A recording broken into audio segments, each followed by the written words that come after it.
Good morning and welcome to Escape to Nature. And you are joining me, Alex, here in Mashatu, Okukuyo and Djuma, as well as with Ralph in Kariega and Andrew and Morgan in Amakhala. But really, what a fantastic start, and it's so awesome to see how green Mashatu has got in the last week. That rain that has come through really has put a green flush through the area. It really is looking quite stunning at the moment. Lovely to see the change of scene and the change of season as well. Really lots and lots of water that has fallen around.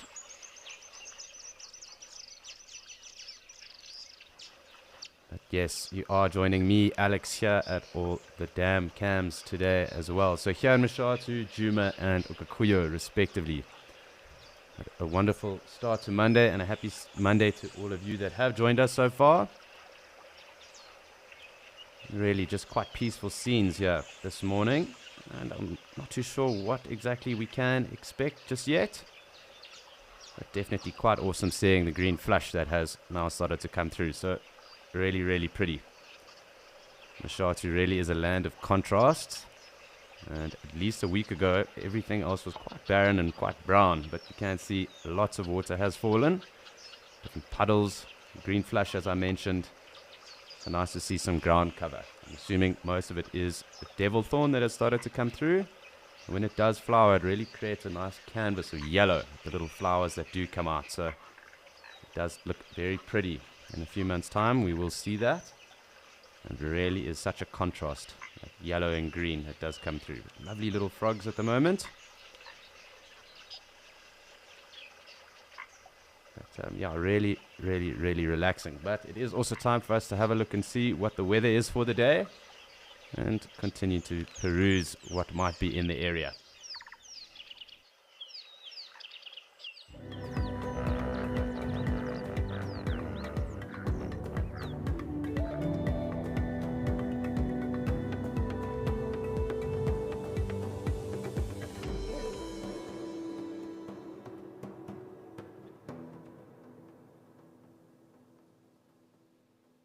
It's going to be partly cloudy across most of the locations today.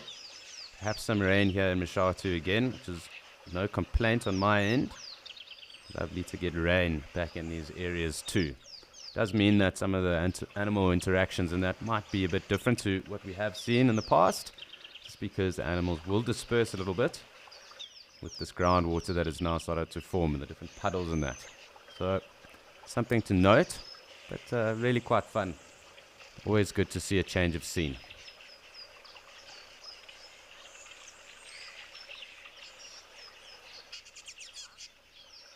Indeed, Noah, really fantastic to escape to nature on a Monday, and as well as to start a week with wildlife and the wilderness too. So, as I said, no complaints from my end at least, and I'm sure we will get some action throughout. So really quite cool. But as I said, very fascinating to see how in a week everything can change. It does mean that sometimes seeing what might be approaching us might be a little harder now, just because there is a flush and all the vegetation is starting to really creep up on us. I'm just panning around. I just want to make sure that you can see any of the game trails that do lead to the dam, and perhaps if there's anything in the area around as well. I'm also interested to see if any of the impala lambs have dropped here in Mashatu yet.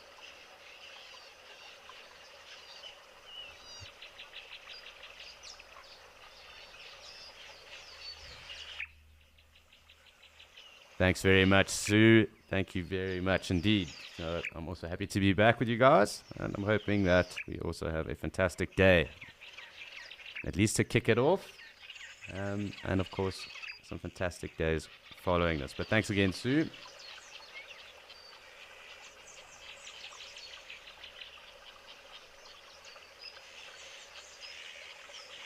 A number of weavers around at the moment. Blacksmith lapwing as well. I'm trying to see if I can't locate the Egyptian goose family that was around.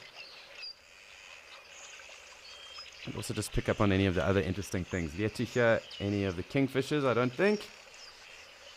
or at least the woodlands kingfisher. There are other kingfishers that are resident in the area. And also to note that we haven't had many qualia yet this morning. I don't know if that will be the case just because of this green flush now. That's something to note and just keep a tab on, as well as any of the other interesting birds that might be around too. At least with this green contrast, it might be quite interesting to see how we pick up any of the game that does come through, because of course it is a contrast. And perhaps noting the jackals and some of the smaller things might be a little bit more interesting to pick out, but I'm sure we will get a grip of everything as well. So very cool. I can hear our Egyptian geese, so good to know that they're around.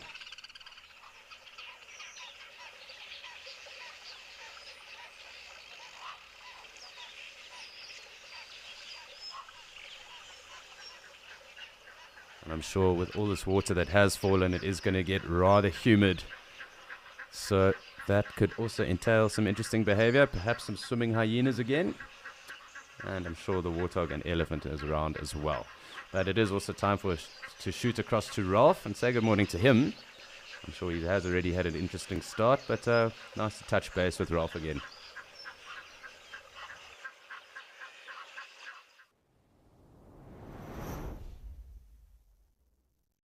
Morning and welcome to the Kariega Game Reserve in the Eastern Cape province of South Africa. My name is Ralph Kirsten and I'm just loving watching these synchronized tails of the zebra.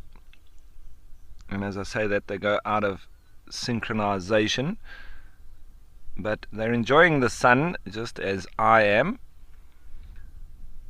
The wind, however, slowly starting to pick up.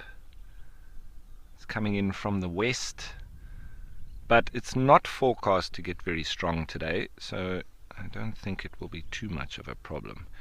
Yesterday I had to go and find cover near to the thickets, just away on the other side of where the wind was coming from.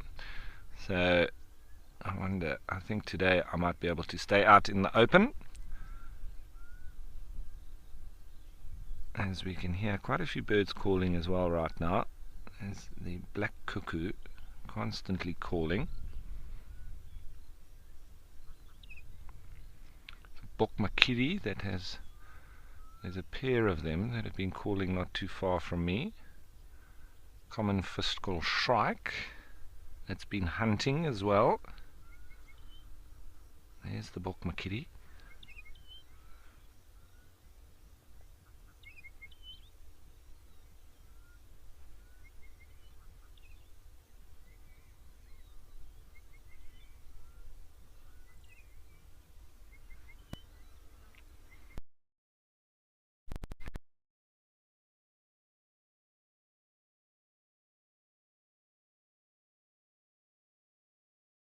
Of their pregnancy, but lower, and when you see them from the front or from the back, you can just see there's that extra sort of bloat to them, but he's got and have round bellies,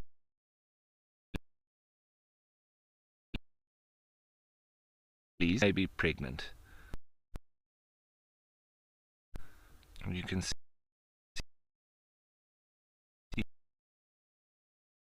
it's a little bit more round on the sides. Yeah, but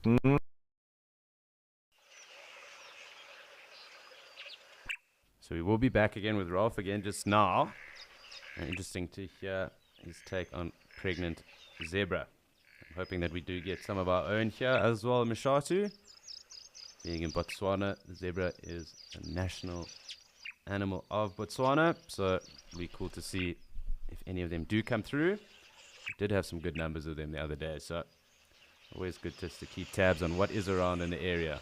A quite low-lying cloud, and just keeping a tab on what is actually happening with the climate. We did mention there might be some rain, so something just to keep our eyes peeled on. And it might dictate some of the animal behavior as well. With it being quite cool, They might be interested in going a little bit further away from these water sources. Also with those water sources that now have started to form, those puddles and that, as well as the green flush too. So interesting just to note. It does mean that a spot of birding is probably in order, so we will keep tabs on everything that is going around with the birds. You can hear weavers, as I said. It's a southern masked weaver from the sounds of it.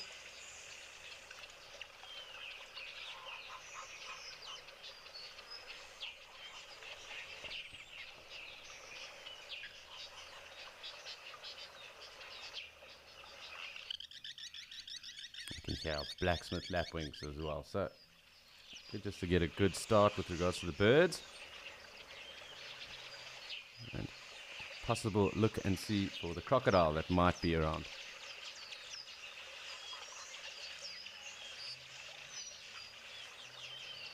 Perhaps it too has also moved off.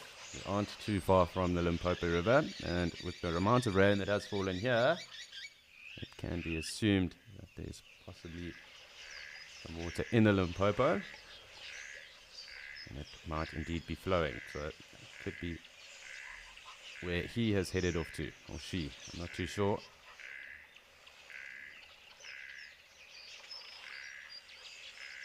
I'm also just waiting to see some of the foam nest frogs and their nests. You should see them in the overhanging vegetation on this side as well, so there's something to keep an eye out on.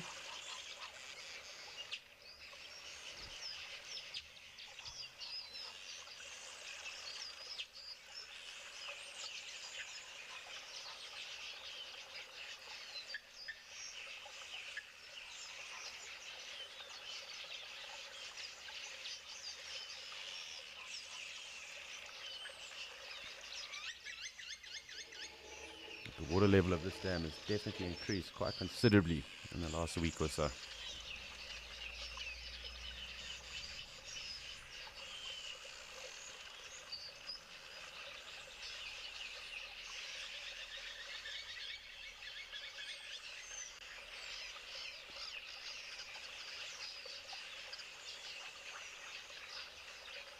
But do bear with me, I am trying to just see where those Egyptian geese have got to. Also just want to note that the gosling is around and how much bigger it might have got. So we are just panning around.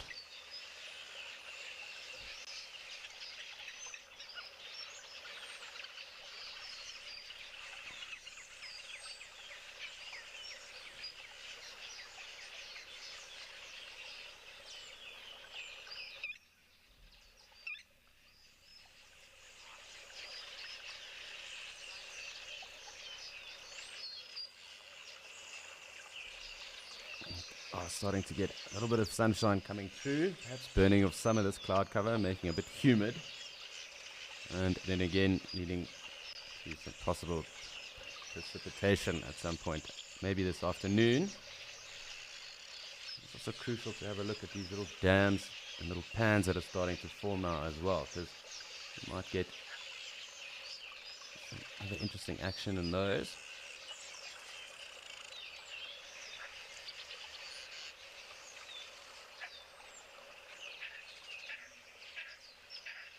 Hear that lilac-breasted roiler as well.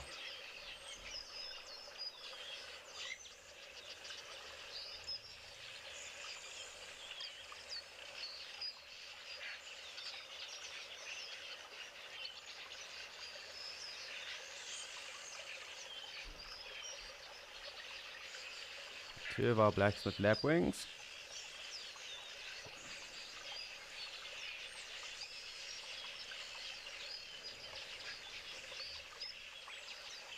Hi Irene, and that's a very interesting question because effectively when vegetation gets dry it kind of adds to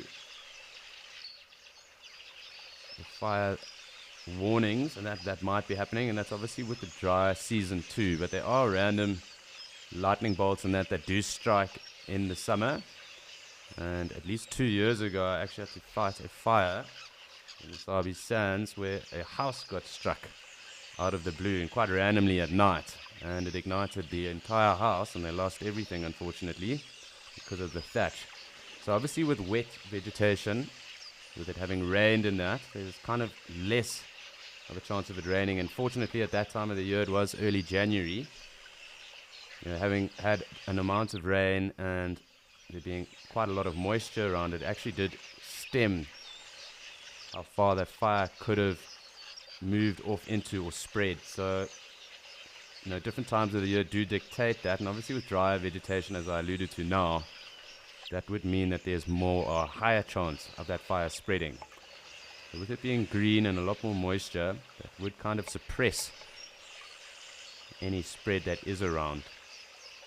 But it is noted, interestingly enough, there is a tree, and it's called a green torchwood. And if it is really wet in an area and you do need to make a fire, you would try to find that tree to make a fire. So I hope that does give you some insight. Very interesting question, because it's kind of a tough one to wrap your head around, where the bush is rather dry generally. But obviously with moisture and green leaves and the rest, that would suppress the fire because the vegetation is less dry.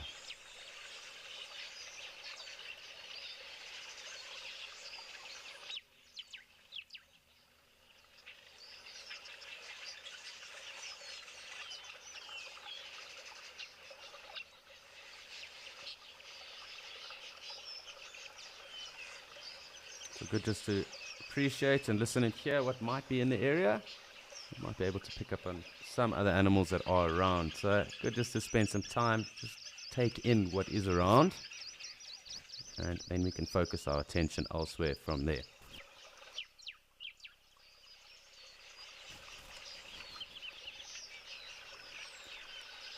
So while we do take in what might be in the area and just keep a tab on what is around, it's time for us to also go and head off to Andrew Namakala and say good morning to him and Morgan.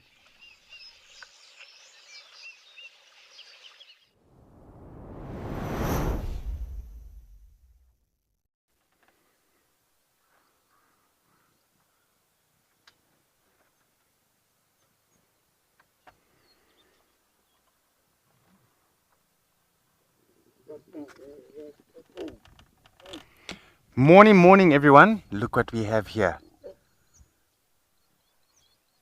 Wow, incredible. So, welcome to Amakhala Game Reserve. What a brilliant way to start the morning, isn't it? With a great lion sighting.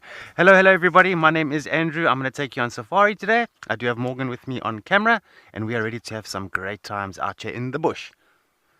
So we do have some mating lions at the moment. Still very much in that process of mating. And it seems like they started sometime probably yesterday night, not yesterday night, the night before.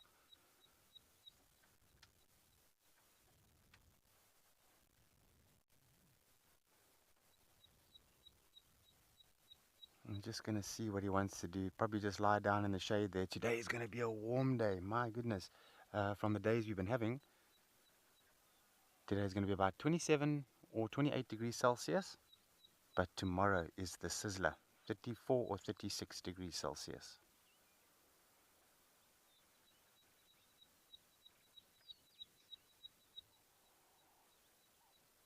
Okay, so she's just ducked behind the bush there, and then he's just sticking his head out there, which is actually quite nice. Gives you a way to appreciate that camouflage of theirs.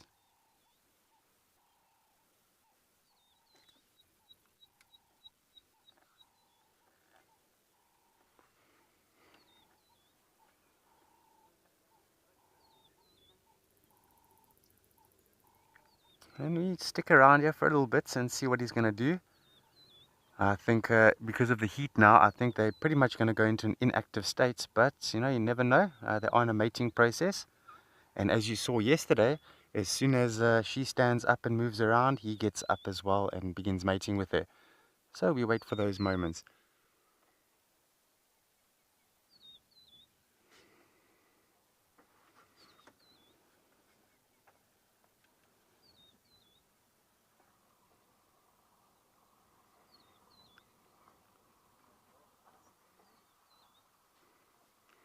Good morning, Rob. It is, and I'm glad you can join us. Wonderful way to start the morning.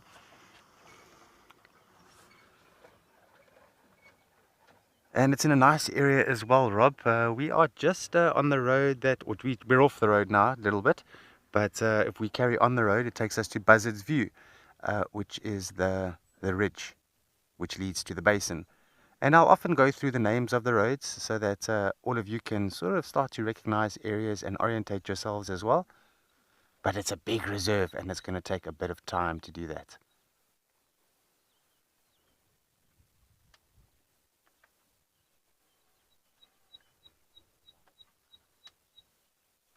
I see the bush moving there. I see the bush moving. I'm not sure if it's the female or the wind. But if you have any questions for us, whatever you'd like to know about Amakhala or lions or us, you're always welcome. It would be lovely to hear from you. And what I love about Escape to Nature and the whole Wild Earth experience is that we can interact with one another. It's really cool.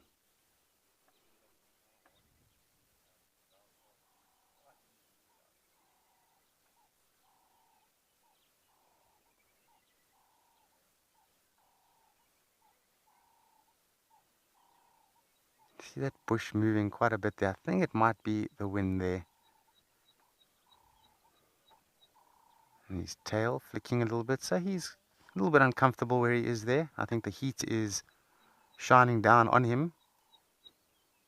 Not very comfortable for a male lion.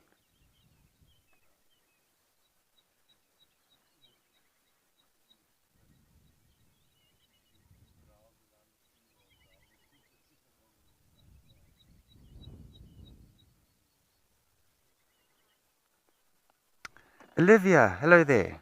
Olivia, I would say, it depends. It really does depend. Anywhere between 2 and 4 days, around about there. And that's how long, more or less, the mating ritual process will take when it comes to big cats such as lions. And it is quite a tough time for them if you think about it, because their main focus is mating now. So hunting sort of slows down. They get thirsty as well, and they lose quite a bit of condition. And it's quite a tough process for them, I won't lie. And when they move off, they're going to be very, very hungry, and I'm sure they'll catch something. Who knows what that'll be.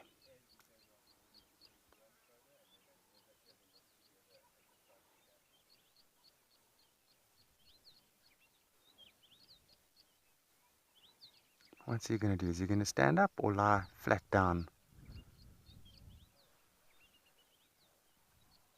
So I'm not sure if you can see, just in front of this male lion there is a well-established game path. So it's a good position to be in. You never know, maybe a warthog comes walking through here and an opportunity arises. And then also they are slightly elevated, as you can see here, which is a very good position to be in. And you can see everything that's happening around here.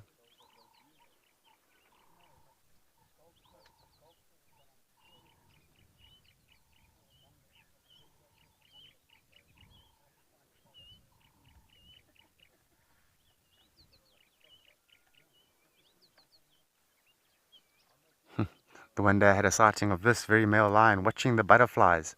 Man, that was so cool. Taking time to notice the small little butterflies flying past him. Very sweet lion.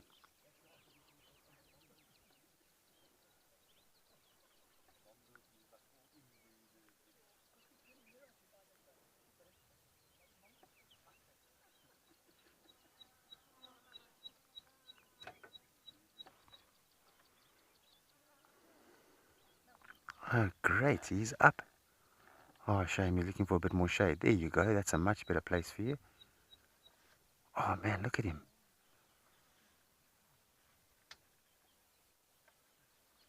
So now if you look at that bush that he's standing next to, I'm sure you can all notice that that's not a small bush. That's quite a biggish bush.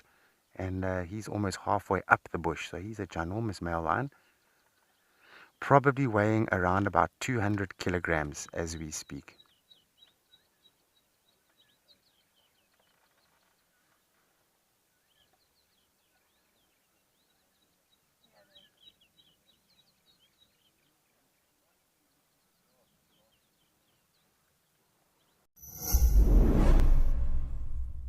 Amakhala, a wonderland of natural beauty. Now you can experience it for yourself at the Amakhala Safari Lodge, the perfect safari getaway, where luxury meets nature seamlessly. Enjoy poolside peacefulness and exhilarating safari drives by day, and fine dining with fireside coziness by night. Sign up to be an explorer, and you could stand a chance to win a 3-night stay for 2 at the Amakhala Safari Lodge.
And there's that beautiful face again. So it's amazing that when they lie down like they are now, and especially if there were termite mounds around here, they start to blend in amongst termite mounds extremely well, especially when the head is down, sort of that shape. It does sort of look like a termite mound. And unless you have very good eyes, you might easily drive past them. And I've done that many, many times. Driven right past some lions lying next to termite mounds.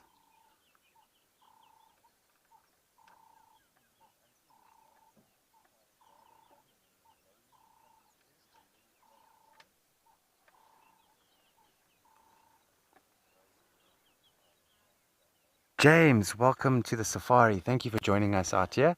So James, yeah, just a simple action of licking the mane and the fur.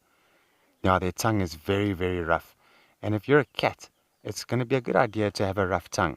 Not only is it going to help for the animal to groom itself and to comb that fur as they lick it, but also when they feed, you find that there's lots of meat between the small gaps in the carcasses, which is a dead animal, and they'll lick that out. So it's got a 2-in-1 purpose with the tongue, but very, very rough.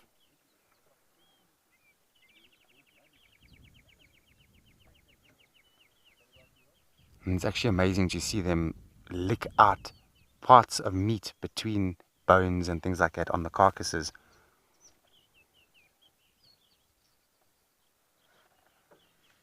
There he's up again. So he's still very active considering that it is hot.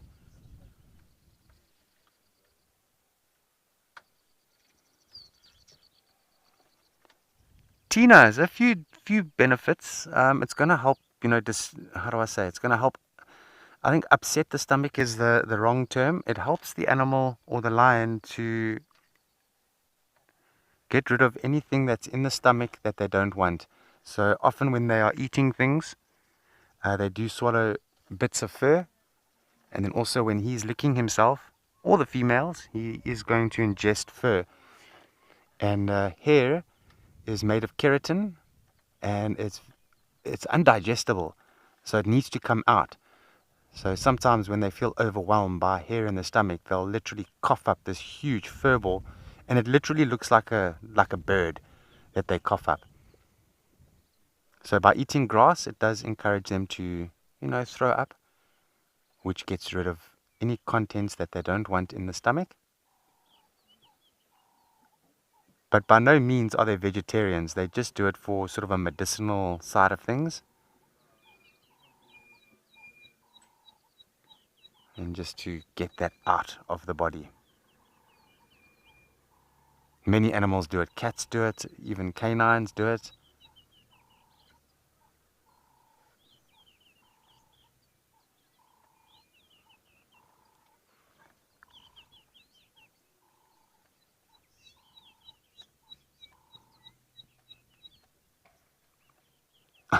So imagine that, eh?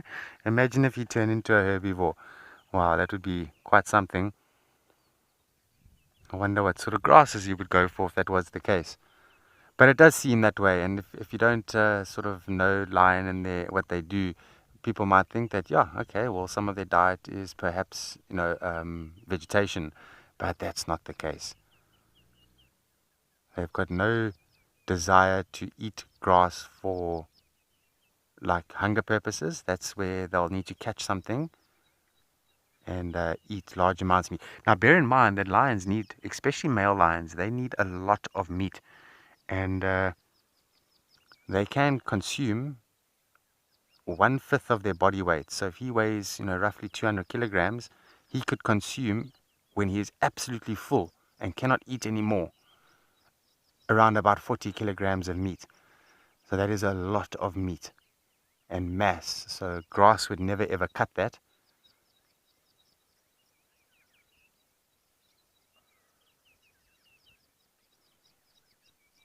But in the process of eating meat, they're going to, eat tendons. They're going to eat the skin and bits of fur.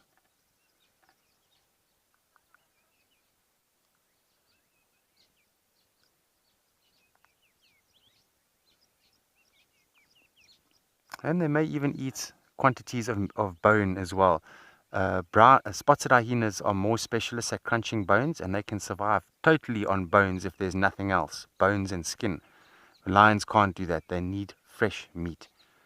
They can eat a bit of the skin, and they can eat some of the bones, but if that's all there is, they wouldn't survive on that.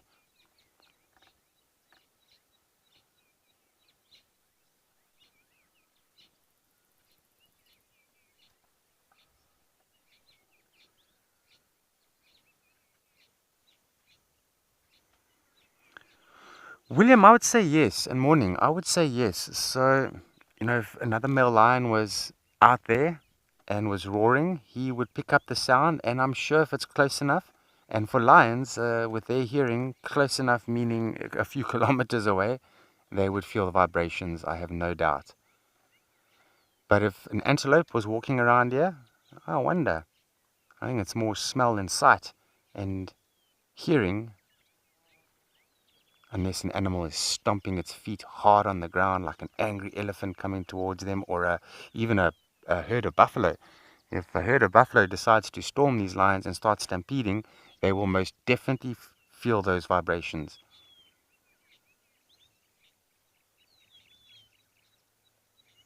They're very in tune to their environments, and that helps them a lot. Because if you look at the pyramid system, the food chain, the top of the pyramid is a very fine point. To be on top there, I mean, you have to be the best of the best of the best. And lions have figured out how to do that. Lions being the only real social natured cat in the entire world, with the exceptions to coalitions with cheetahs and things like that, and maybe a leopardess with a few cubs. But for the most part, and this goes throughout the world, the cats are solitary, except lions. They're very social, and because of that, they've managed to dominate that pyramid for a very, very long time.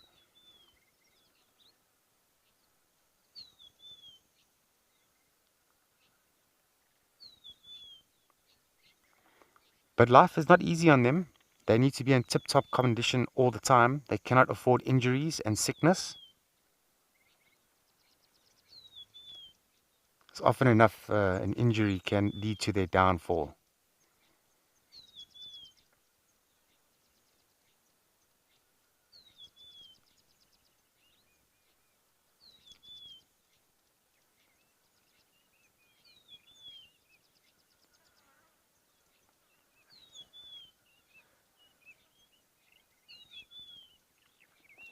And we do find that, the animals that are heading towards the top of the pyramids,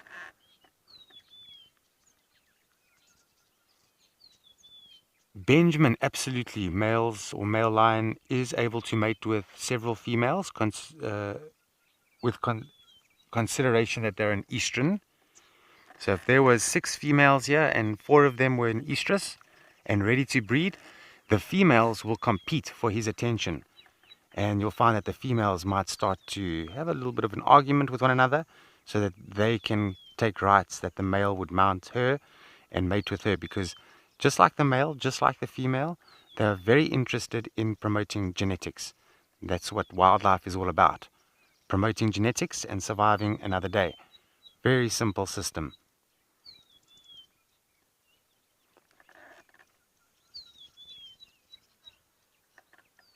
And sometimes females do go into heat or estrogen at the same time.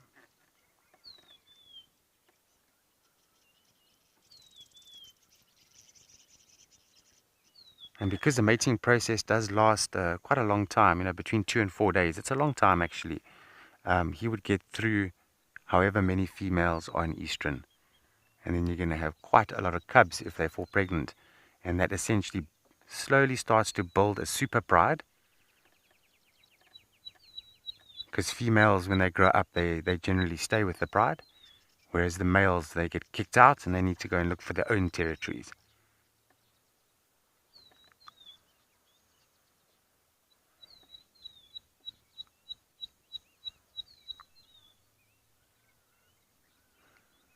But the territorial and dominant lifespan of a male lion is very short, which is actually a good idea in nature's terms, because it avoids inbreeding. And that's very important to maintain genetic integrity. And Mother Nature, she's always got a plan for that. There are many mechanisms for that.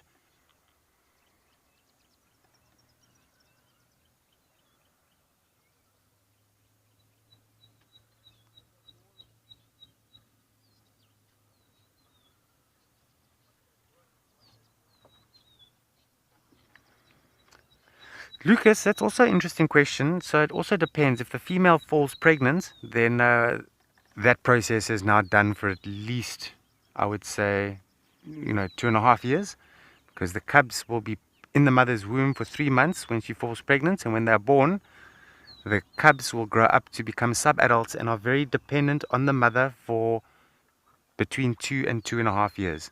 And in that time, no more mating will take place, because she's got a job to do. She has to raise cubs. And there's no point in having cubs and they grow up and then you have more cubs, and then there's too much competition amongst the juveniles and the cubs. So that's another mechanism Mother Nature has in play, that a mother will be a mother until the cubs become totally independent, and then she's free to breed again, which roughly is about 2.5 years.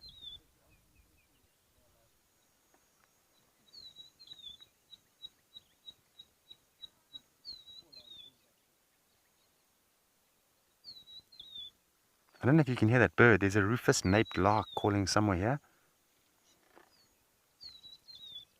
And we had a question from Sue earlier on. So this rufous-naped lark is saying your name. Sweet Sue.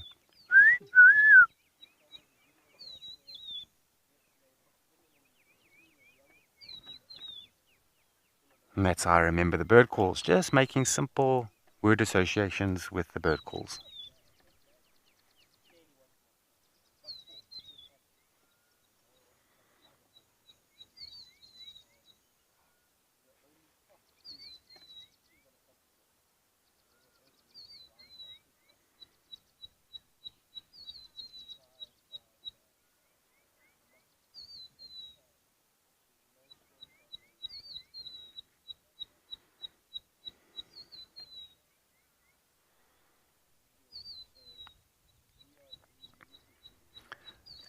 So it does seem like this female and this male are quite content in this area. They were here the whole of yesterday in the mating process, and they haven't moved very far at all. I mean, at all they haven't moved, and so I think in the next few days they're going to probably still be around here. And then the den site for the other female who's got cubs is not far from here, so they are able to get to each other. And so when this mating process is done, I'm pretty sure that these two will reunite with the lioness and cubs on the other side. I'm really excited, and so is Morgan, to show you those cubs again. They are still pretty much elusive. They're being hidden from the world, which is totally understandable and fair enough. Cubs must survive, and that's very important.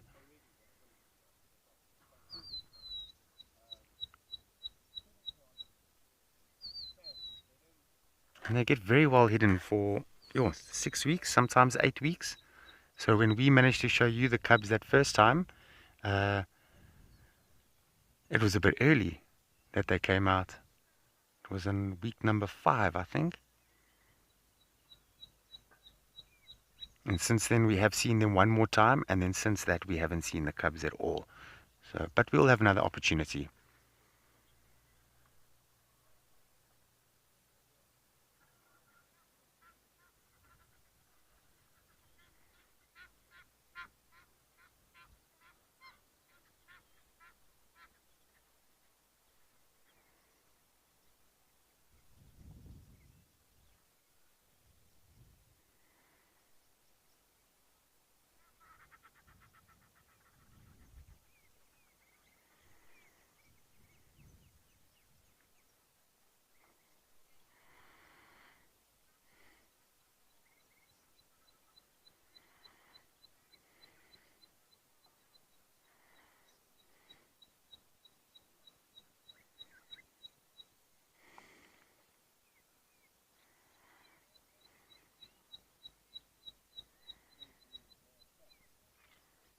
So it's quite interesting that that male lion has gone back and lied down in the same position, which is in the open sun there. And the reason for that is the female is lying there. He doesn't want to leave her side, because when lionesses are releasing pheromones, it could attract other lions, and this male's not going to be interested in sharing at all, especially with any foreign male lions. And so he's going to sit right next to her, keep an eye on her. Whenever the opportunity arises, he's going to mount her and wait for the process to complete. And then after that, hunting begins. They've got to now hunt quite a bit to gain that condition again, because he is losing weight at the moment, and so is she.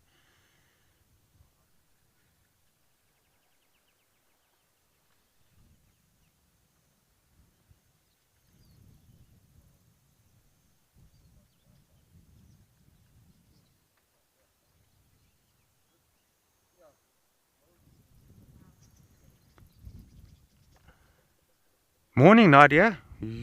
With defects, lion cubs with defects. Let me give it a think. No, actually, I haven't.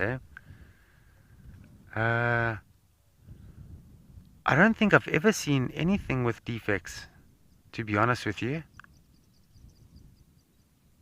But of course, these things do happen from time to time in nature. Just I haven't seen it doesn't mean it doesn't happen. I've heard of a case where a cub was born totally blind. Not sure how that would happen, but it happened somewhere in the Greater Kruger National Park. And it survived for, I think it was 6 months or so, which is quite a long time without eyesight. But then sadly, spotted hyenas got hold of it. I'm just trying to think of anything else. Let's not forget the kudu I've seen on Amakhala, actually. So there's one animal that comes to mind. There seems to be a hermaphrodite kudu on Amakhala out in the western section. So it's a female kudu that has got horns. Usual.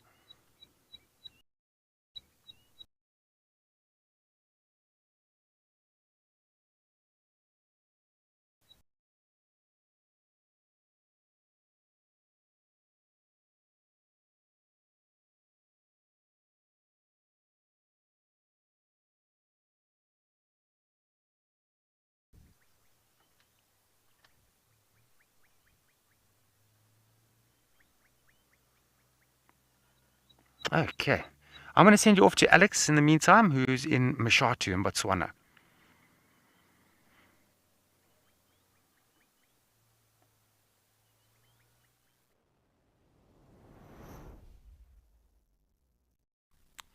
Thanks, Andrew. And really fantastic to hear all the little foam frogs. A chorus of them at the moment, yeah? I'm just keeping tabs again on what is going on and what is around. But really quite a cool chorus. One of my favorite sounds, in particular in this time of the year, and it reaches the rainy season, the wet season. So really cool to hear these frogs. They really are such characters. Yeah, we are yet to see any of their nests, typical foam nest frogs that we will see. Really just cool to hear this chirp going on in the background. Different chorus to what we're used to here. But there's always something interesting going on, and it's always important to pay attention to the little things as well as the big. But really cool.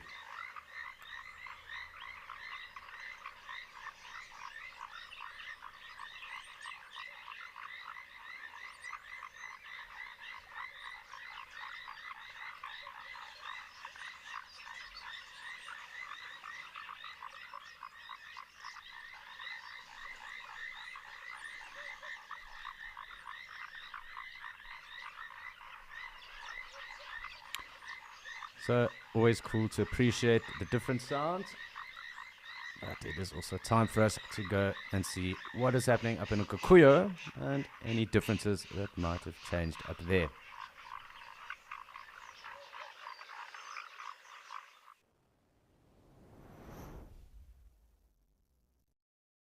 So really, what a contrast if you consider how green it is in Mashatu right now from all that rain, and almost how barren it is up here in Ukukuyo. So the green, obviously on that Mapani tree line up on the top there, it is still very prevalent, but we're yet to see any green flush.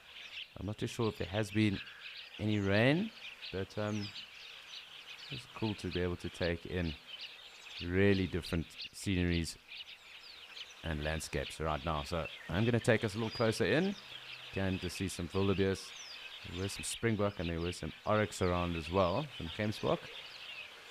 But let's just see who decides to come through. I'm sure with it being quite sparse here at the moment, and I'm sure going to be quite hot, we can expect quite a bit of action here at the waterhole throughout the course of the day.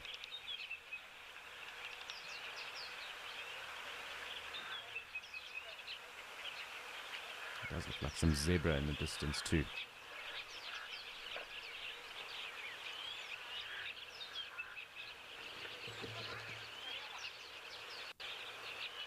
Really, the contrast is quite spectacular. Looks like these zebras are slowly making their way through to us. I'm just going to leave the camera where it is at the moment, and hopefully we'll get them and some wildebeest, as well as that one gemsbok that I can just make out there maybe coming through, and we'll take a closer look at them. It's really quite cool to see the numbers build up and then also walk through. One of my favorite things to look at here. Always gives you a sense of appreciation as well. Just to see, I'm sure lots of crows around as well, generally are. And perhaps we'll even get our black-headed heron too at some point.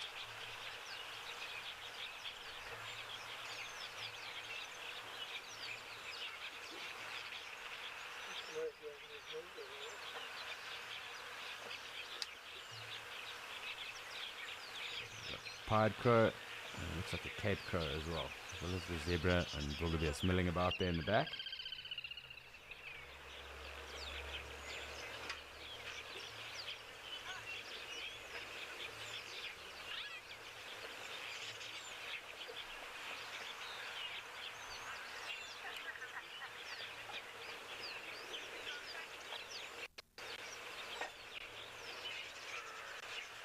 It's also worthwhile coming out and just appreciating anything else that might be starting to build up there in terms of the numbers.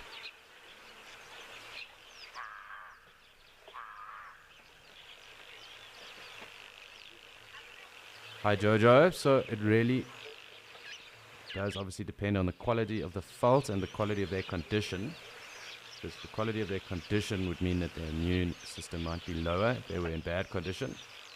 And the one that comes to top of my head right now would be anthrax. And that would be in areas where anthrax is obviously prevalent or found at the time. Anthrax would be the first disease that comes to mind with regards to the zebra being able to contract that disease.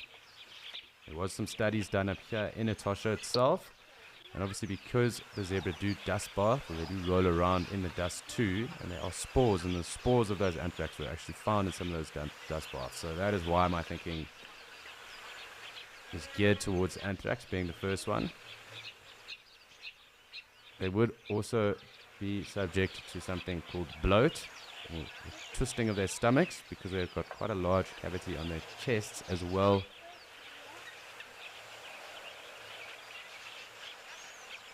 So that is something that they can actually fall foul of, for want of a better word. And bloat is obviously when their stomach twists, and then there's no blood flow that then flows throughout their stomach system, and they cannot swallow. And effectively that does lead to their death. It happens in a lot of big-chested animals as well. So rhinos can also get it. There are a few dogs that also get it, such as Great Danes and that too. There's something to keep an eye out on if you do ever own Great Danes. And a lot of the bigger-chested animals are also subject to that. So bovids as well, cattle, and buffalo too. But that obviously isn't a disease, and we've got a really nice herd of wildebeest coming through to join us at the moment, so thoroughly enjoying this approach. I'm trying to get us a little bit closer, but yeah, in terms of diseases, I would think anthrax comes to top of mind. And we've got some lovely springbok around too.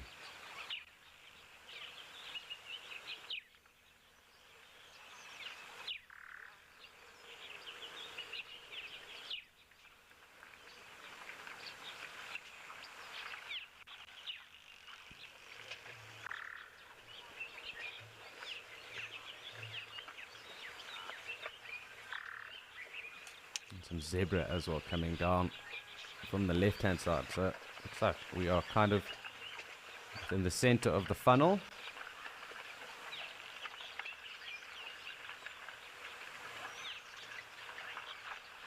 Great to see good numbers again.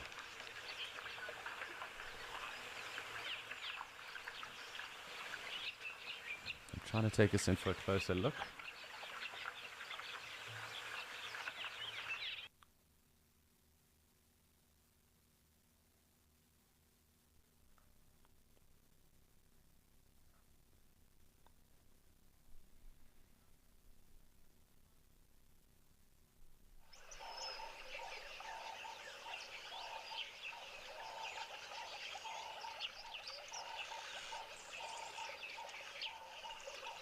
Apologies, we seem to have just had a tech issue there. We are in the process of sorting that out, but yeah, we're back in Lushathu and we're back to appreciating a completely different scene really right now.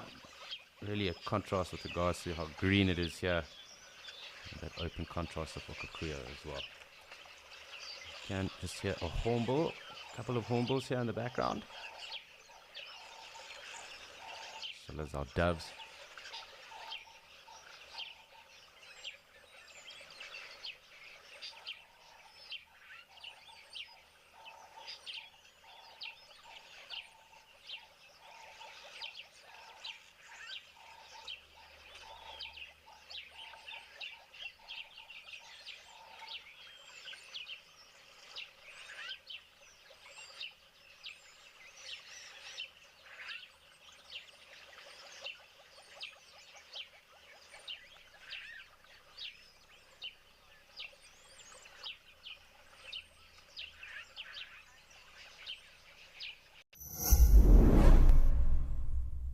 A battle of the ages has begun.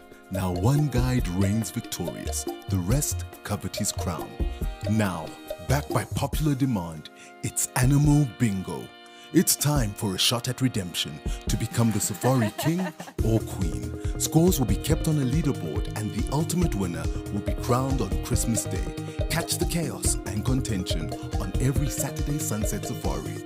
Bingo Saturdays, coming.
Lovely just to listen to that sound. Really, really cool.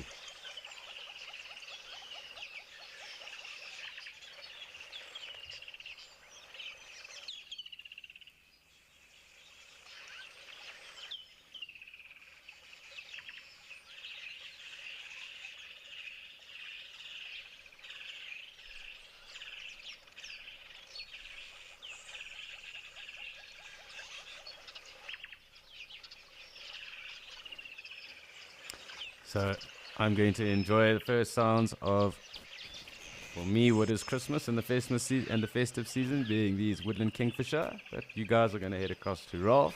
He's got something far larger to show you.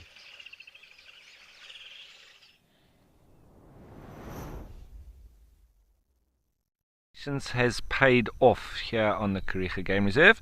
I am now being watched by quite a few giraffe while they go about their very important business of ruminating. There's a couple of bulls.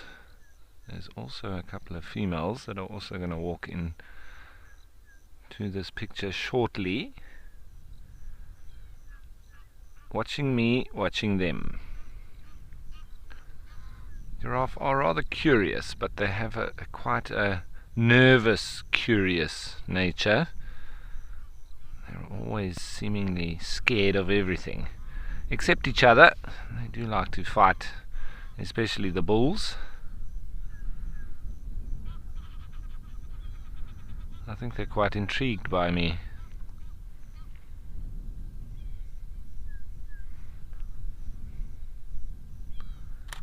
You can hear the Cape Longclaws calling as well. Meow.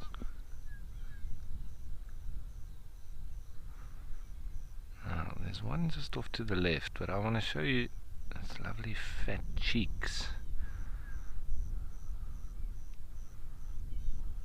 Yeah, just next to the Scotia waterhole. I'm sure they're going to go for a drink soon. See that one?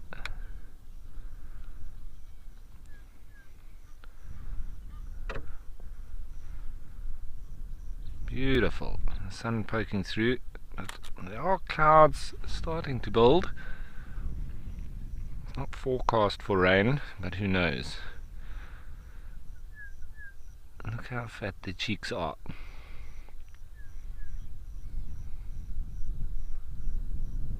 The zebra in the background, going for a drink. And you look at the quality of their coats, it is just sensational. Let's go in and have a look a bit closer.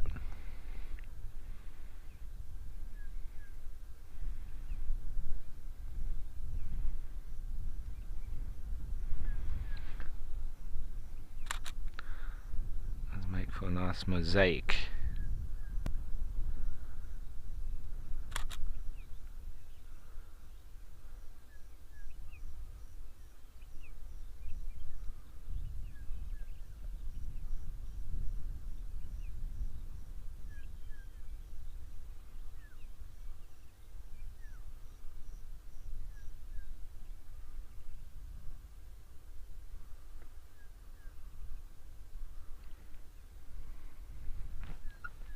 Okay, so I think they're walking pretty fast. They may head over to the mud wallow for a drink. That's where they seem to like drinking. Just keeping up with this one.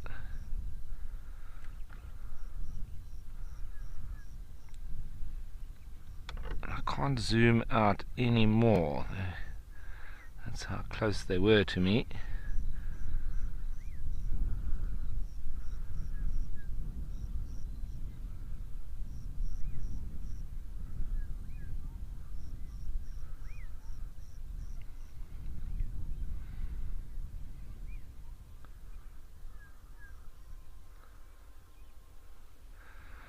So Olivia, who's 9 years old, thanks for your question. Yeah, the skin is similar to cows, although they are quite a lot bigger than cows. So they do have a bit of thicker skin than them, except on their legs. Their legs have got very thin, tight skin because it helps for their circulation, because they've got such long legs that it's very important that they do get circulation from their heart, pumping the blood all the way around their bodies. And it's important that they have tight skin on their legs so that the circulation is very good, right down to their toes.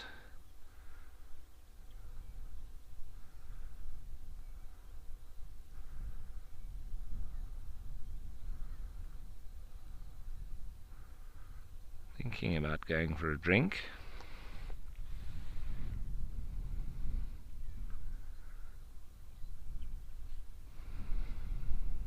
Linda, it is, isn't it? It's lovely that they've also relaxed with me being around. When I first came and I was sitting out, they were very nervous and they wouldn't come that close. Now it seems like they know that I don't mean them any harm, and I don't make any sudden movements or noises, and I think they recognize me now and that I'm not a threat.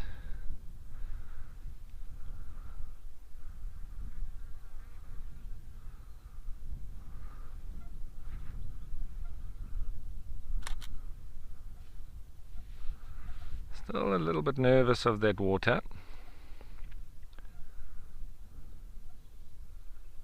Obviously the neck of a giraffe is not long enough for them to stand up straight and put their head down and drink. So they really need to bend down or do the splits or a bit of both to be able to reach the water. But when they do that, then they're very vulnerable. So that's the reason why they are pretty nervous and anxious next to the water, because they're thinking about putting their heads down for a drink. So not only are they slightly more exposed because of the way that they have to bend their legs or splay them outwards, but also their head is now down next to the ground, so they don't have the normal height advantage to see over long distances. So there's a few reasons why they are so nervous when they go down for a drink.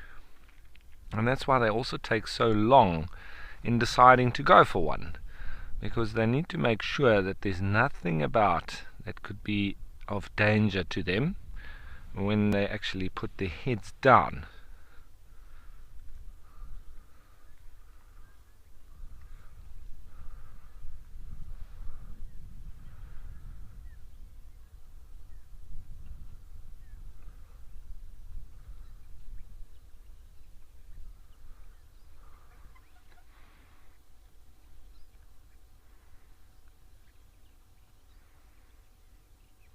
So Harry, who's 11, thanks for asking your question. Yes, giraffe have the same amount of bones in their neck as we do, as do all mammals. So they're just a lot larger than we have in ours, but they have exactly the same amount. I always forget if it's 9 or 7, but it's one of those two. I think it's 7 vertebra in the neck. But they're very, very big. One of their vertebrae is pretty much the size of our entire neck. Now these two, I think, are the same two that have been doing this over the last few days. They still haven't worked out who the winner is. So let's watch them neck a little bit with the Nyala bulls there in the background.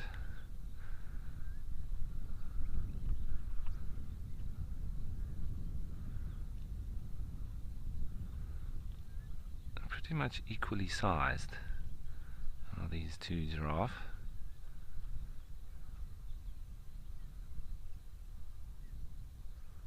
They're really getting going now. Their necks are like snakes.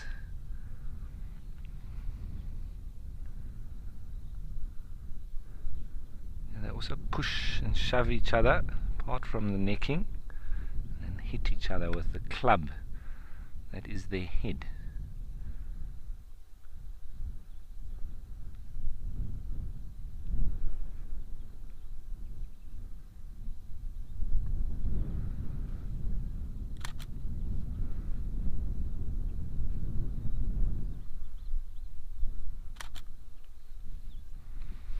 Thinking about the next move.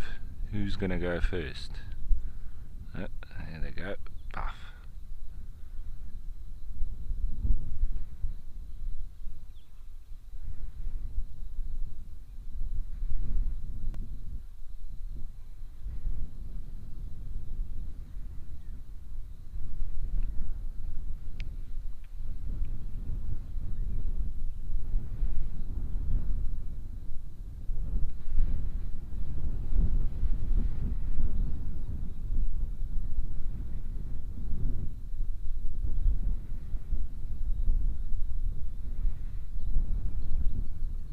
One furthest has got his head over the ossicones.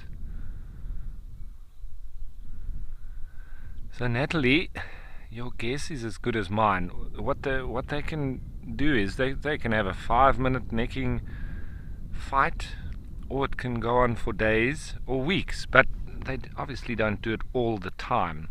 But these two, over the last week or so, I've been seeing them.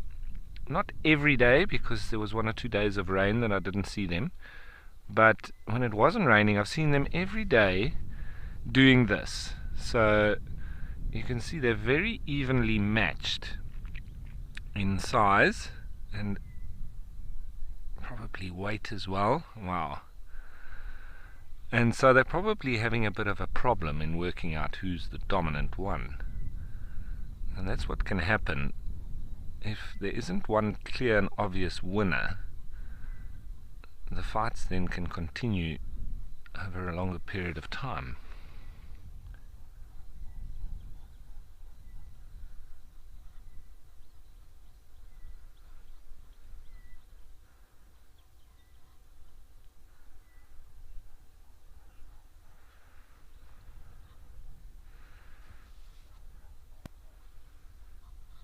can hear the Neisner turacos calling in the background.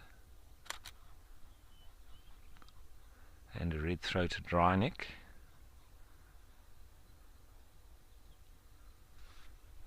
And the little rufous-naped larks.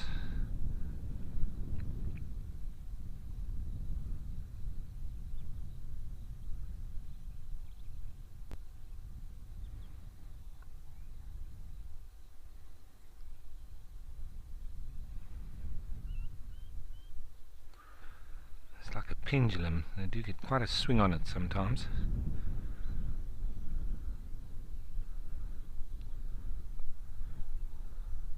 Yo. Eee. Just missing each other's heads.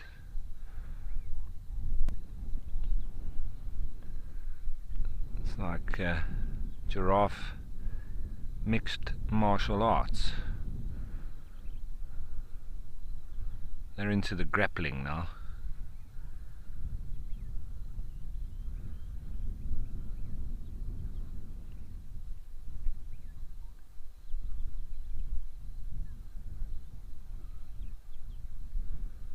Oh, really going for it.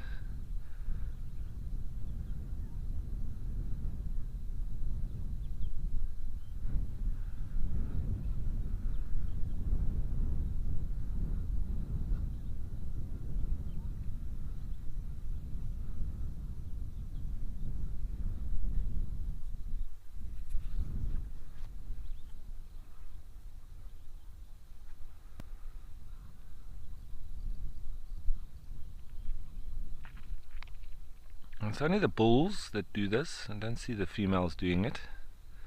Never seen a female doing it.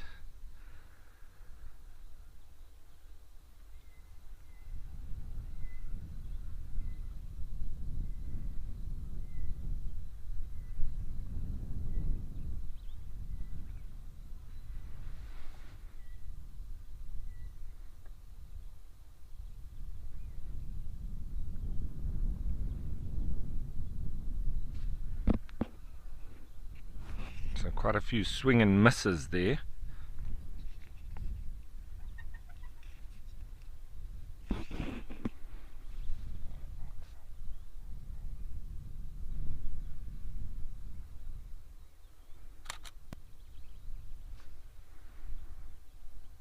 See how they lean against each other as well.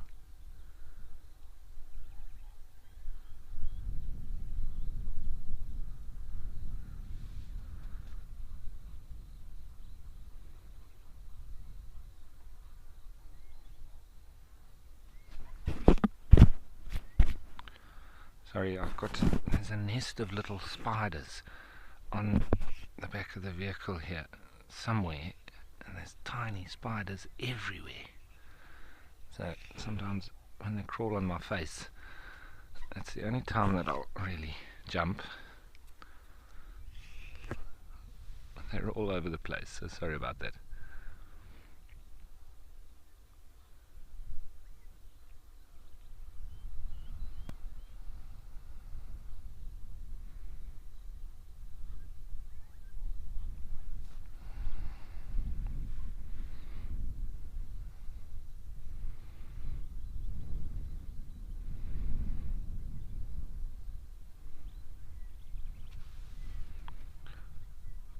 It's really tough to tell who's going to be the winner. They both look completely evenly matched.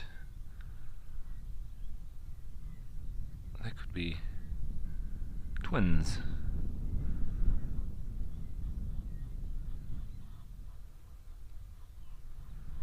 Egyptian geese as spectators there.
Some jackal buzzards calling as well, off towards Blue Lagoon.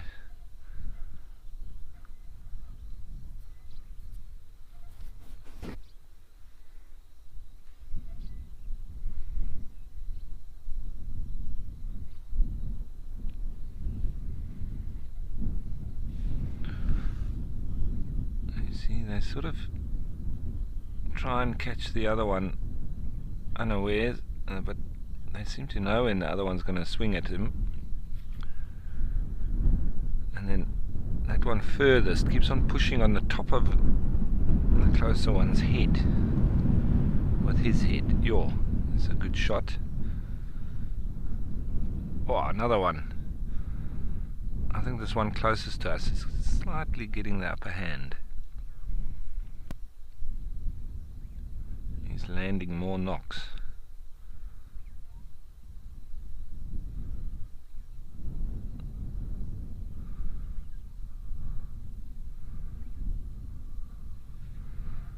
Ben, I'm not sure which giraffe you mean. One of them's the one closest, I think, is getting more clean strikes, but the furthest one seems to be pushing and has a better standing stance.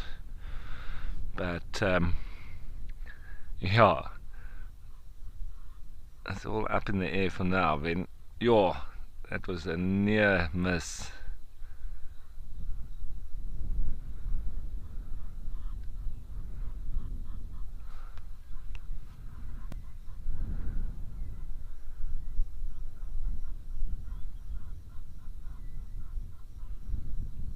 Really pushing and leaning. You see, the further one seems to be winning that leaning pushing battle, but the one closest seems to be the best sharp shooter.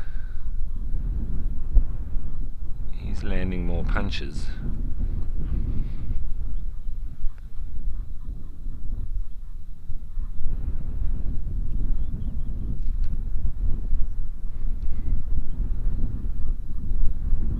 Wind is slowly getting up now as well. That was another near miss. Ooh. He's got to connect with the head, otherwise the neck just sort of wraps around.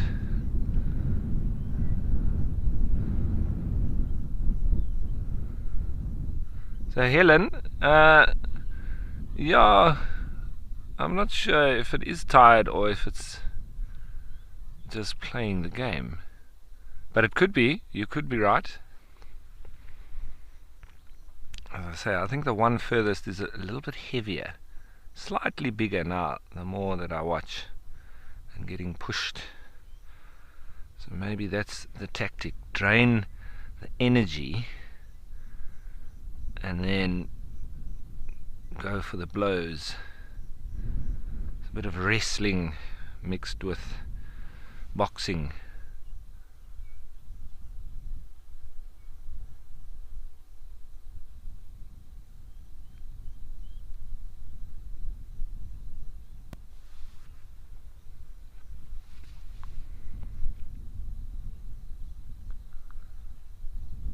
They do look very awkward when they're fighting.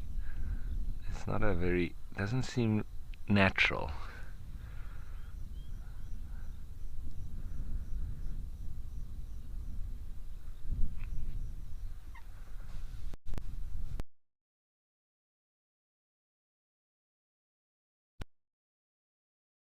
Another good miss.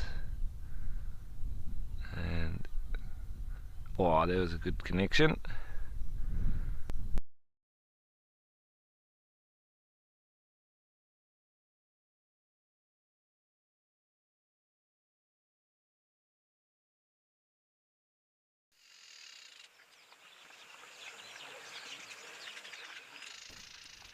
So we'll be back again with Ralph and his Making Giraffe shortly, but really cool seeing all the action that is going on here in Okakuya again. We did just have a really nice herd harem of zebra down at the water. But nice to see the gemsbok through as well, and as well as the springbuck too. So chilled out morning. Also, again, weavers in the background here too. They seem to be the theme this morning. Really nice to be able to spend some decent time here.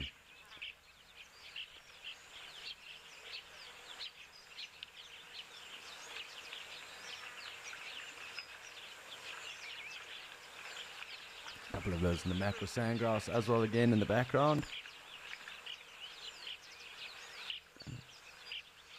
Always blows my mind either watching these zebra walk in or walk away, how they start to blend in the further they get, the further they are away from us.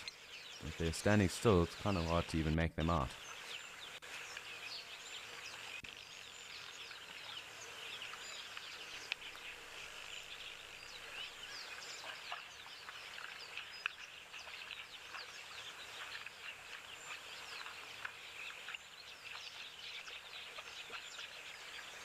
Looks like they're changing direction, so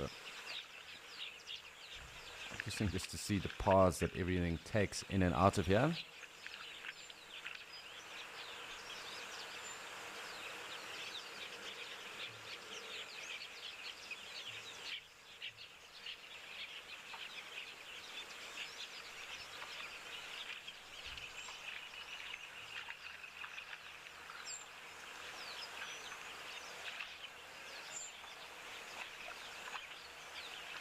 And it looks like they're reverting back to their original plan of heading towards the left of us.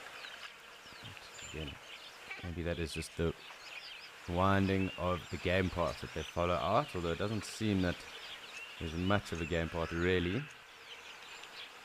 Kind of is just the concrete stones that they navigate.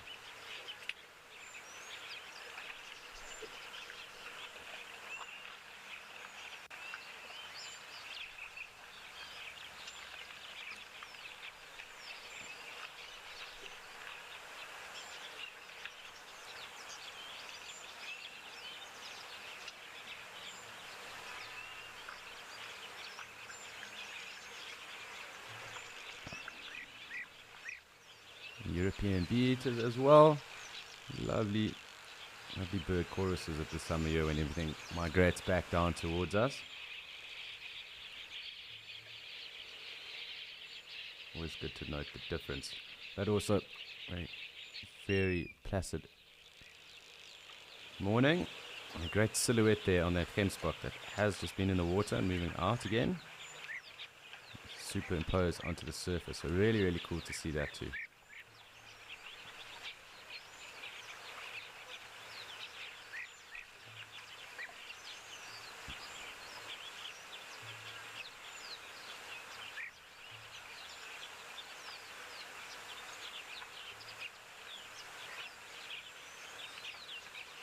Looks like there's some kudu, possibly also just down here on the left hand side of us, and one of those black-faced impala.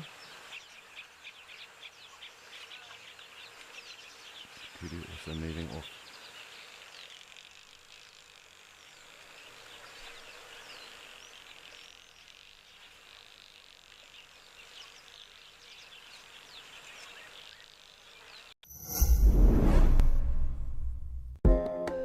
Here at Wild Earth, we know it's not always possible to watch your favorite show live.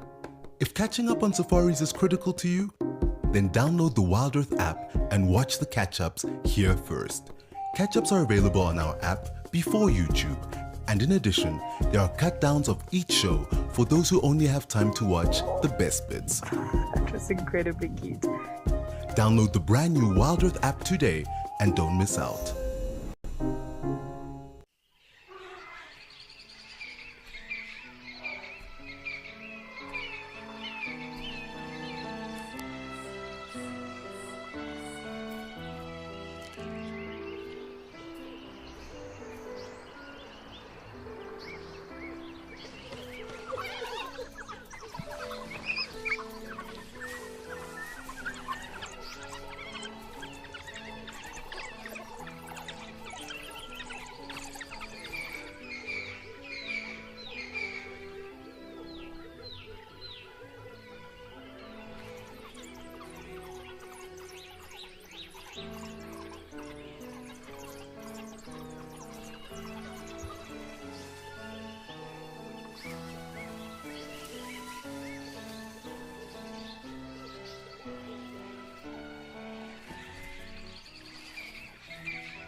So it is time for us just to head across back to Andrew while we wait for all the other herbivores and antelope to build up here and come down for a drink. But we're back to Andrew and his line.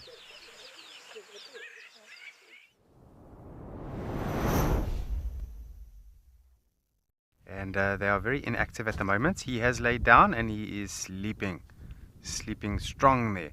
But while we've been here, myself and Morgan have been watching the clouds here, and wow, they've been building up quite nicely. They're not rain clouds or anything like that yet, but just to see the amount of clouds that have actually just started to come up, it's beautiful, absolutely beautiful. But I do see where this male lion is sleeping now. He is going to get hot and seek shade, and I'm just looking in the front of the bush.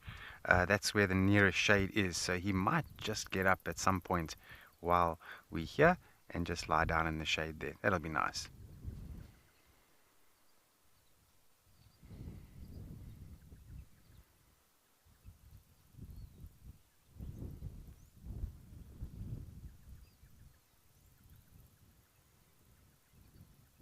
And it's just incredible when he's laying flat with his head down like that. You'd never know he's there.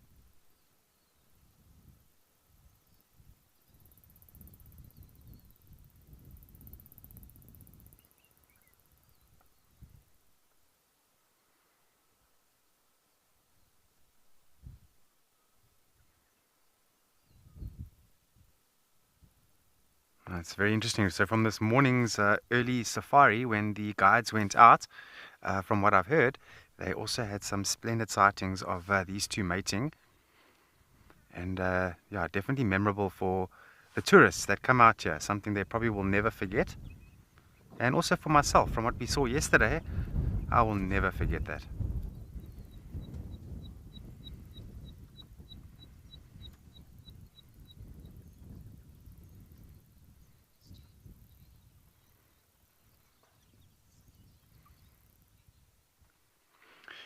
Jenny, hi there. It does depend. That depends on sort of what activities they did the night before, how full they are. So there are variables, but I've known lions to sleep for over 18 hours before. And this particular lion I'm talking about was they had finished eating on a buffalo, so he was so full and had no reason to move at all. And the only reason he moved was actually to get to water, but that was after about 18 hours of sleeping, which is quite a bit. A lot of people get the misidea that, lions are very inactive animals. They don't do much because they sleep all the day, which is probably true. They do sleep a lot during the day. But if you really want to respect the movements of a lion and what they get up to, you actually follow them at night. Because when they're not hunting, especially with the male, he's marking territory in the form of roaring, covering his boundaries, urine marking, scent marking, and they cover lots and lots of distance at night. And when we come along in the daytime, we get them when they're quite tired, and they sleep for most of that time. But I've also had some incredible sightings of lions in the daytime. I've seen them moving around quite a bit in the day, and I've also seen them catch things in the daytime. So they won't only hunt at night, they might even hunt in the daytime.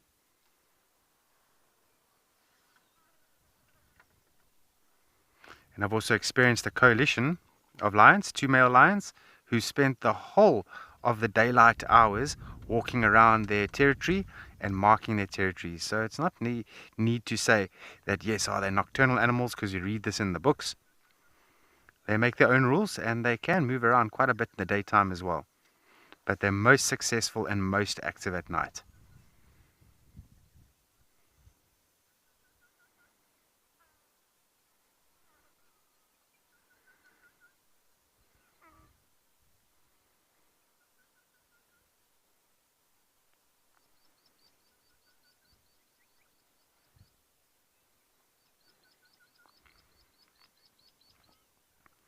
So you probably can't hear, but I just want to go through a few of the birds that I'm hearing now.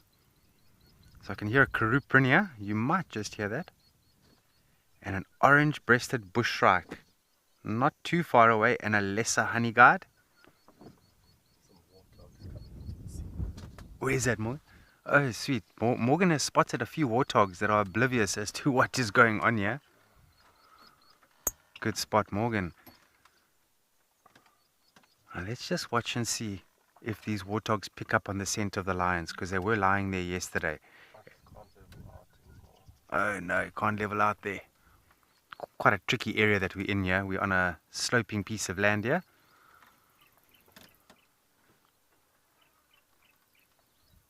And the lions are also oblivious as to what's going on now. But the warthogs do look very alert, don't they? So they probably picked up the scent.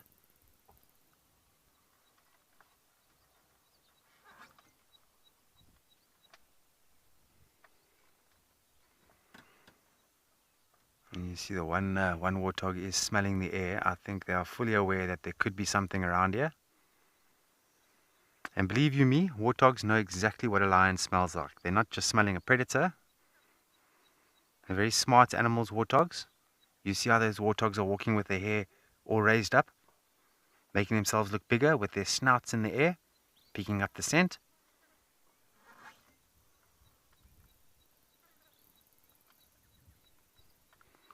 Yeah, the best way for lions to actually catch warthogs is when warthogs are caught totally unaware. Right now, that's not the case. So the chances of them catching a warthog when the warthog is in an alert state, is very, very low.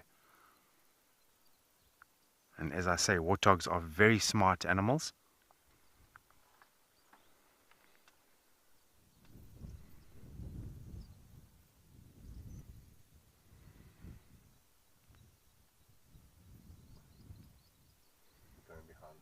Yeah, going behind that localized thicket.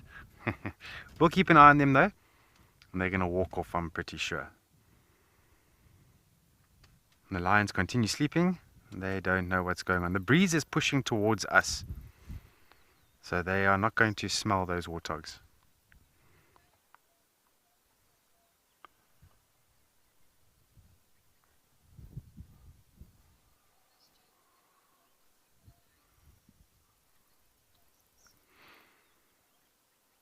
Hi there, Emma. She can, but the chances of success is extremely low.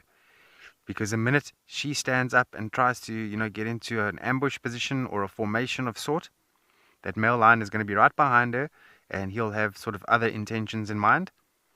And so prey will see them. And it's not going to be successful at all. So she doesn't really attempt that. Unless something walks along here, like these warthogs, she might try. But she won't attempt it because she knows she's going to be expelling unnecessary energy. And at this point in time during the mating process, enough energy is being lost. And so she's not really going to go out into the field and actively, follow animals. But if the animals are in reach and they're close by here, she will most definitely try.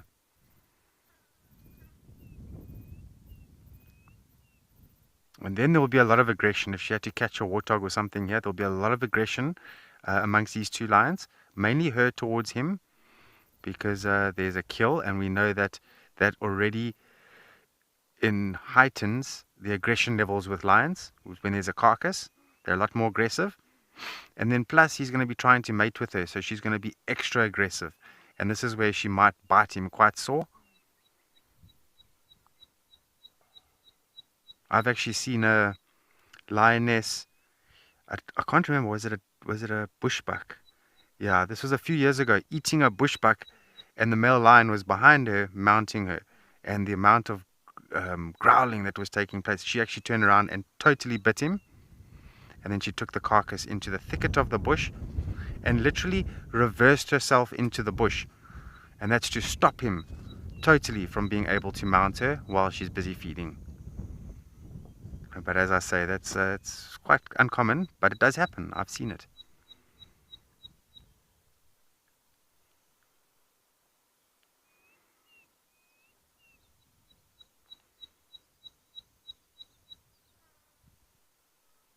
I'm just picking up a distant audio of a Nediki and a Classis cuckoo. Oh, and a chestnut-vented warbler as well.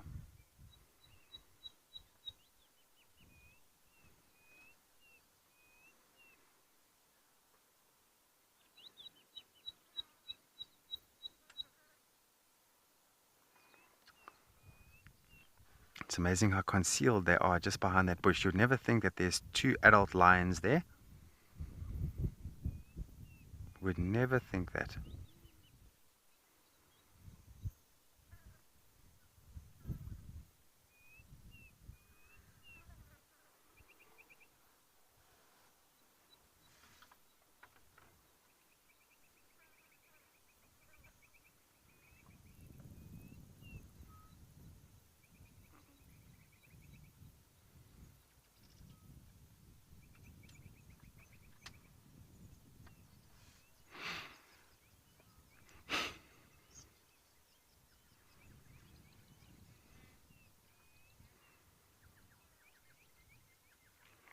So we haven't seen this interaction yet while we've been here, but I can almost guarantee it has happened. But crows will fly over here, and they might even just, hover around a little bit just to actually see what the lions are up to.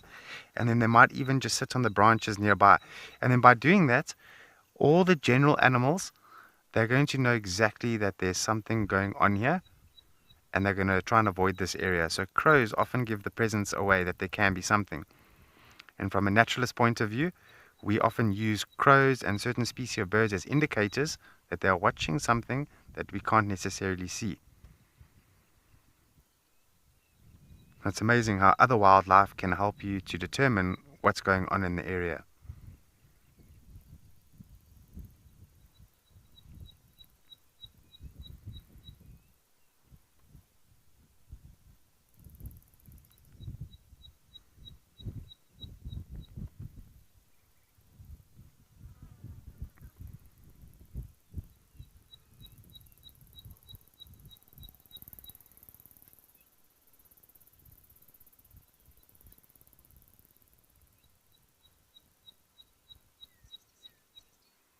Now it's getting pretty warm now. I can feel it on my skin. So I'm just wondering, how is this male able to just sit in the sun there?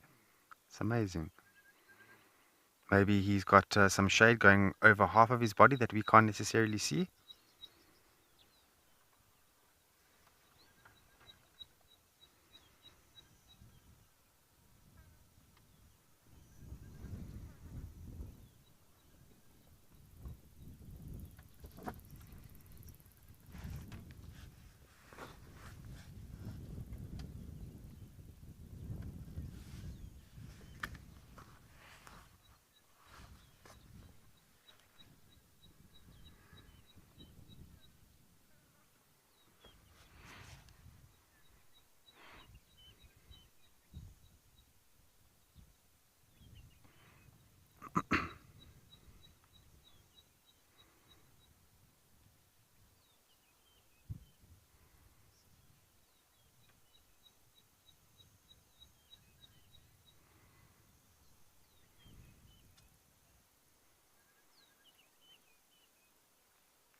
And just by sitting here, oh, it's a small little, just as Morgan points out a bird, it just flies away. Ah, there it sits over there.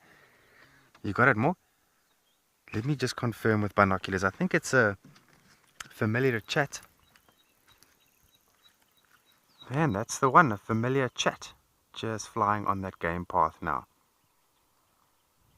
It's a very interesting bird. They call them in Afrikaans a gewone spekvreter, which actually means spek is fat and vrete is to eat. So they eat fat. And this comes from the voortrekker times, when the voortrekkers used to oil the axles on their ox wagons with animal fat. It was noticed that these familiar chats would fly up to the axles and try and grab bits of that fat. And so they got the name the gewone spekvreter, known as a familiar chat. Good spot one, Morgan. Lovely little birds, often flicker their wings when they land. It's very much behavioral, with a nice reddish tail.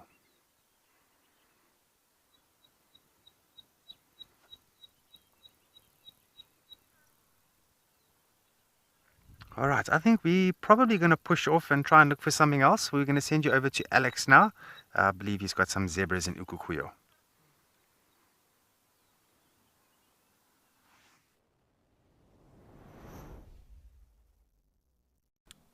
Thanks, Andrew. And we're here with some wading springbok and what looks to be a party of gemsbok as well. Forming up at the top, running around a little bit, and also hopefully going to be joining us in the next moment or so. And just making sure that we haven't missed anyone on the left of us. I've just been paying attention to the springbok that have waded in. And some kudu as well, just on the outskirts here, just on the left of us. A couple of kudu cows coming down to join us.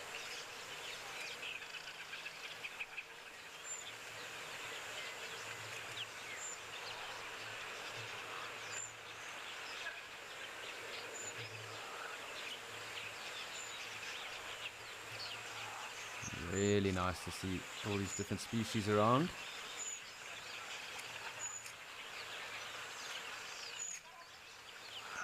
Lots of kudu. Lovely to see.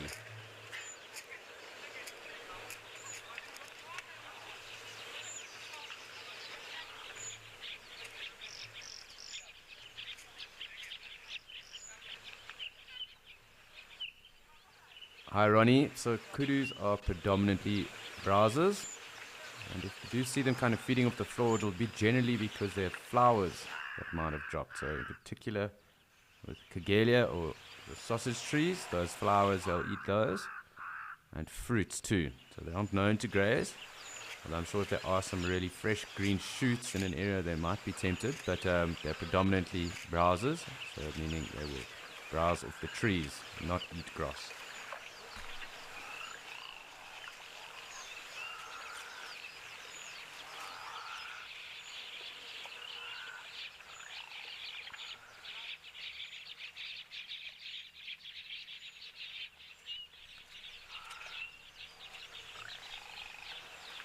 So it's really cool having this lovely family of kudu come and join us. But what is also lovely, and just as a reminder, is when you guys send through your questions and comments, because this is also a live and immersive experience, and it is your journey into the African wilderness with us. So please do send through any of your questions, your comments, points of interest, anything interesting you might notice on any of the animals or with the animals in terms of their behavior. We love to hear from you, and we love to interact with you as well. So please do send those through.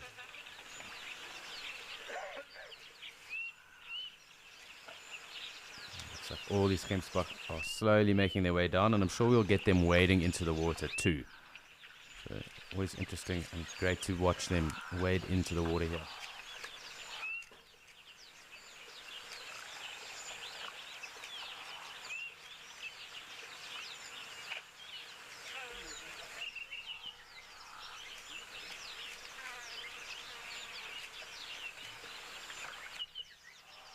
Hi Amy, so they generally give birth to one lamb. It would be rare, but it does happen that they would have twins, but very rare, and I don't know the exact number or how frequently that would occur. But there are instances of them being recorded as with having twins too, here and there. But very, very rare indeed.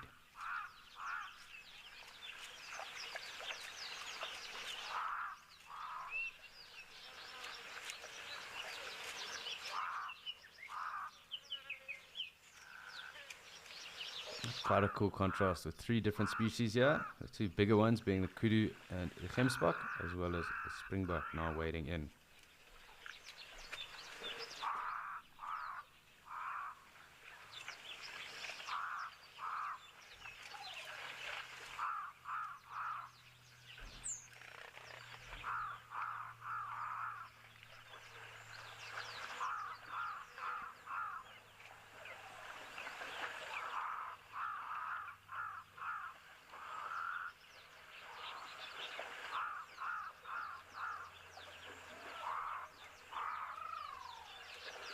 Great to hear our morning dove as well.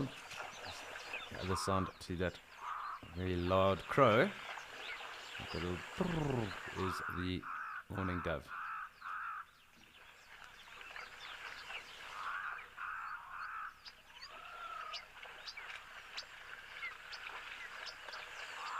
Sorry, I do need to just get the comms there again for your question.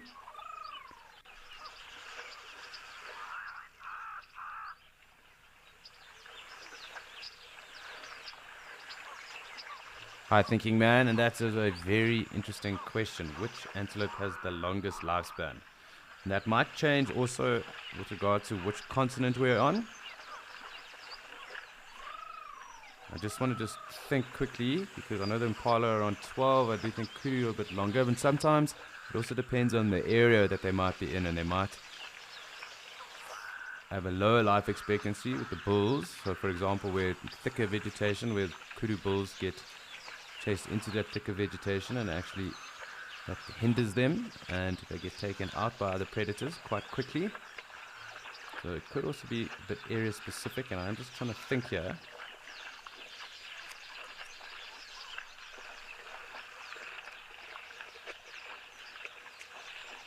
I'm tending to think towards a sable or a roan, and I'm just wanting to have a look here. They are quite closely related though anyway.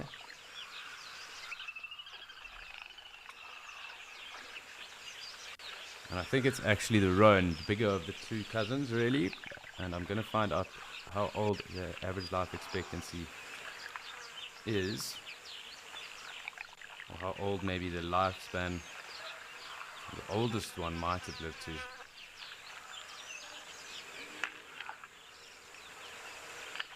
But I do think it's the family of the sable and the roan, the Hippotragus.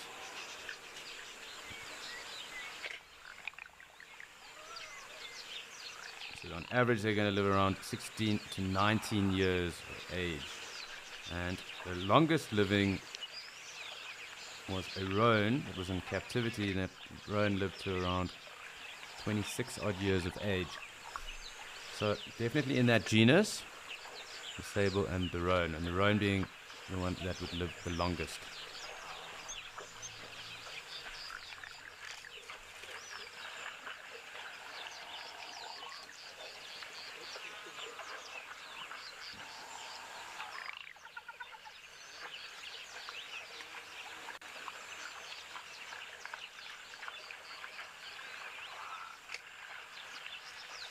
So these oryx would also live quite old as well. Again, it also sometimes comes down to the areas that we find these antelope in, because vegetation and habitat might play a part. But on average, an antelope will live to maybe around 12 to 14 years of age in the wild.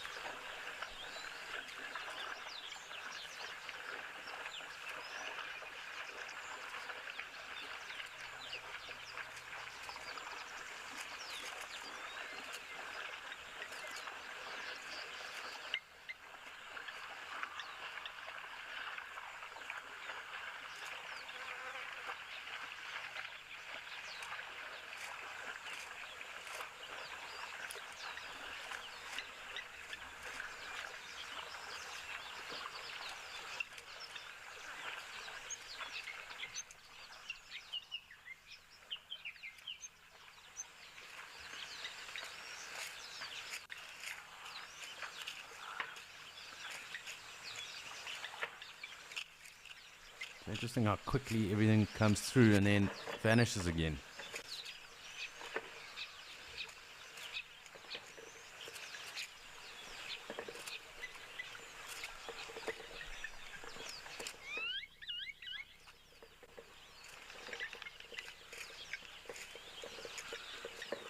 Hi Tandy. So we do know obviously that wildebeest do migrate in certain areas in Africa, and within Etosha and within the Etosha system, they definitely move from area to area. Obviously, where the grazing is good, but it wouldn't be called a migration here, just because of the pan system.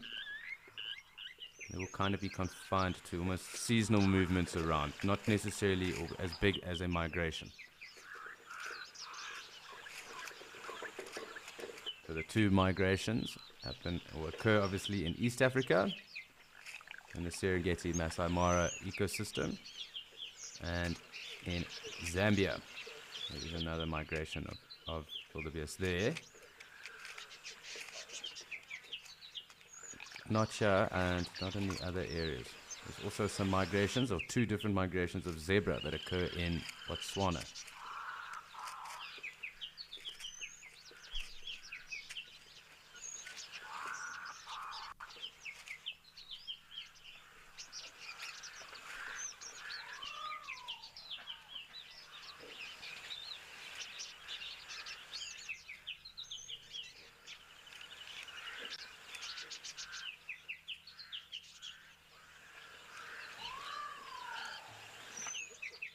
really quite cool listening to those mourning doves just coo in the background there.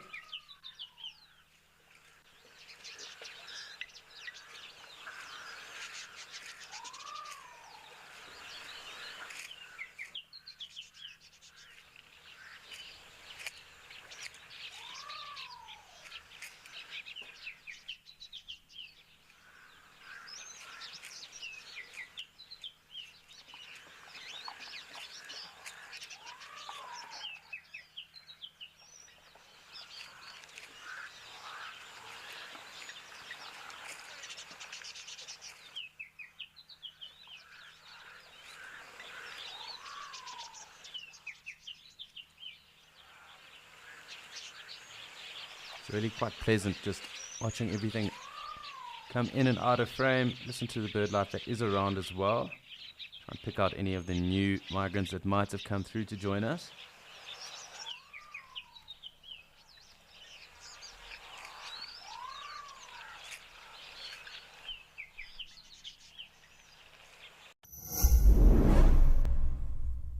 Hi, I'm Patty Andre, and I'm in Loveland, Colorado, and I was so honored to win the prize to Jamala Medikwe. It's going to be such a great trip, I'm sure, and I've been an explorer since explorers started. Been to Africa a couple times, but I've never been to South Africa, so it's exciting, and I'm happy to go there. Sign up today and you could be the one experiencing it for yourself.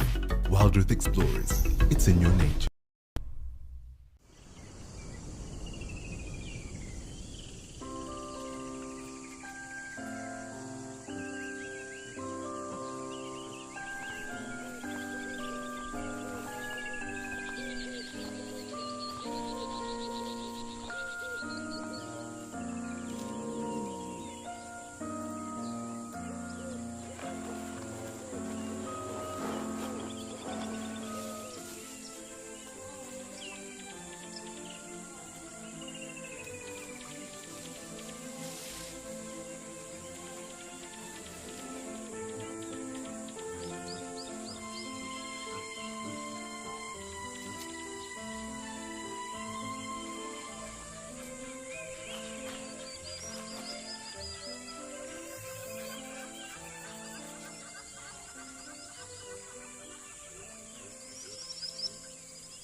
Always cool having the zebra around with us.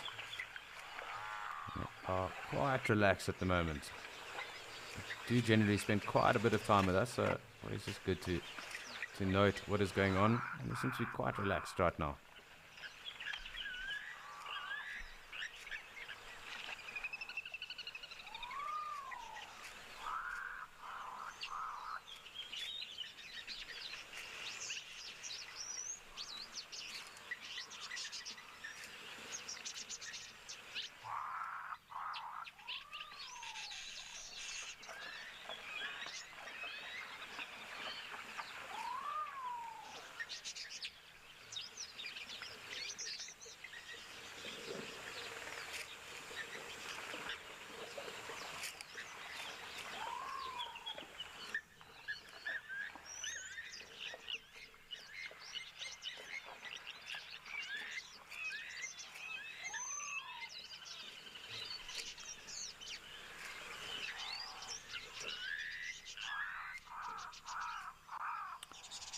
Hi Tutu, I will just confirm that with you. I do have an idea, but I just want to make sure I am 100% correct.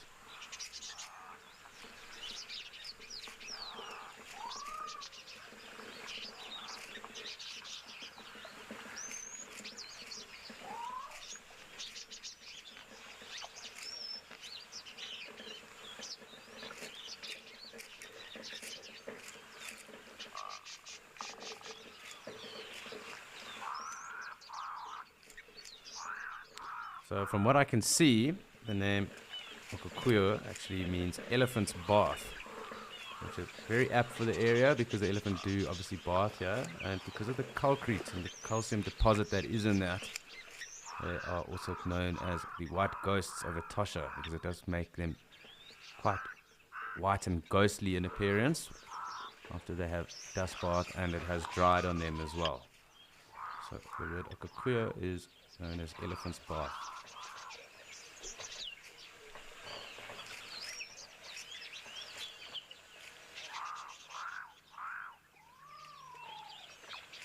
I can see another one here, and it also refers to the woman who has a child every year. So I'm not too sure. I will confirm that.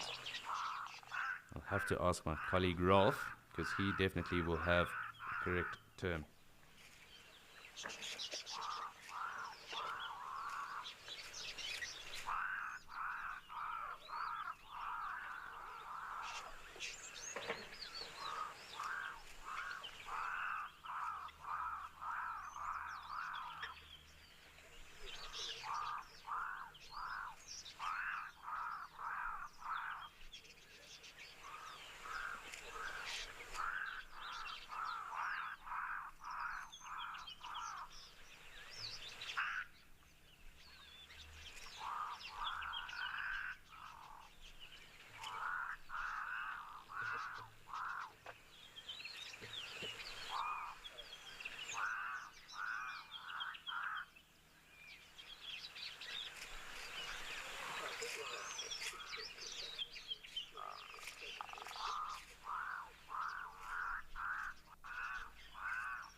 So I will confirm again what exactly the term translates to once I do have a correct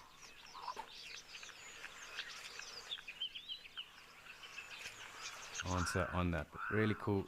Again, the Gemsbok have come through and more springbok for us to enjoy right now.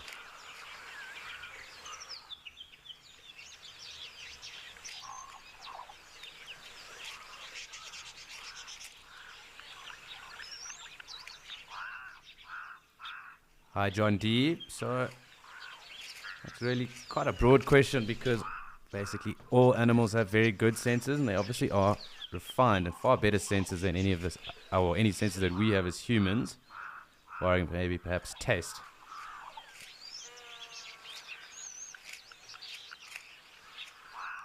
So they do have very highly adapted senses such as smell, hearing, sight, and some of those are obviously higher in some animals. So for example, elephants don't necessarily have the best sight but can smell and hear really well. And obviously things like eagles that obviously have really highly adapted sight. So it really depends on what animal species you're asking about, because they all are kind of they can be quite specialized, but they are really far better in terms of their senses than human beings as well.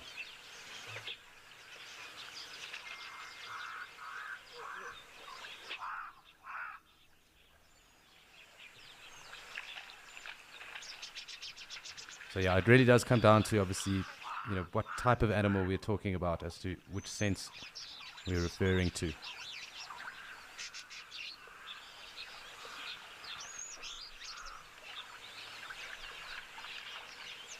So I do have confirmation on what the word Ukukuyo means, and it is indeed that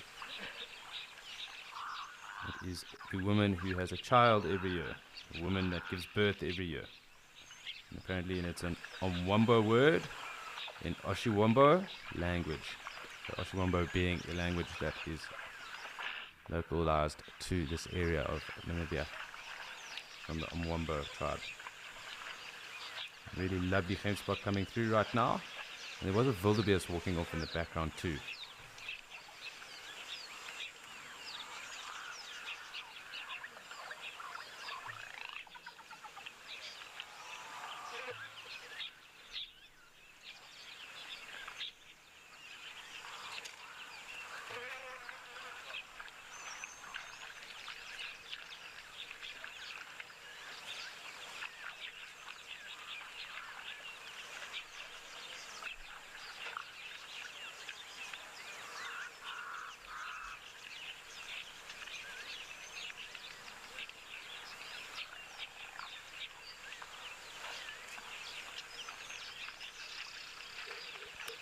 So animals that would have the most sensitive feet, I would think would be more along the line of the carnivores, predator vibes. So those being the jackals, hyena, lion, and that are found here, just because underneath their feet are soft pads. And it is noted, even if you see your dogs or cats, if they happen to walk, and as you being your dogs or cats at home, they happen to walk on grass, or those little blades of grass also get stuck between their toes and irritates them as well. And you see them flicking their feet out every now and then. And there are little tufts of grass in between these stones too. So I would think those with the most sensitive feet, and also just because of their usage of their feet and the digitaria on them, there's pads underneath. And that soft fur that is in between those pads would be the predators. So it would be little cats, African wildcat, caracals, cheetah, lion, jackal, hyena, perhaps even a mongoose if they were around. Those would definitely be the more sensitive of the feet.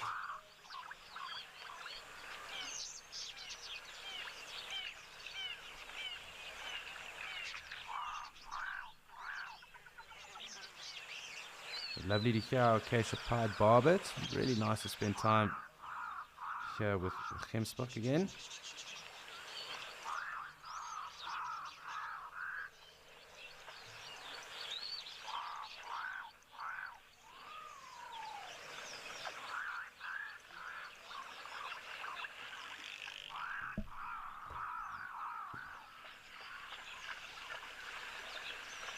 So great to spend time right now with all these gemsbok, enjoying the scenes.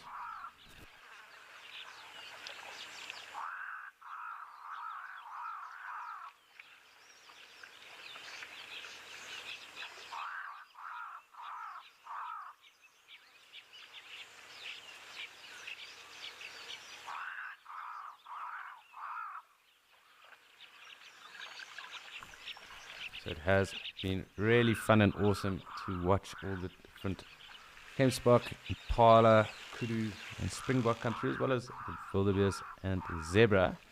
It's time for us to go look at a very different animal across in Djuma.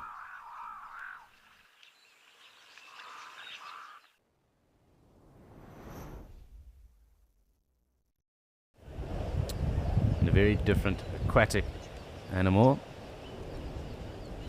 Hippo. It does look like a little oxpecker has landed on it. It is quite windy, so it's a bit shaky. I'll try and come back out. I do think quite a bit of weather on the way. Well, there has been quite a bit anyway in the area. As I said, a little oxpecker has landed on his back. Interesting to see what on earth he's actually getting up to. Really cool to see Dewey.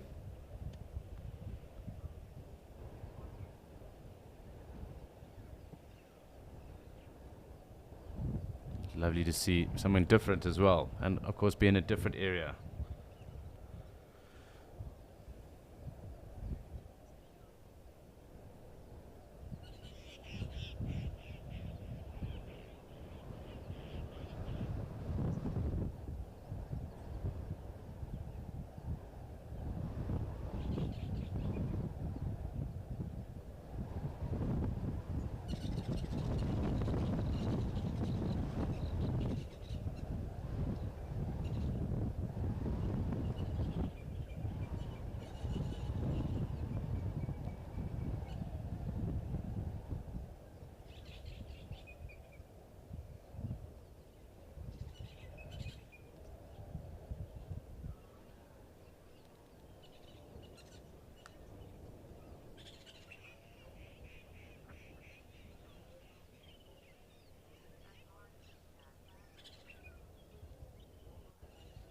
really quite cool watching this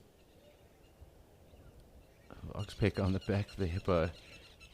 Really something for it to gorge itself on. Normally it's the terrapin that are on top of the hippo at least.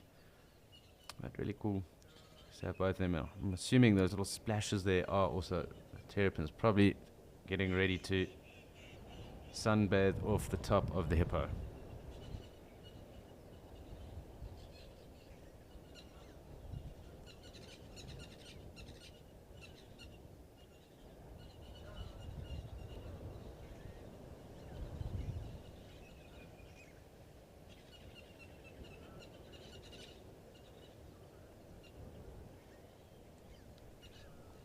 Lovely just to see the different animal interactions that we get across different locations, but it's just the different animals that occur in the different locations as well.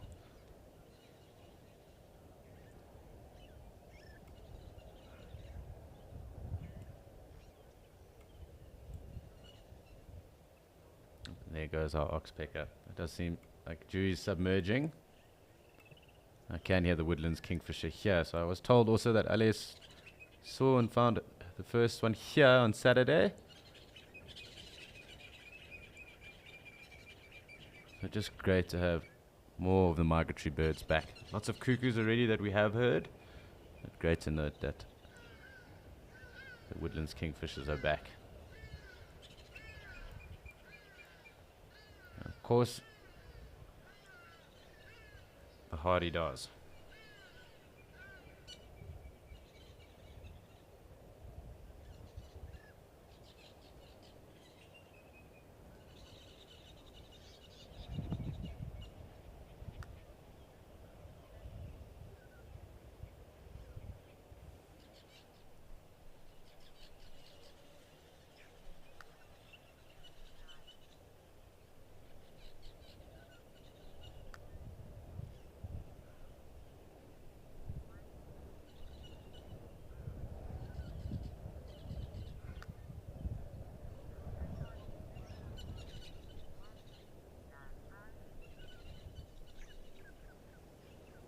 Seems like Dewey's being a little bit camera shy with us, and I do just want to zoom out a bit and just see who else might be around Gari Dam right now.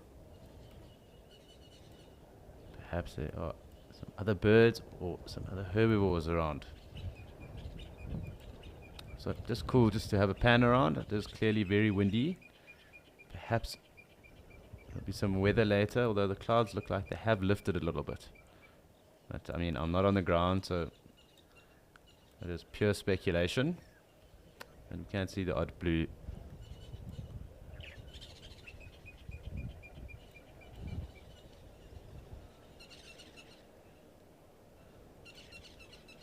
Hi Pam, yes they do. Oxpeckers and all herbivores have a very strong bond.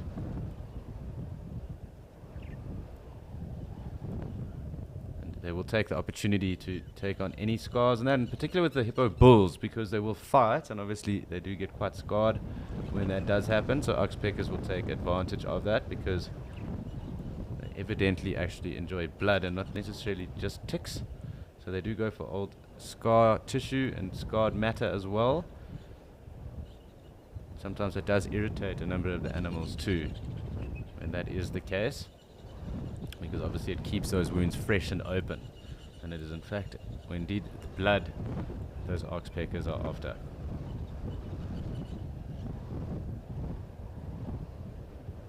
But they will take advantage of any source, and obviously herbivores are their main source.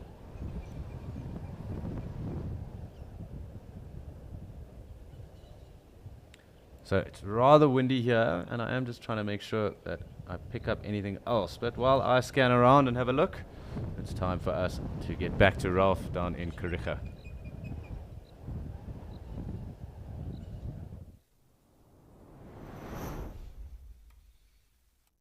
This big bull giraffe is definitely not camera shy. He's not shy of anything. He pretty much pushed those other two younger males that were fighting and necking off, and off they went, and then he just proceeded to enjoy the sun, and that's what he's been doing ever since. I think he might even be going for a snooze. Giraffe do sleep standing up, and so that's exactly what he might be doing. He's not chewing or ruminating. So could he be sleeping? My guess is he is.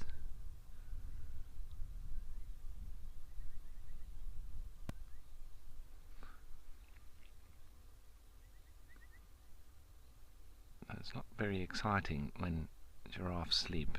That's pretty much the extent of it.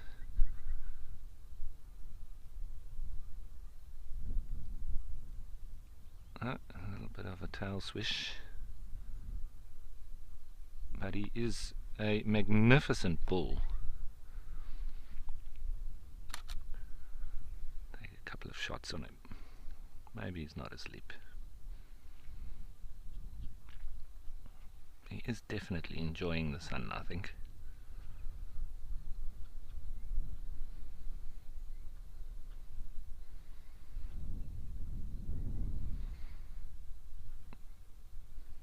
All the giraffe are pretty much just standing around now,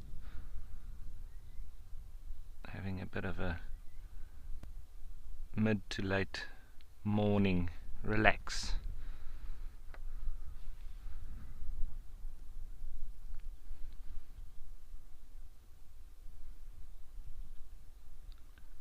Little warthogs come to join him.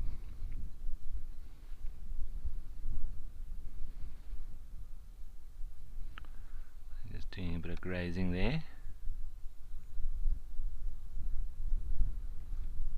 They might go for a wallow in a couple of hours as it gets hotter.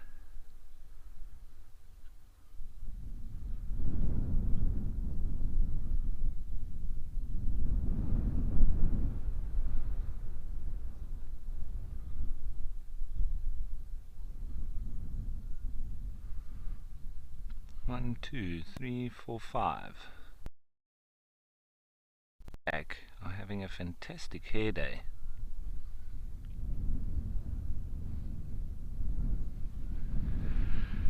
So Sandy, giraffe are scared, but mostly so lions, because that is their biggest predator. Lucky for these giraffes though, there's no lions on this side of the reserve. This is a sanctuary for the rhino, the buffalo, the giraffe. On the other side,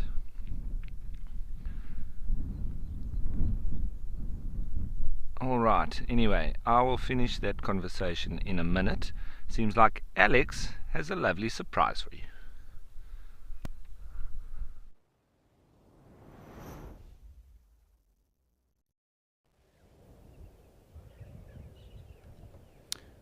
Thank you, Rolf. And yes, what a surprise I have indeed. After scanning around, I did come across this lovely bull Ellie, and he is moving off just a little bit further down. He has been mud bathing as well, so definitely great to touch base with our Ellies. Always lovely to spend time with him. I'm hoping he turns around and comes back towards us. But, might not be the case with the weed eater in the background.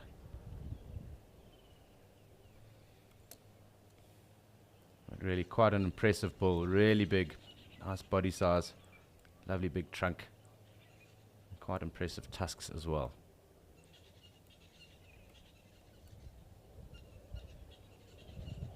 But really rather caked at the moment.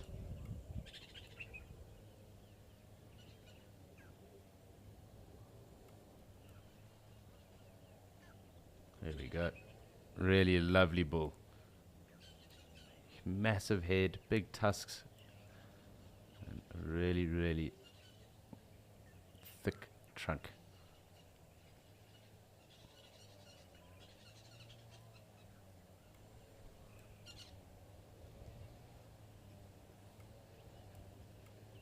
It'll be interesting to see how quickly he does disappear, because it really is starting to get very thick, and in a month or so's time it'll be near impossible for us to get a look at anything really that goes into the thicket. It'll basically just be this green wall that is impenetrable. From what I could just see there, red-billed oxpecker. Looks like the Ellie's just through the Guaribos over here. You can just make out his legs.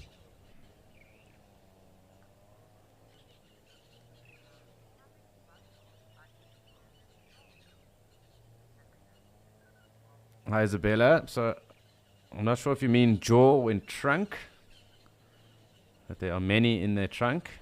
But let's just get a confirmation of you meant jaw or trunk there.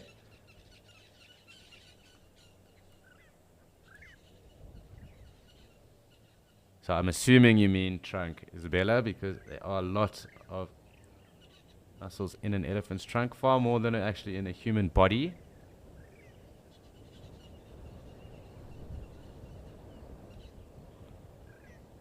So I just want to make sure, because I did read something that was conflicting the other day. Normally I say it's 10,000, but I read actually 40,000 the other day.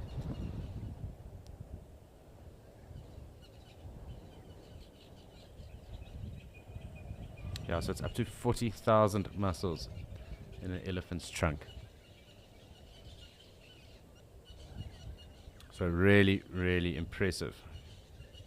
If you consider that a human has only 600 odd muscles in their body, you can appreciate really how complex that trunk is. And in fact, it is actually an adaptation of their nose and their upper lip. You can just see the Ellie through there. He's grazing at the moment, just ripping up tufts of grass, but unfortunately is literally just behind this tree, and because we're on a static cam, he cannot reposition at the moment. We can just move as he does get on. So hopefully coming back down. I'm clearly enjoying this nice green shoot that is coming through in the drainage line right now.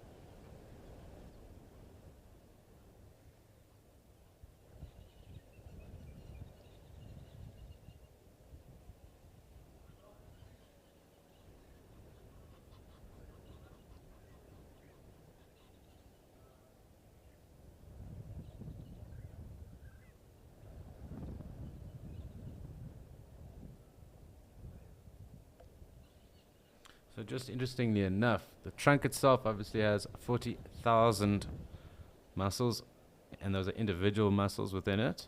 And skeletally, so the skeletal muscles which help the elephant move and give it its motion and allow it to obviously walk and run, and the rest. There are approximately 394 different skeletal muscles that help the elephant set itself in motion. So those are obviously found on the shoulders, the arms, triceps, trunk being a separate organ, biceps.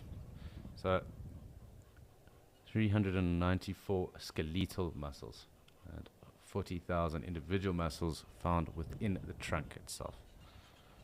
Trunk being its own muscle, part of the skeletal muscles then.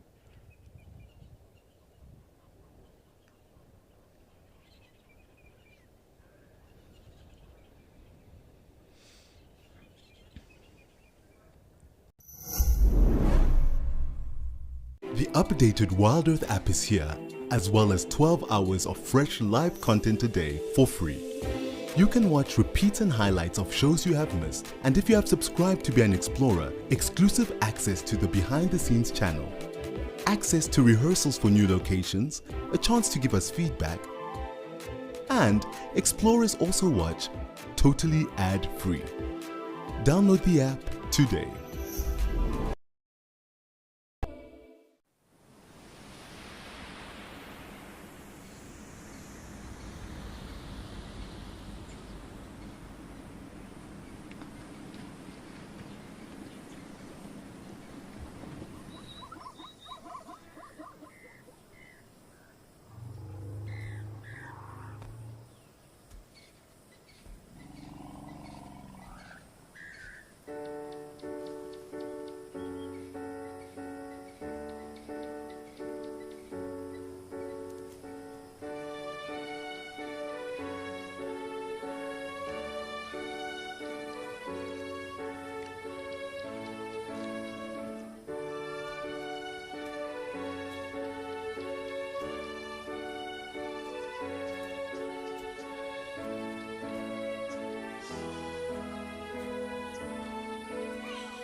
So I do think we have seen the end of our Ellie for now at least. And this wind is getting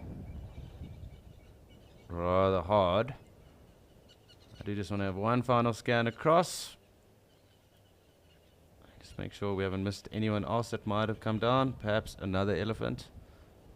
Or even Dewey sticking his head out again. But it does seem that this wind is going to impact us, at least on the audio side of things. And it seems like even Dewey has decided that he would rather submerge most of his body right now than be exposed to the wind. So with that, I think it is also time for us to head back to Okakuyo and see how busy we are over there.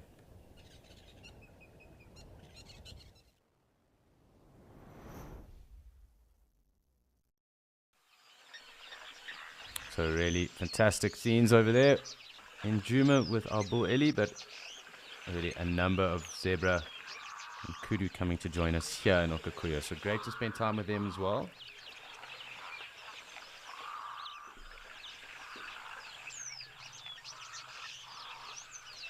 And once again, appreciate the difference in scenery and what is going on in the different locations. So really, really quite cool. As we have noted, the zebra do spend quite a lot of time here. And that also means because they do need to drink at least twice a day. So they do clearly enjoy themselves when they are here at the water. Most lovely to also see the springbok wading through as well. So great just to appreciate the moment. I'll try and see if I can get us a little closer. And we can get a better look at everyone that is here.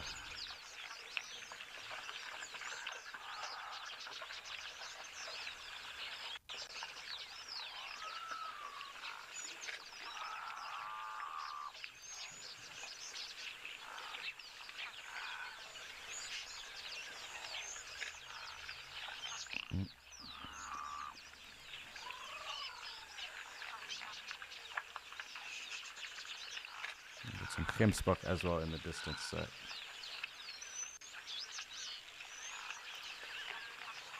just see if I can try and get everyone in.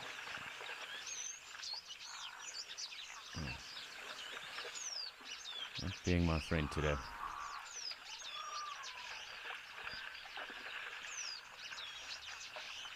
Let us see. I do think we'll get some of the gemsbok also coming through into this frame right now, so I don't want to jinx it.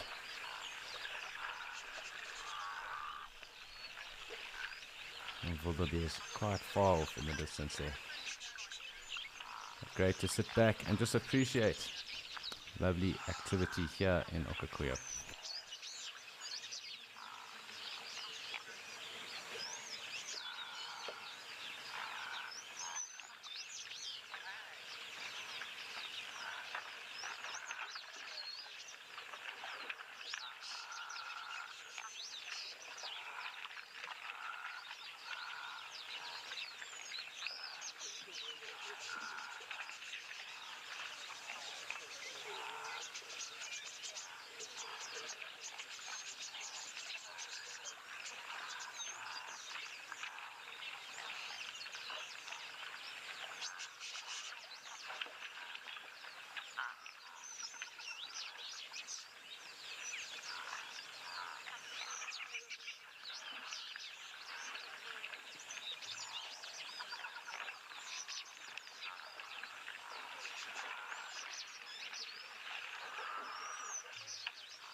Hi Kim, I can't say that I have seen a zebra with lighter stripes before, but I have seen zebra that have borne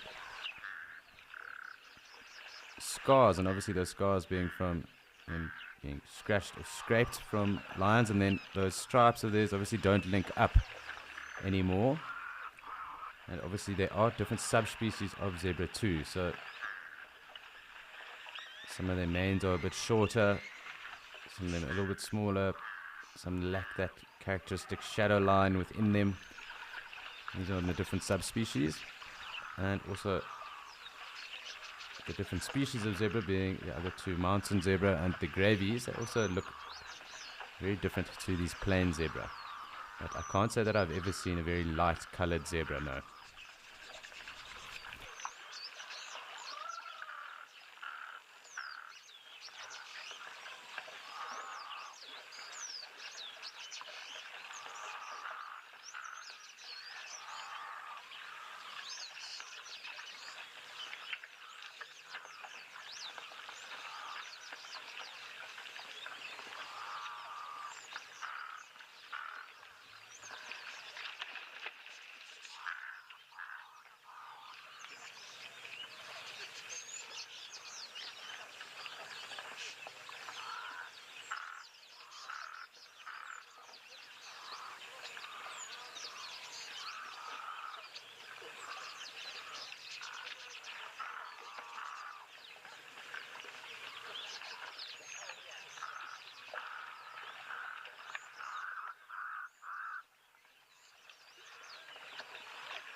Very lovely having all of these animals around with us right now, and this Kemp's Rock right in the middle of the frame. Really, really cool.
Hi Amanda, I'm sure if the wind was howling, going very fast, and yes, that would definitely affect probably the eyesight as well as hearing as well, just because the rattles, and that will also depend on how thick the vegetation is around them.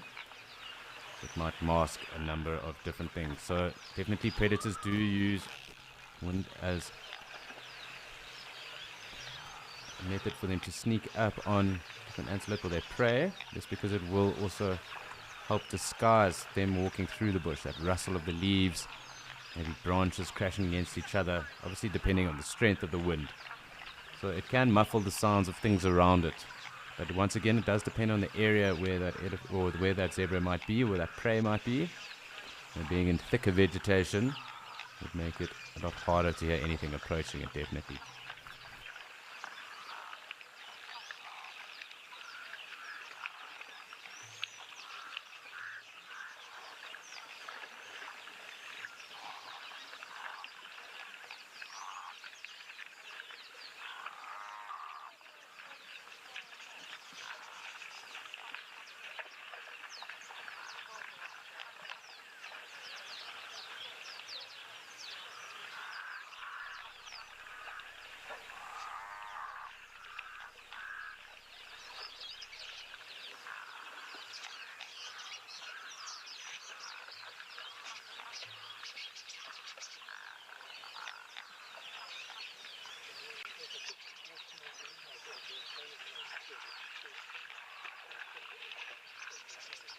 It does seem that the number of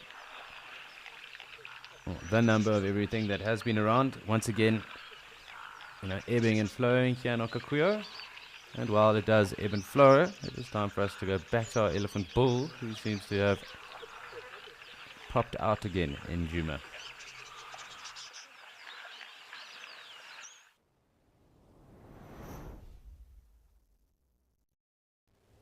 So quite clearly, our bull has decided to come and join us again. And he really is a magnificent bull. Look at those tusks. They really are rather thick and massive. There are obviously a number of big tuskers in the Greater Kruger area as well. So he wouldn't be the biggest, but he is really impressive. Very big body size, massive head, huge trunk, and those tusks are very imposing as well.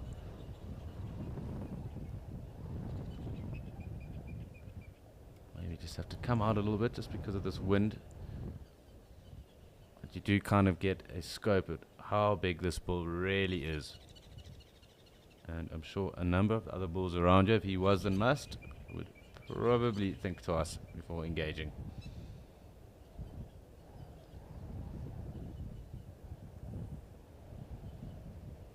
But clearly enjoying grazing there in that drainage line. Obviously the water would filter down there, and that grass would be very high quality.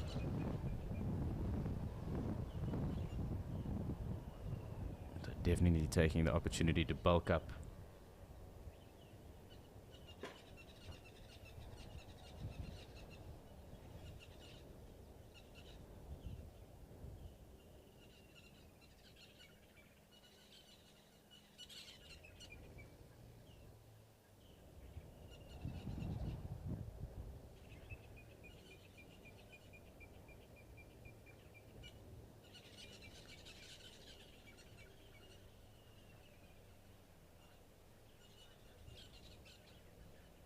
Hi Maya, so I want to just double check. I'm going to say around 48 to 45 kgs, but I do just want to double check my figure.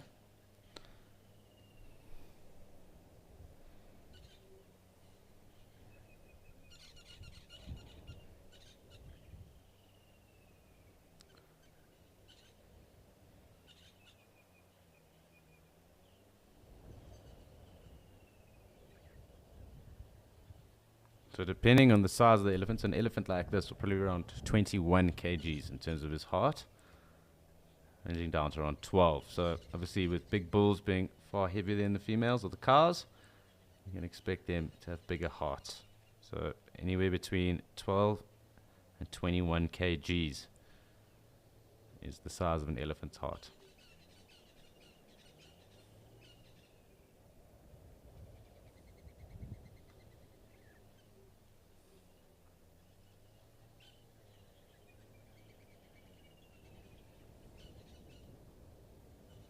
So I do give you some clarification. Those are obviously averages. Obviously with big bulls that weigh up to about 8 tons or so, that heart would be bigger than say 21 kgs, and probably get up to about 28 kgs in terms of its weight.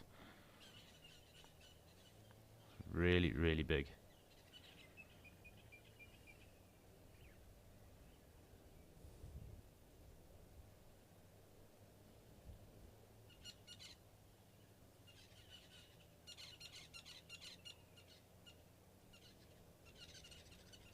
He really is such a nice bull. Clearly quite relaxed at the moment too.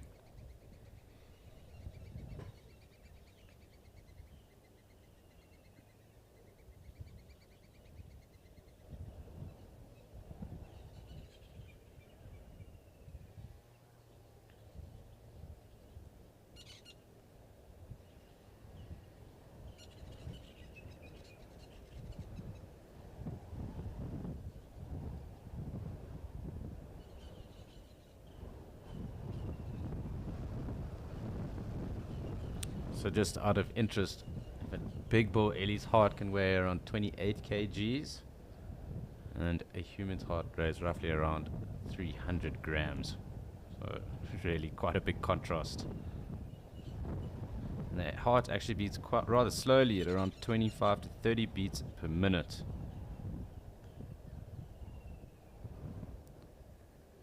And if, just to put that into perspective as well, our heart, a human's heart, will beat at roughly 70 beats a minute. So almost double the rate at that of an elephant.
really cool. I'm thoroughly enjoying spending time with this bull at the moment.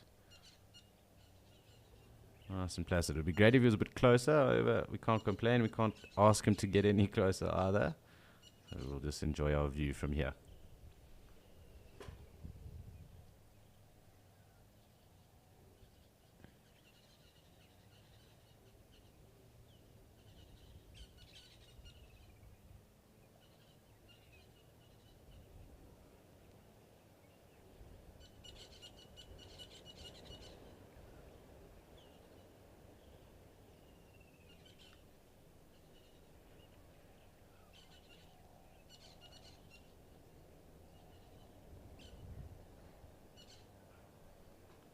So Mandy Rose, the animal that an elephant would be most scared of is indeed us human beings. And in terms of how old they are in the wild, they would be most scared of lions and in fact hyena as well. Clan of hyena, they would be tempted to perhaps go for a young calf. Within those family structures, it would be a very tough ask. But not to say that hyenas wouldn't try go for them either. Perhaps maybe a big crocodile might try and go for a small calf as well if they were crossing a water source or a river. In certain areas that's what they do, so that might be the case as well. And there are areas where lion are known to take younger elephants as well. But definitely in that order: human beings, lions, hyenas, perhaps crocodiles in the areas that they're found.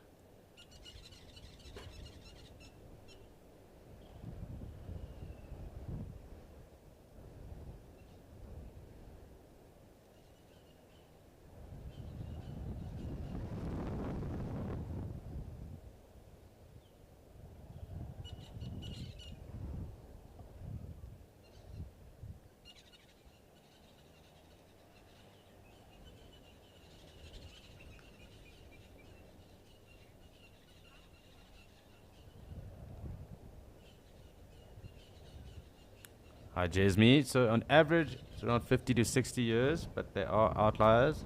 And if I do stand to be corrected, and I will double check this, but I think the oldest recorded is at least 75, 70 years of age.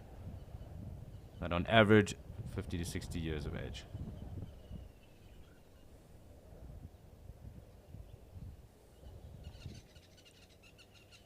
So the oldest ever was an Asian elephant, and was in India, and it was 86 years of age.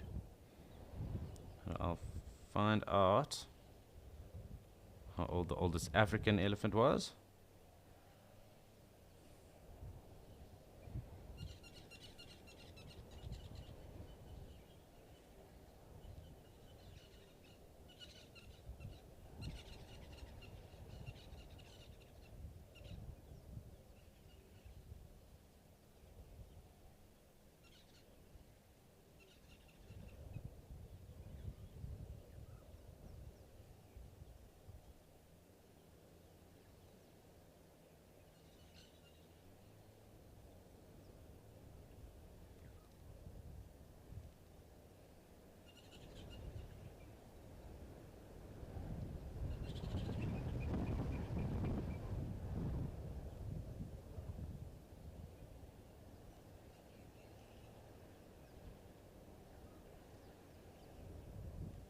You can actually see the oldest elephant was actually an Asian elephant. He lived up to about 89 years of age, but it was also an Asian elephant. It was in captivity.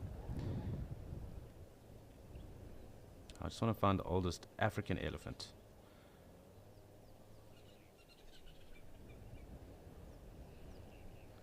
It's not something that you think about every day. I mean, we normally talk about the averages or the means of certain things because it's really hard to gauge and tough to tell the true ages of most things in the bush. So it's better to rather give an informed opinion.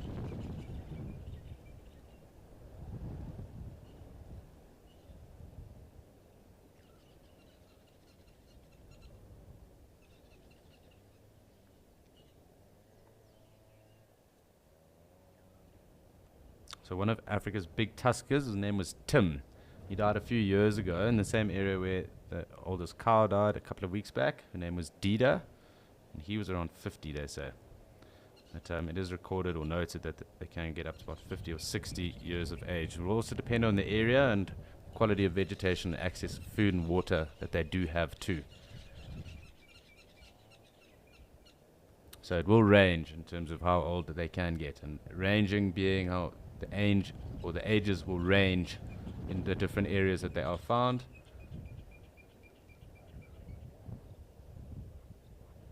And obviously that will also have different variables that will also contribute to those things as well. So not an exact science, it's mostly a statistic that we can give at the end of the day.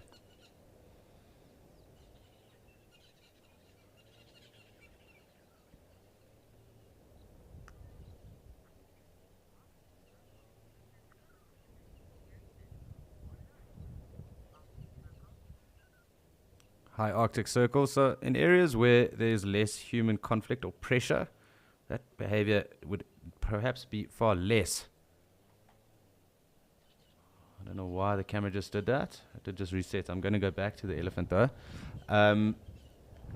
So in areas where there's less human conflict or human pressure, that behavior would be far less because it is an ingrained behavior. And obviously, if you consider that elephants are really intelligent, sentient, and quite remarkable individuals and beings, in areas where there has been high conflict or even culling, poaching, those kinds of things, they obviously have that ingrained fear then, and that is ingrained and then passed down. And that is then obviously learned behavior. So when that conflict does die down and those elephants to at some point can be rehabilitated and those areas regentrified, then they will calm down, but they will always have that in the back of their minds as well, because as we know, they don't forget, and as I alluded to, they are really, really intelligent. So in Gorongosa, for example, in Mozambique, because of the civil war that was there and for such a long time, those elephants there, if they even see cars, at least when they first started to research them or do research on the ground, when they even saw cars, the breeding herds used to just chase those cars, and it was really quite a hectic scenario to be in. And obviously now, with conservation and preservation and protection going on, that behavior has calmed down. But I wouldn't say that those ellies would be the greatest to either walk into or drive into either. I'm sure they would be quite on edge generally, and they would definitely have that harsh reality that is imprinted on their brains and then ingrained in their behavior from there on out and then taught. So it would take many years, perhaps generations, for elephants to unlearn those behaviors. So perhaps them actually becoming quite unpredictable at times.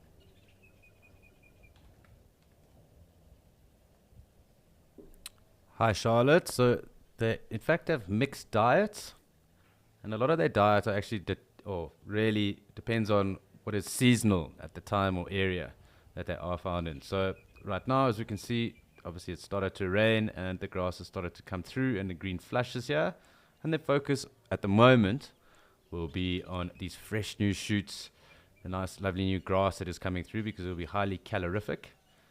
And they do need to eat around 150 to 170 odd kgs of vegetation in a day. But as I said, seasonally, so there are different fruits that fall at certain parts of the year, different flowers that might only show up in different parts of the year, different pods that come out different times of the year, and their diet also are dictated obviously through the season. So when it is the dry season and towards the end of the dry season, we do see them then focusing on more browsing matter, bark,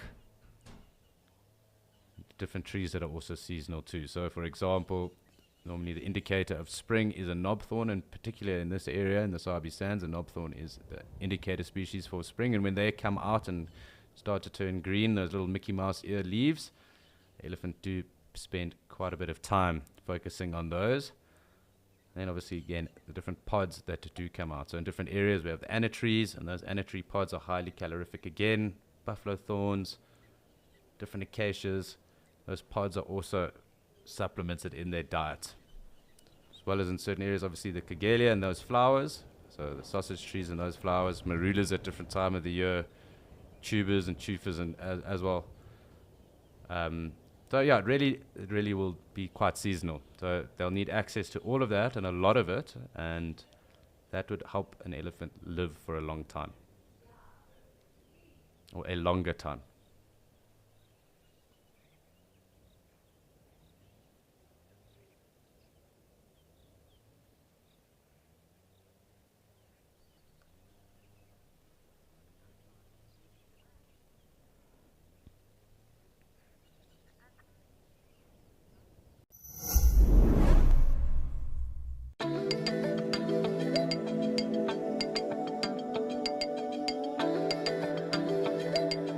This is what I love about lionesses.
So after giving us such a lovely show, I do think our Ellie is starting to bow out and slowly move off down the drainage line again.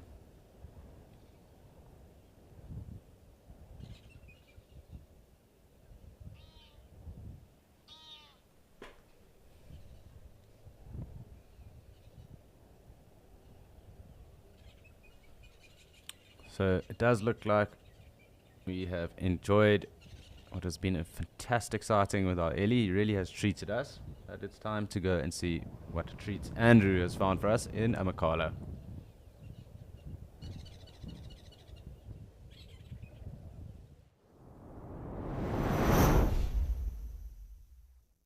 The far eastern part of Amakhala, and at the Secretary Bird nesting site to see what's going to happen here. And yeah, given the fact that it's quite a hot day, I think they are quite deeply nestled in there, trying to get some shade. But every now and then we do see a head bobbing up. curious as to what we are doing here as well. Been here for at least, is it 3 or 4 days or so?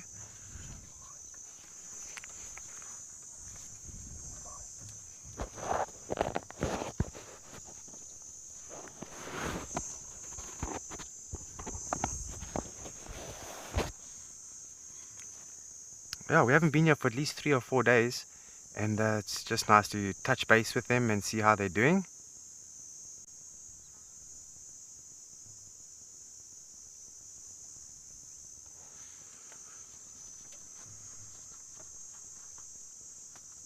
So there are actually 3 youngsters in there,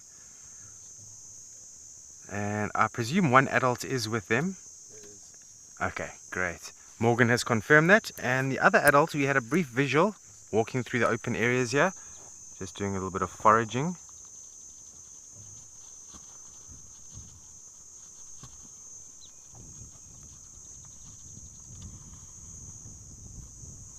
Just amazing how well concealed that nesting site is. Every time I come here, I can't believe it. You can't really see it. And unless you know that there are secretary birds in there, you could easily drive past on the road here that we're on and not get them. And it just goes to show what is around us that we might not be able to always see, and that's nature.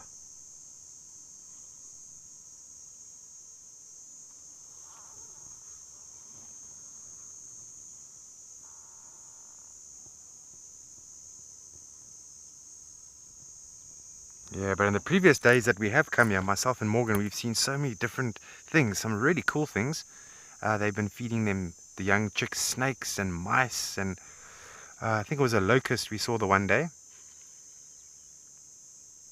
When I was having a chat to Wesley Gush, who's actually doing some extensive studies with secretary birds, which is quite amazing, and he mentioned to me that at least 80% of a secretary bird's diet is actually insects. And the fact that they've been eating so many snakes and so many mice, it's almost as if they've decided to change the diet, because it's going to be a lot more bulkier to feed to the chicks, opposed to going into the field and grabbing 1 or 2 grasshoppers, bringing it back. It's going to be a lot of work. So rather catch something big and meaningful and then return it to the nesting site, feed them a good meal, and that way they can grow and survive, which makes perfect sense.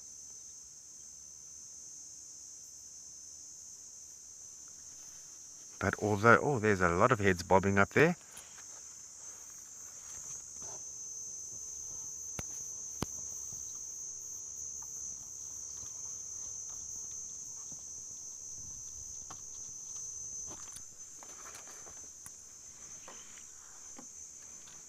You get that more?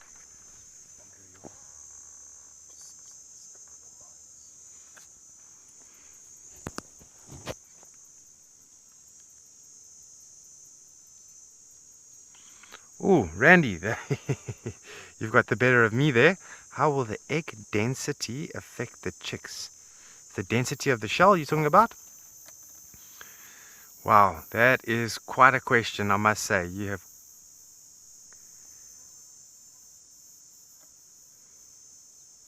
Let me give that a think. Oh, that's a tough one.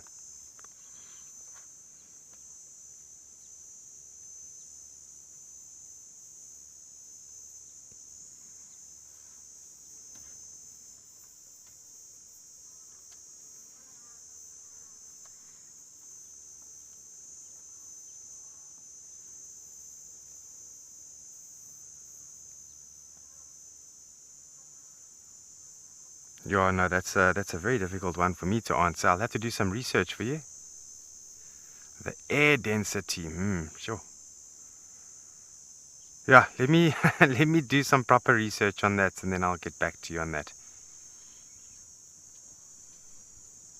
And I know just the person to ask. That'll be Wesley Gush.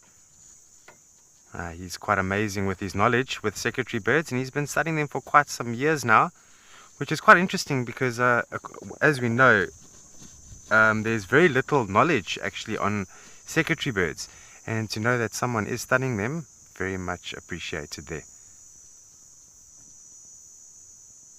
But we love coming up here. It's always nice just to sit here for a long time and watch something different like we're doing now.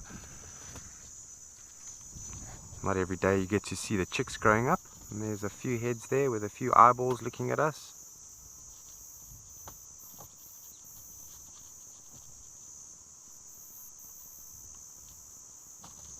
Well, they seem to be very curious, these chicks, very curious little animals.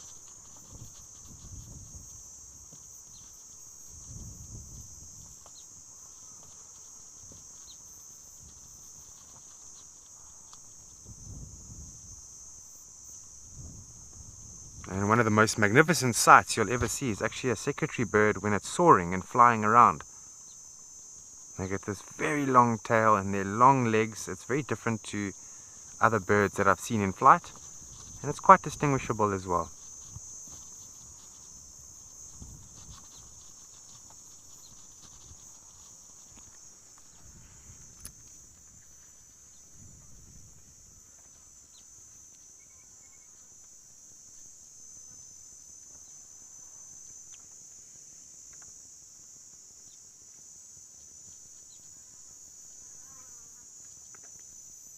It just actually makes me think back that the times that we have come here, we haven't seen any interactions of any crows sort of mobbing the nesting sites or the adults. And not to say the crows don't come out here, they most definitely do. They fly over all areas of the reserve. And we haven't seen any raptor activities giving the secretary birds sort of a hard time. I would have expected jackal buzzard to do that.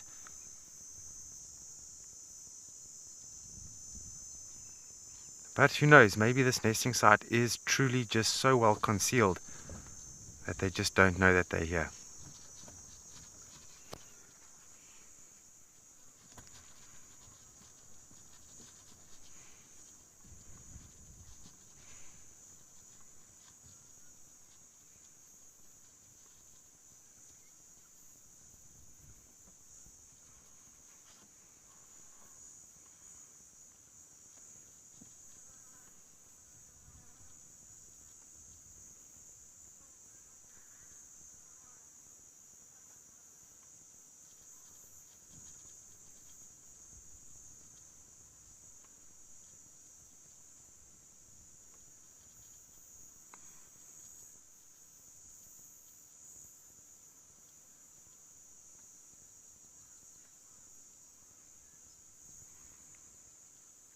Okay, we're going to wait for things to spice up a little bit here. In the meanwhile, I'm going to send you over to Alex, who has got something very large to show you.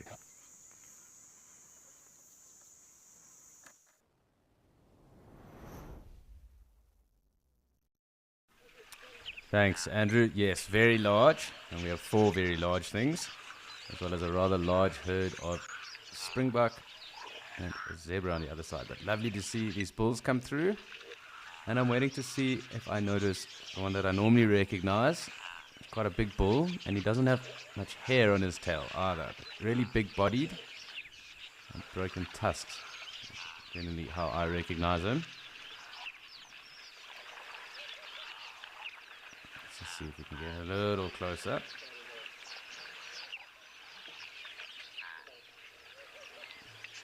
It seems like that's him on the right hand side of us. And something that is noted is that these eddies, desert adapted eddies, are the tallest elephants in the world because of how high, and that's an evolutionary trait, how high they have to actually graze on some of those anna trees and some of the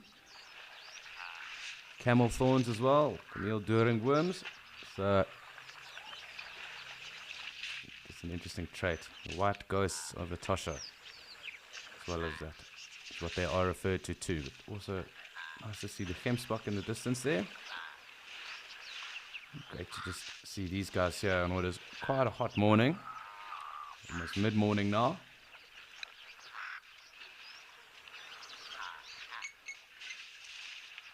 But really some big bulls.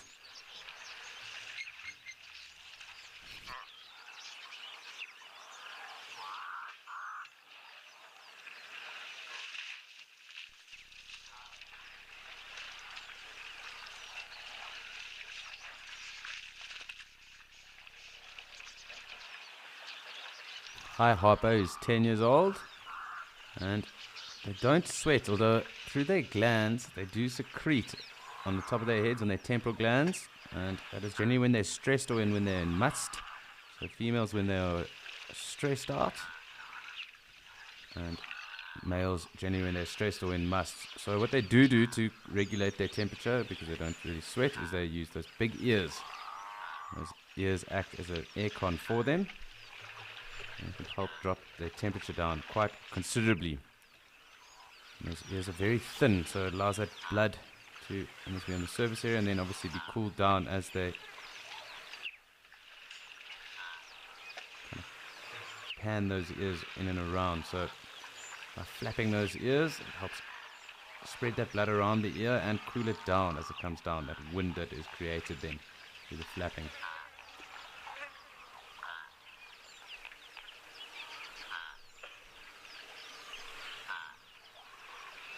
So that is the elephant's chief way of regulating its temperature. Unlike us who would sweat to help regulate our temperature, when we are really hot, we perspire, elephants will help use those, with those flaps to help their blood cool down.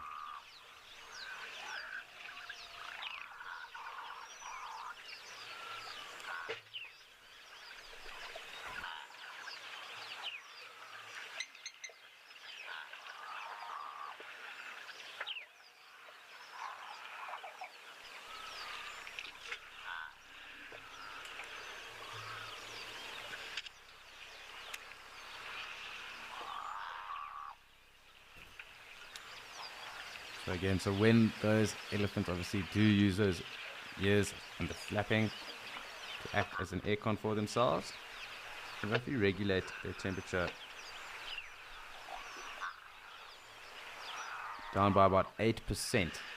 So that's how much added benefit they do get from using their ears in that fashion. About 8%. That they can bring their body temperature down just by circulating their blood and flapping it through those ears.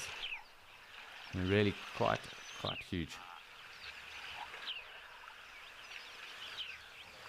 Now obviously the cooler your blood, the cooler your internal organs.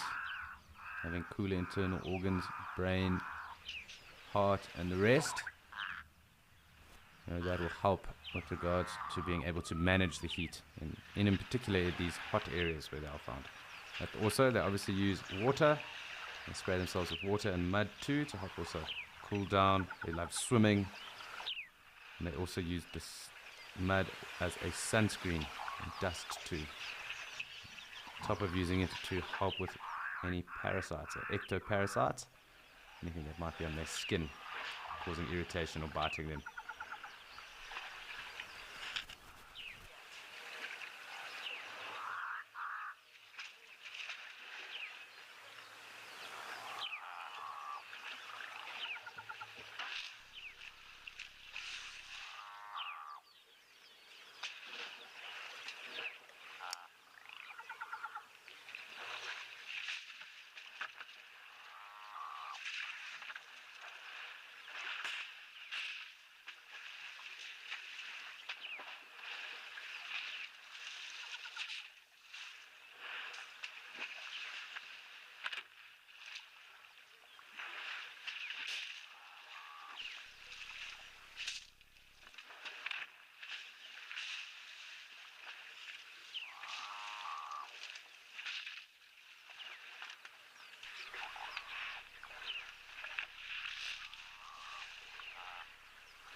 So really quite awesome watching these Ellies mud bath and spray themselves at the moment, really churning up that water at the moment.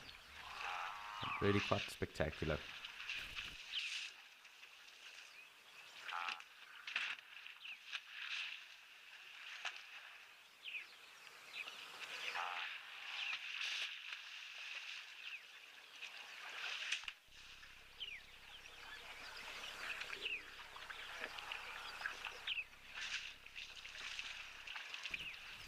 Hi Amelia, And these ellies right now will probably look lighter, but all ellies are in fact grey. However, it is the substrates and the areas that they are from that dictates what color they kind of look like because of the dust. So because of the concrete that is found here, that white stone that's around here, once the ellies have sprayed themselves, and you can see quite clearly here at the moment, they are that white color because of the dust that is around here that they have now then covered themselves with. But in, say, Mshatu, they almost look quite red when they have dust barred themselves there, and that's because of the iron content in that soil. And when we were across in Juma, you would have noted how dark that elephant was there, that big bull ellie that we were watching just earlier. If you were watching with us then, it would have been almost a very dark grey color. And again, also has to do with that brackish mud that he was throwing on himself too. More because of the granite and dolerite that is also found in those areas. So it comes down to substrate really, as to what color the elephants really look. So if it rains here, they would be almost like a fresh canvas. So consider them almost being painted ellies at the moment.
Really pleasant and precious scenes right here with these ellies thoroughly enjoying themselves. Lovely to spend some time with them. Not every day we get to do this.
So awesome just to be able to sit and relax and enjoy these lovely elephants that are with us, as well as the zebra, gemsbok that are around as well. But great just to take a moment, just sit and appreciate, listen to anything else that also might be calling or around or coming down or through. But great just to appreciate some wilderness.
It's amazing how placid these Ellie bulls are at the moment.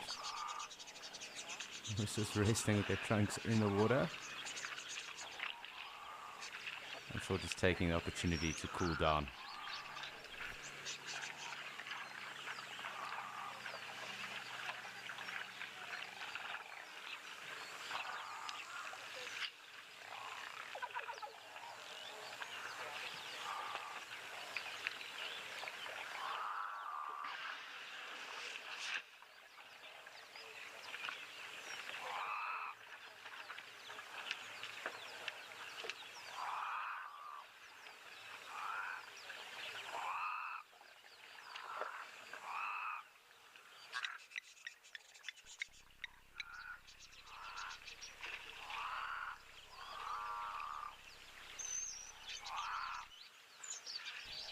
You're so correct.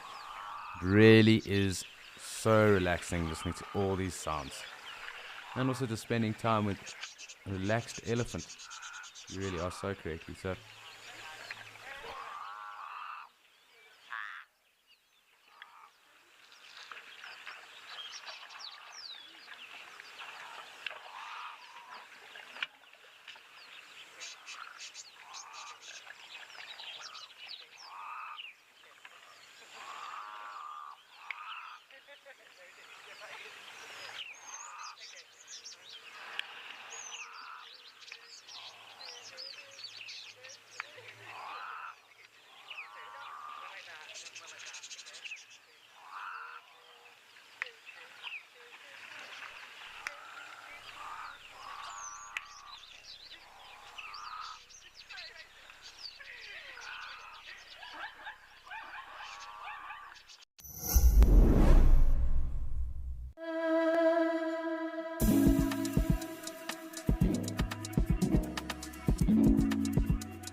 So very relaxed at the moment. Looks like these Ellies are here for the next minute. So while we do have Ellies present, we will definitely spend quite a fair amount of time with them, as well as those springbok that have also come down and joined too. So while we do have action here, it's just great to sit back and appreciate what is going on. And obviously, if you do hear anything, if you note anything interesting, if you have any questions, if you have anything you'd like to know, please do send that through. We love interacting with you. There's also a live and interactive experience, so please do remember that, and please do send through anything that you may wish to have answered or queried or spoken about too.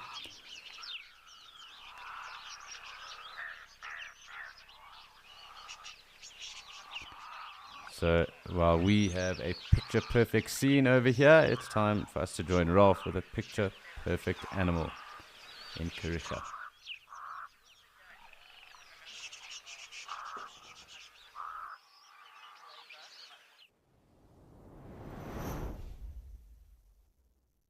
Giraffe have seemingly decided that it's time to really go for a proper sleep, while the wind is picking up now quite drastically.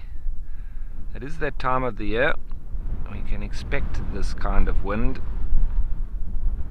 in the September, October, November months. So just making the best of it and lying with its neck sort of with the wind. It's probably been blown that way. Ruminating a little bit as well, I think.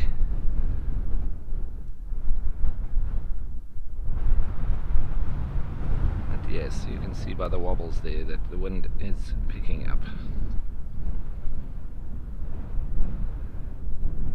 Other than the wind, it's actually a wonderful day. Not many clouds about. There's another one. It's also just standing head first into the wind.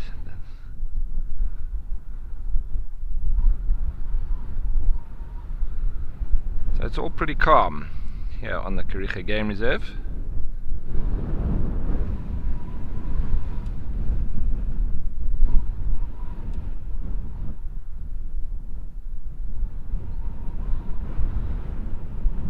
Those windy days, sometimes you can get more windburnt than sunburnt, and when there's a combination of the two, I think that's probably the worst.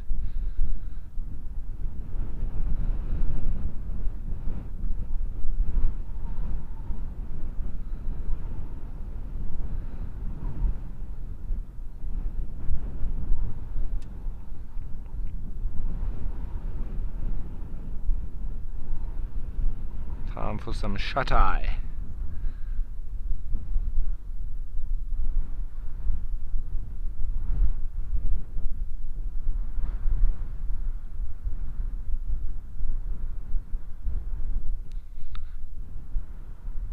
If there were lions here, you wouldn't see these giraffe doing this. That is obviously a very vulnerable position, and you very rarely see it where there's a high prevalence of lions.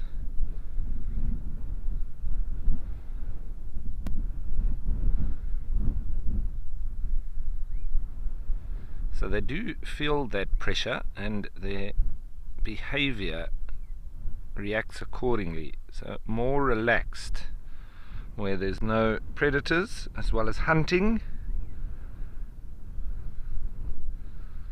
So a wonderful sanctuary for these big animals. Lots of small predators here, including brown hyena and jackals, caracal. So the smaller animals do need to worry a bit more, but nothing that's going to be taking a giraffe down, on this side anyway.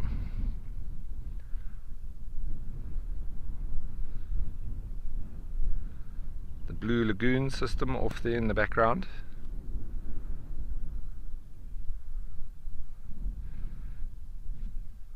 Oh, it's actually doing something. What is it doing? Having a scratch.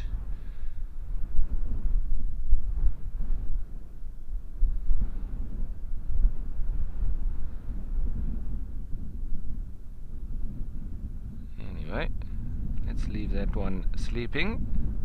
I'll just pan across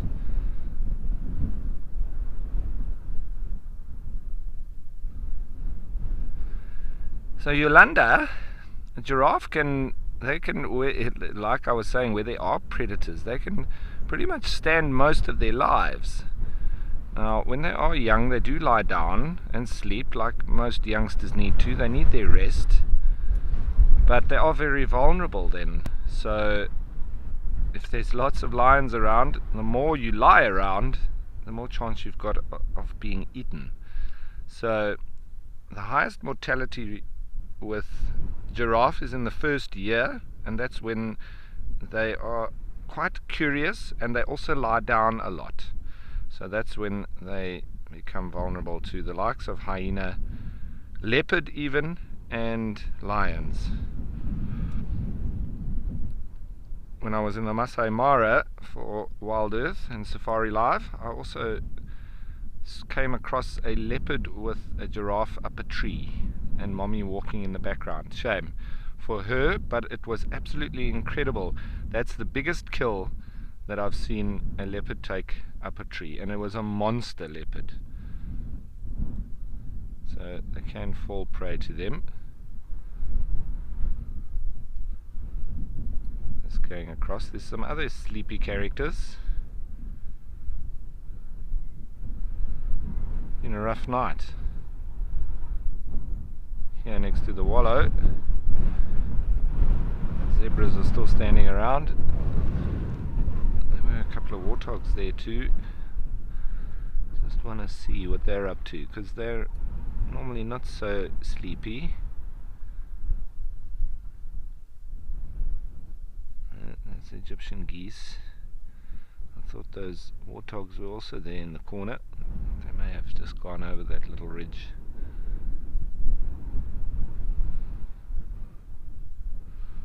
So no visitors to the spa yet. They might still come. Otherwise very relaxed. And the bird calls have softened down with it getting hotter and the wind picking up. Conservation of their energy. There's no point shouting into the wind if nobody's going to hear you and expending energy unnecessarily. So it's time for foraging and nest building.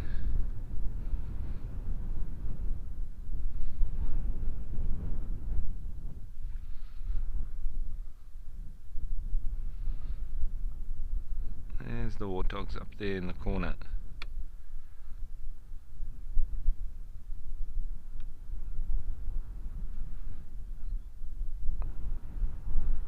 Seeing this zebra standing there in the road. When you drive in Botswana, especially around the areas of Maun and places of the like, this is a common occurrence, but not with zebra, but with donkeys. They like to stand in the road. And sometimes you have to drive right up to them, and even then they still continue standing. You have to clap your hands. Sometimes I've even had to get out the vehicle and tap them on their bums so that they move out the way, so that you can drive on. But lots and lots of donkeys, and you need to be extremely careful at night. I prefer not to drive at night at all. In Botswana, there's just so many animals that could be on the road. So I prefer to drive in the hours of daylight for that particular reason.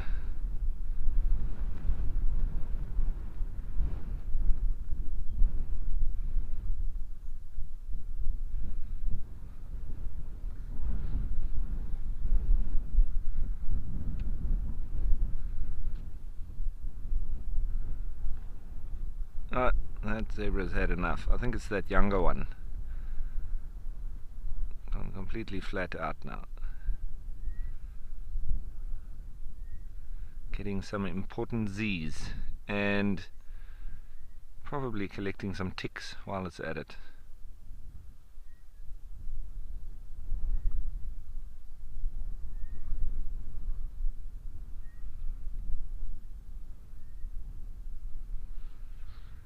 Yeah, so I mean there's a lot of accidents that happen on the roads of Botswana at night in particular.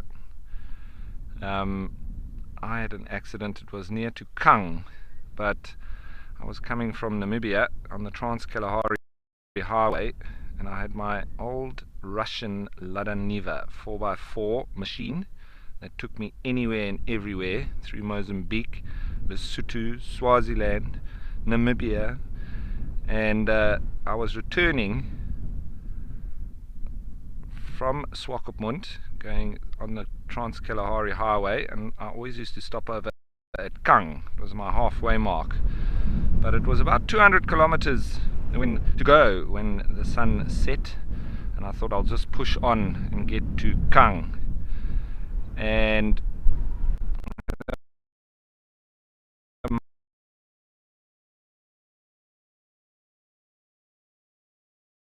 on the right, and I hit the one on the left, and my roof rack came flying off and landed on the road.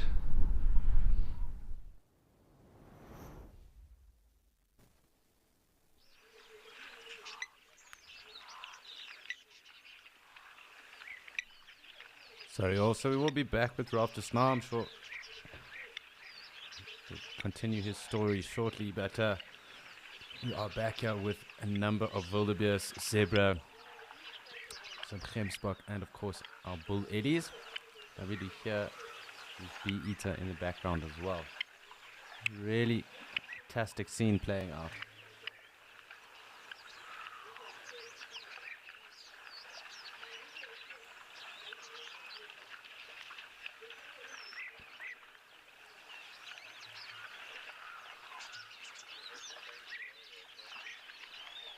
Really pleasant at the moment.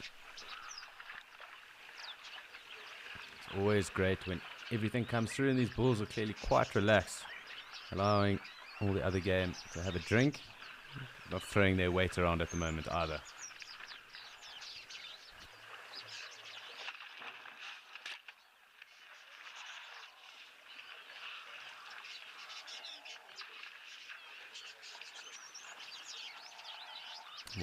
Two of them just taking the opportunity to rest, it seems, as well. This one here is using his trunk almost as like a little snorkel, and these others here resting their trunks on the bases of those tusks. Some kudu as well on the right hand side. Really a hive of activity at the moment.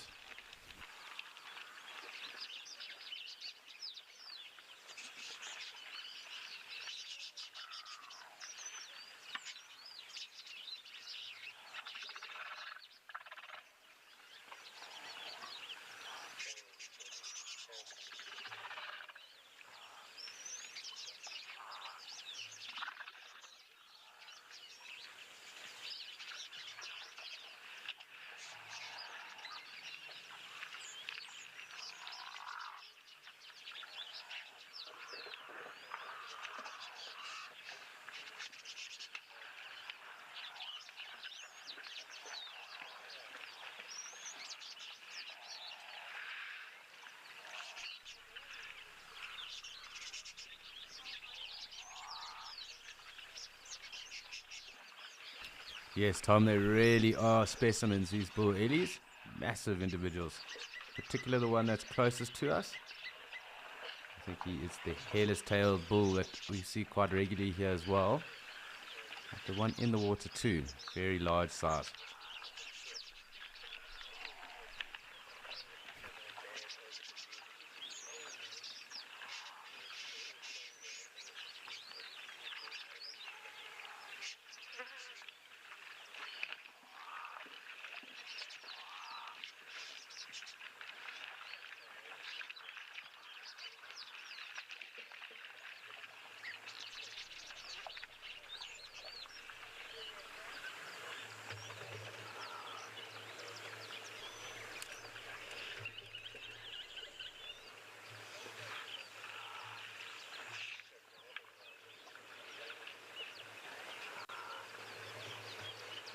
So really special. Just sitting here with our bull ellies, the kudu, the zebra now moving off, and the springbok. The gemsbok around too. Really fantastic. lovely just to take this all in on a Monday and thoroughly enjoy ourselves.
Hi Tim, so I'm sure it fluctuates at times because there might be bulls that come in and out. And I do want to get an accurate figure on how many elephant are actually in Etosha itself.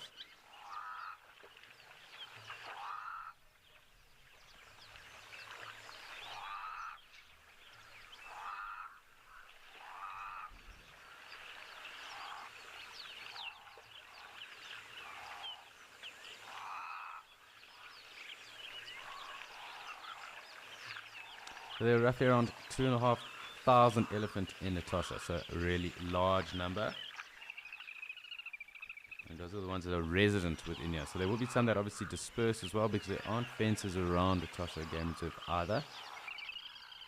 But I can't tell you the exact size of the herds here. I haven't yet to see them, just the ones that come to the water.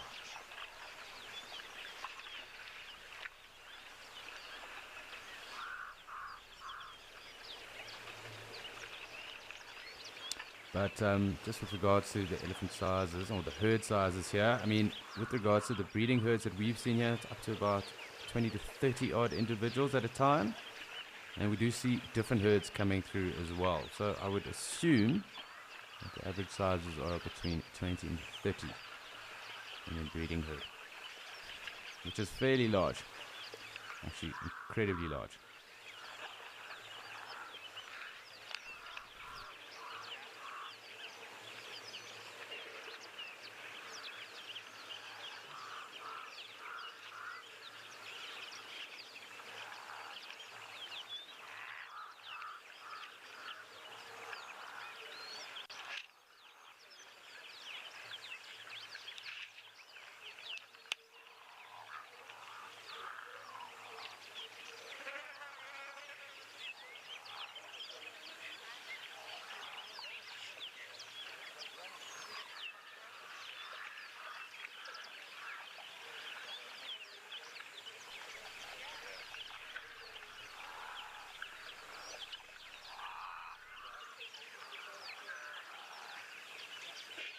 Hi Darius, and that's a fantastic question because Etosha Reserve and the Etosha Pan are two different things, and I'll give you the size of both.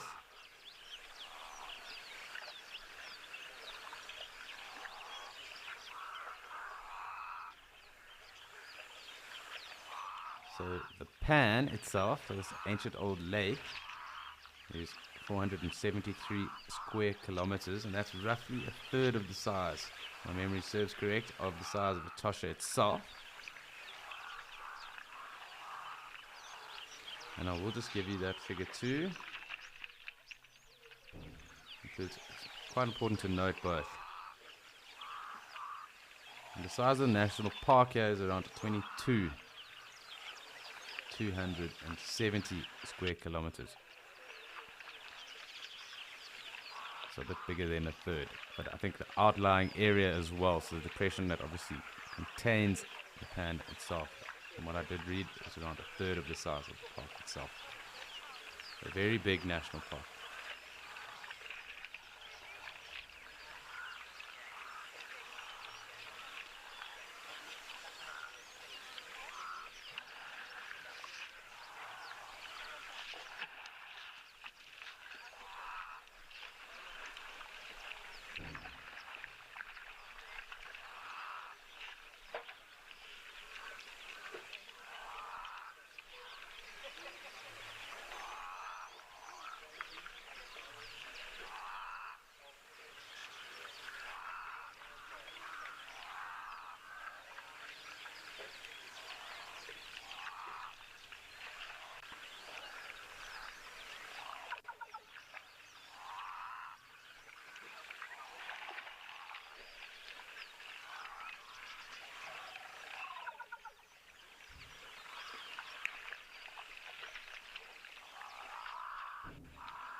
It's awesome to spend so much time with these ellies here when they do decide to grace us with their presence. They really are enjoying themselves around the dam at the moment. Very, very relaxed bulls. It's just great to be able to watch them enjoy themselves too.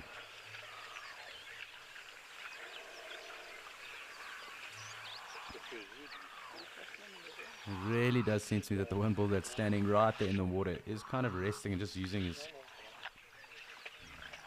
trunk as a bit of a snorkel.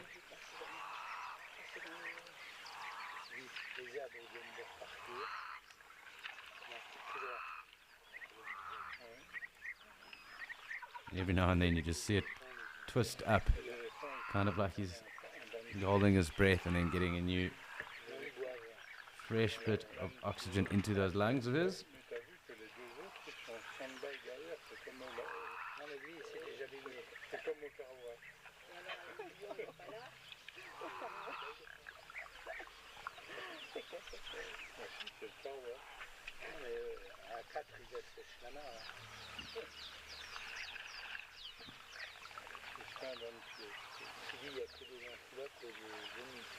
Les zèbres ils sont partis là-bas au fond. On les voit partir là-bas.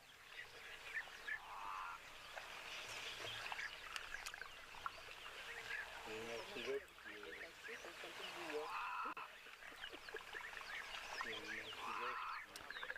So, as we are in the main camp here at Okaukuejo, we do sometimes get to hear some of the guests that are around. So if you do hear anyone off the camera audio, that is in fact what is going on. And unfortunately something we have to avoid. But in saying that, we can't avoid, but in saying that, let us go and see what is happening in Mashatu and if any action might have picked up across there. And failing which, we can always come back. Lovely to have spent so much time with these ellies and everyone else that has joined us throughout the course of the morning.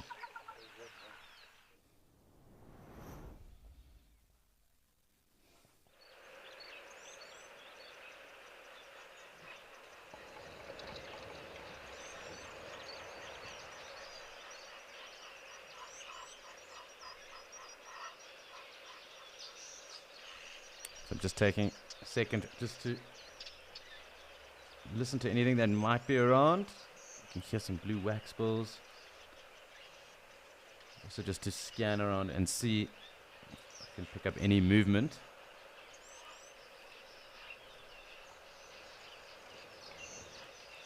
It does seem like the clouds are slowly starting to lift here as well, and with it getting hotter again, I think we can expect a bit more action here at the waterhole, but clearly there's quite a bit of groundwater around. And probably the pans have also started to fill up. So animals, when this does happen, when the rain season does come through, they do spread out and take the opportunity to forage and seek food resources, obviously at greater distances to where they would when it is the dry season. Still lots of weavers around.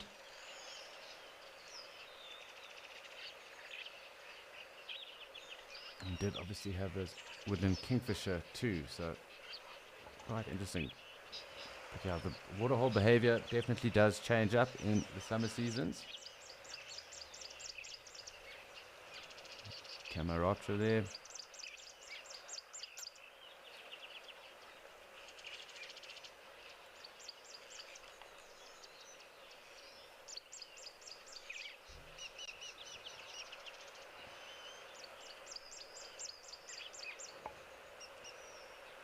Quite fascinating because there are lots of animals in Mashatu. And clearly not many of them interested in coming through to the dam this morning. We just want to have a look down here.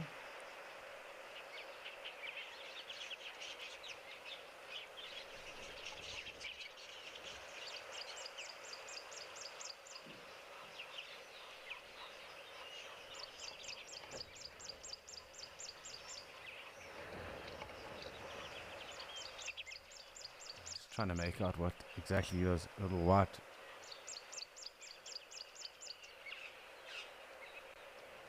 Ness, I'm considering that might be some of the foam nest frogs, but maybe it's too early for them. We have heard them, but I can't make out clearly, so that would be an assumption and not anything to go by.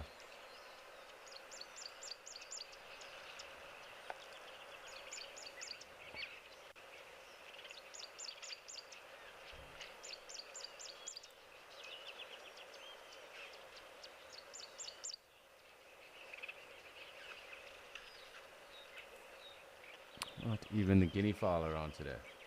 Clearly everyone is taking the opportunity to span far and wide. And clearly this green flush is quite extensive.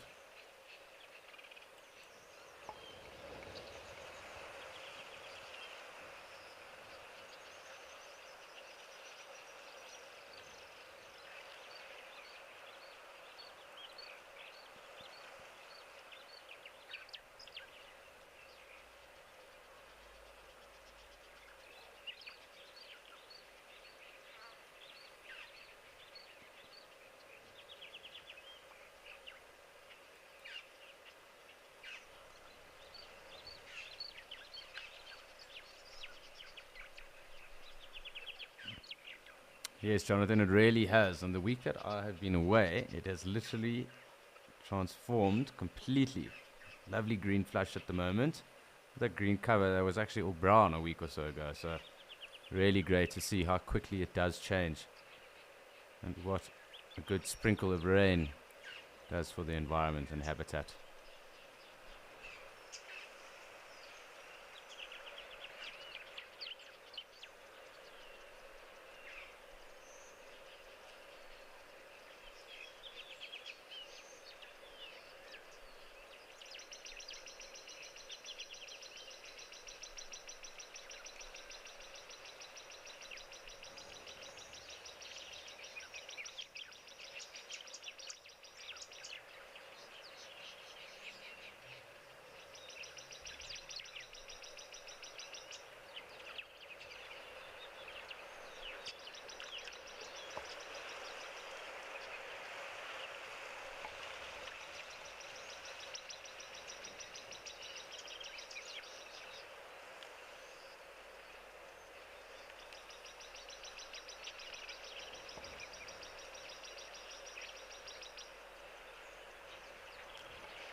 Elephants are one of those few animals that you can watch all day without ever finding a moment where there's nothing that's interesting you about them. Register for free on our website or on our app and get stuck into all the excitement of live wildlife viewing. Ask our expert guides your questions, learn more, and enjoy this community of animal-loving people, all in real time. Wild Earth, connecting you naturally.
definitely just a special moment here with our elephant.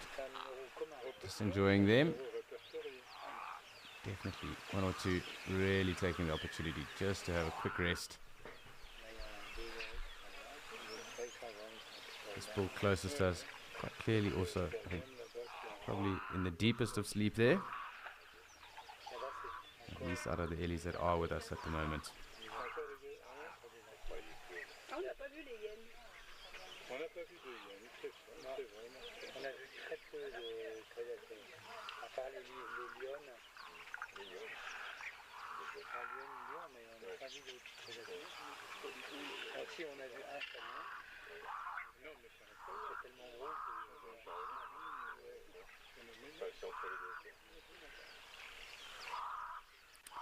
So it does seem like these Ellies are going to be enjoying this beauty sleep for a little bit longer, and it is also time for us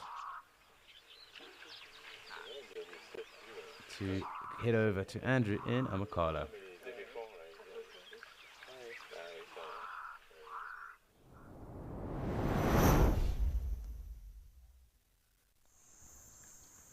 Thanks a lot, Alex. So we're still here with the secretary birds. We're not seeing too much activity, but it is so warm at the moment, and we've got a roof over our heads and we're still feeling the heat. So I can only just imagine these poor old secretary birds sitting right on top of that bush there and how they're feeling.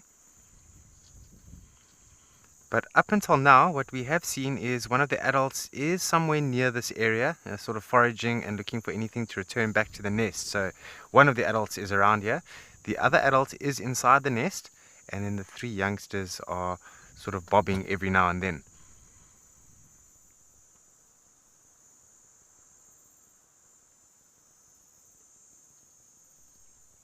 There's one head just sticking out there.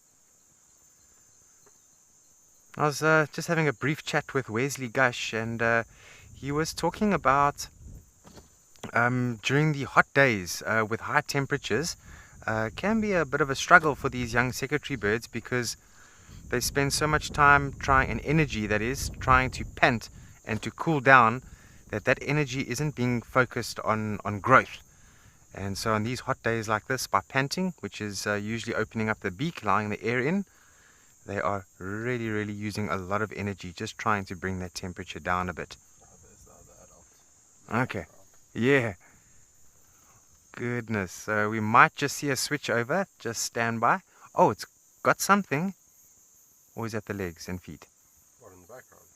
See, there's one flying. Is that the one you were looking at? Oh, no, I'm looking on the ground. Oh, now we got. Okay, so what's going on here? Is this? Where is this one flying? What is going on here? Okay, I think maybe I mistook one of the adults being inside the nest, unless this is a third one, which is very unusual.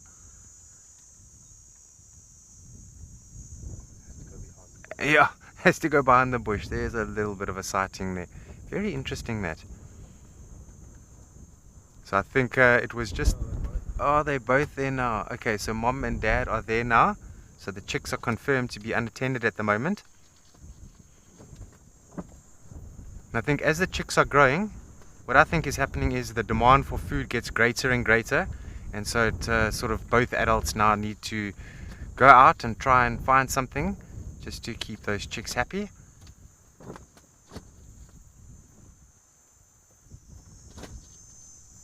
Interesting, hey? And myself and Morgan, we're just so surprised how there's a ginormous nest in that tree. Just we can't even understand sort of what's inside there. And we thought initially there was an adult in there, but it turns out that wasn't the case.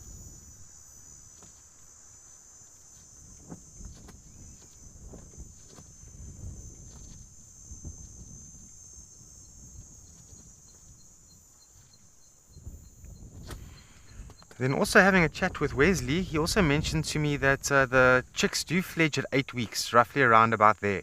But they can't fly very well. And so they usually jump out the nest and land on the ground, but they do hang around the nesting site for quite some time. And the adults will still feed them, just they'll feed them on the ground until such time as their wings develop fully. And then they can sort of go out and seek their own territories in life.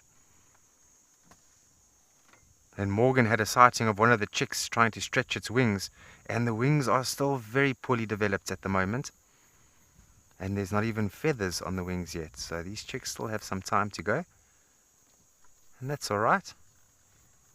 It's the best part about life, is growing up.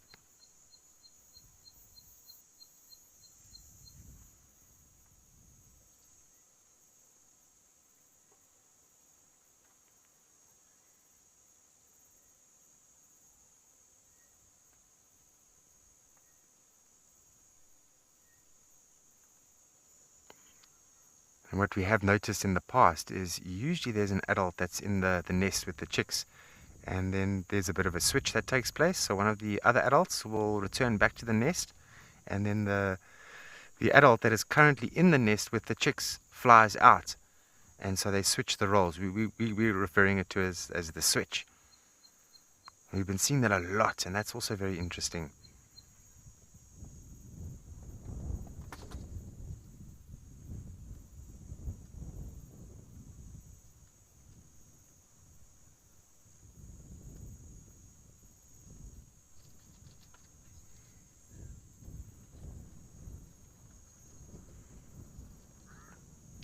Sam, most definitely, predation is very real with secretary birds. So mainly raptors and crows might bother them. When they're very young, monitor lizards could try and get in there, and certain species of snakes will definitely try when they're very young, like Cape cobras. And Cape cobra out here is actually quite a common snake. We don't see them a lot, but we know that the Eastern Cape has got lots of big Cape cobras, like meters and meters long. And they will require bigger meals. So potentially, yes. But what I think, having an adult nearby and with their eyesight, I'm pretty sure that, in the corner of their eye, they're constantly watching this nesting site. And there must be an alarm call as well. So if the chicks are feeling threatened, let out an alarm call, and perhaps one or both parents return back and sort of mob that threat away. But when they land on the ground and they still can't fly, I would imagine jackals will be sort of a problem for them.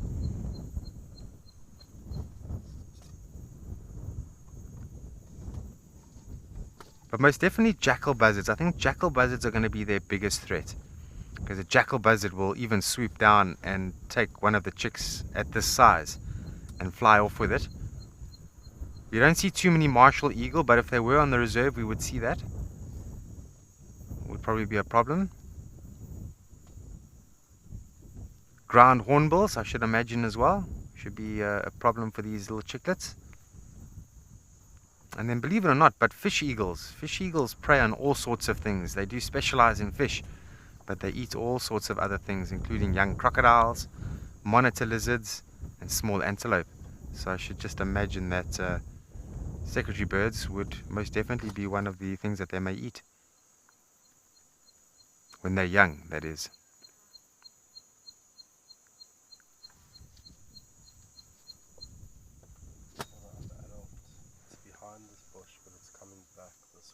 Okay.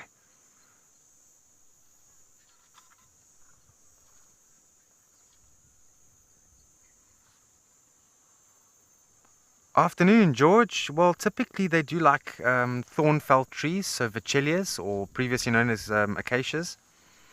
They do like the forks in those acacias, but not big thorn trees, sort of, rounded top, much smaller thorn trees. This is where I've noticed that they like to nest in. This one is not a Vachellia. I must just try and see if I can't see what bush this is, but it does have spines. So typically they are using vegetation with either thorns or spines for protection. And a lot of birds are actually doing that when they nest in the foliage of the trees. They like thornfelt, and that's another niche that thorny trees have in nature, that they supply a great nesting area for birds and wasps and bees, sometimes ants as well.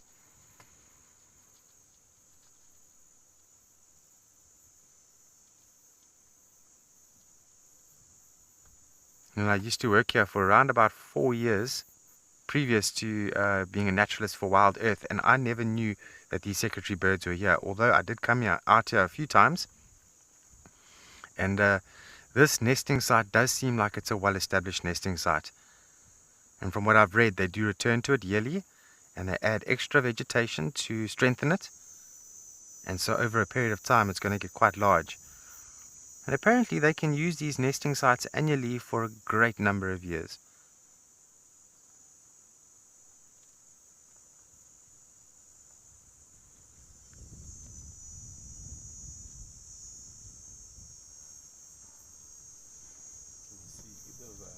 No, I don't, sir. So we're just keeping our eyes peeled for the adults, which we know are around here. And Morgan, every now and then, he does have a slight sighting. And we're hoping that they're going to fly up here and sort of spend some time with the chicks, because they have been away from this nest for a good few hours now. And the chicks are really battling at the moment in the heat. Their beaks are wide open.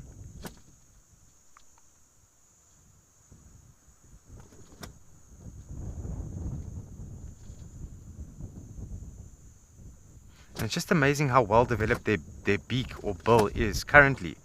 And I think that's sort of their first line of defense if there's trouble.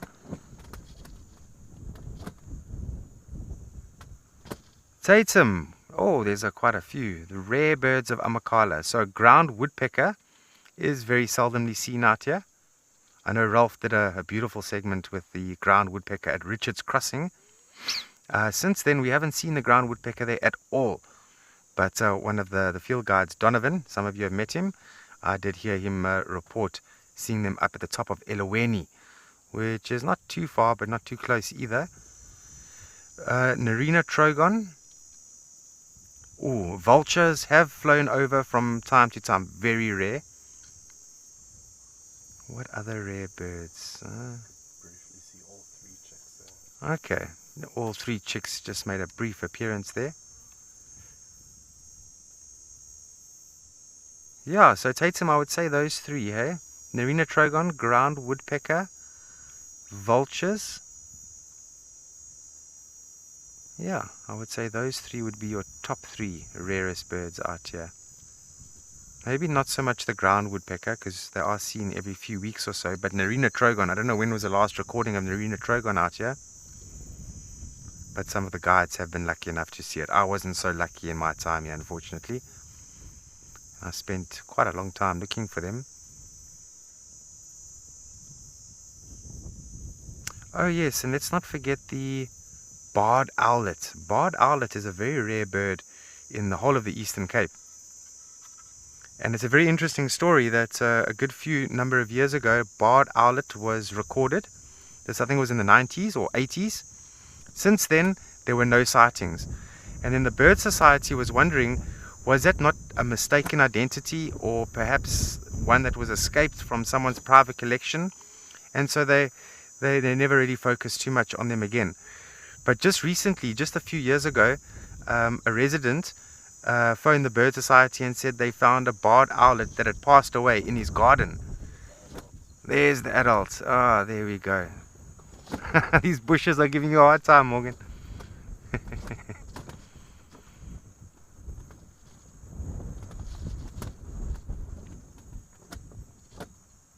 I think, there we go. Alright, let's see what's going to happen now. Oh, tricked me there. Yeah.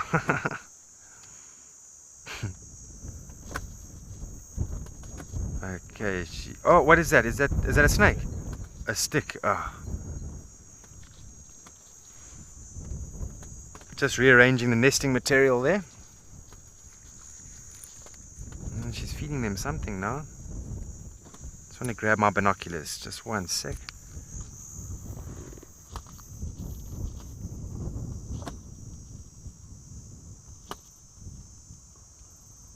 Shame, these little chicklets are really hungry. They are begging for food.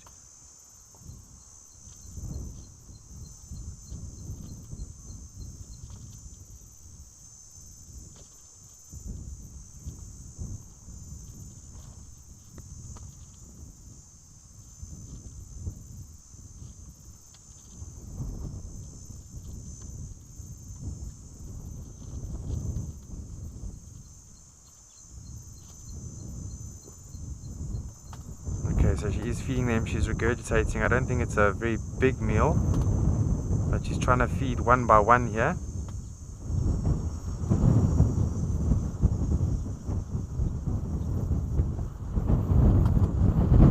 Wow, that wind just pulled in out of nowhere now.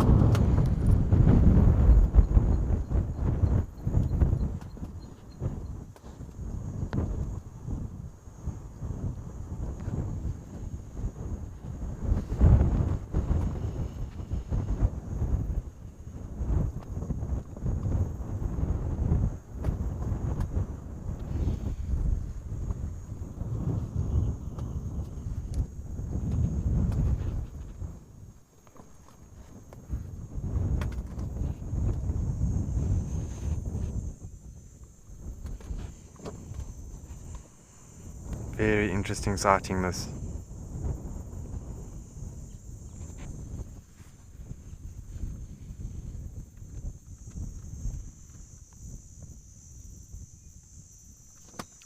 Okay, that gust of wind seems to have just passed. I don't know where that gust came from now, but it sort of blasted the side of our heads here.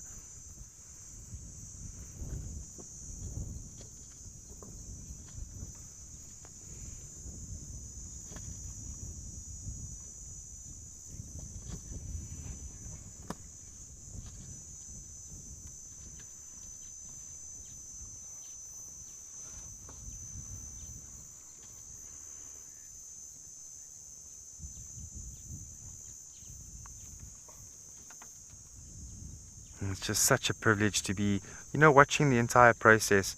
So of course I came here a bit late and the chicks had already grown up, and but just to see how they do things and what good parents they really are, it's actually amazing. And birds for the most part are very formidable parents. Look at that beautiful streamers on the back of the secretary bird's head. Oh wow, it's gorgeous.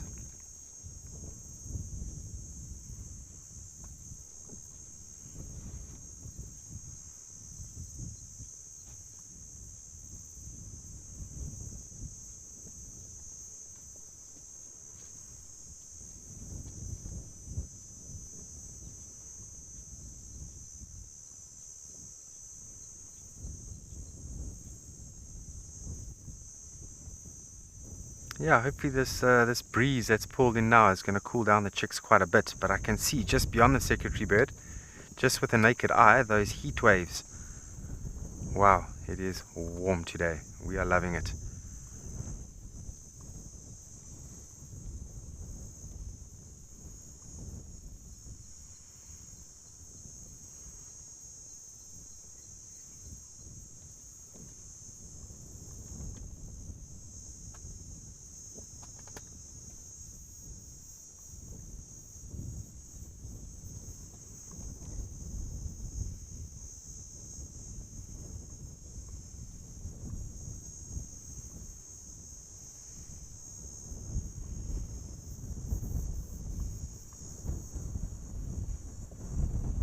Okay, so this gust of wind is accelerating again here, but I'll try my best just to block the mic with my hand here.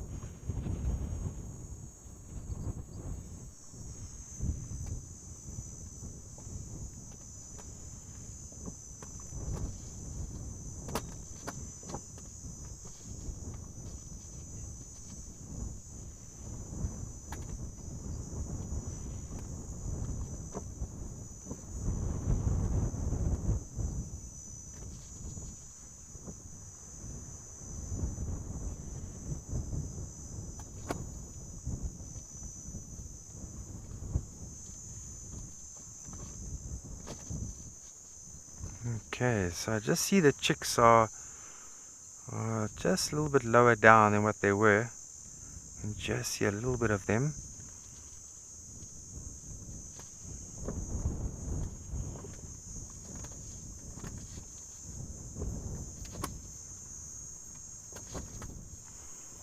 And I was talking about crows earlier on.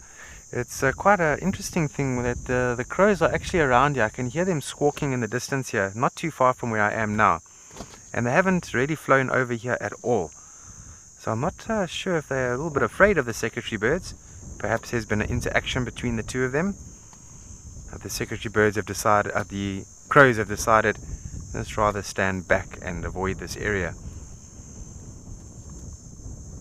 Wow, look at that, eh?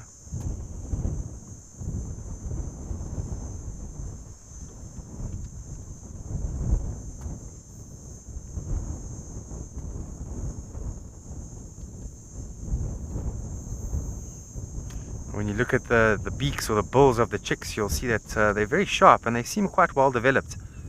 And I think that's probably one of the body parts that's going to develop sort of quicker than the rest.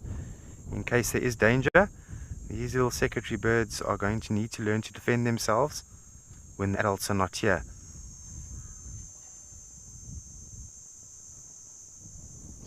And not only that, I mean, they're going to be eating all sorts of things as well, being provided by the adults.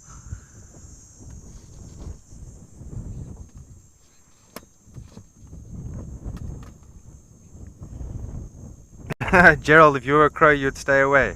Yeah, you know, you're right. I wouldn't want to mess with these birds either. They're big birds. They weigh about 4 kilograms, a secretary bird. With the beak and with those very long legs, I think they're very well equipped to defend themselves and their nesting site with chicks.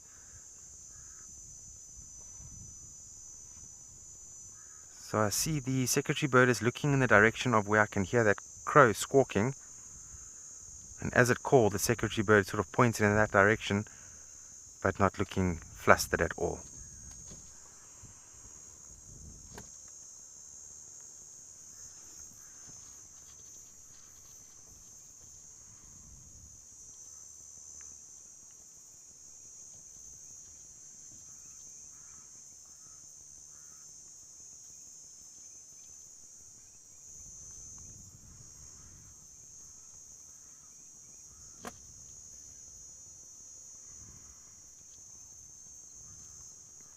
And also with the amount of food that these adults are feeding the chicks, there's definitely a growth per day. So over a 24-hour period, there is going to be change within the chicks. And it needs to be quite a quick change, because if they're fledging at 8 weeks old, so that's 2 months, they need to grow quickly. So I'm going to be going on my holiday soon. When I get back, it's going to be interesting to see the size of these little chicklets. I look forward to that.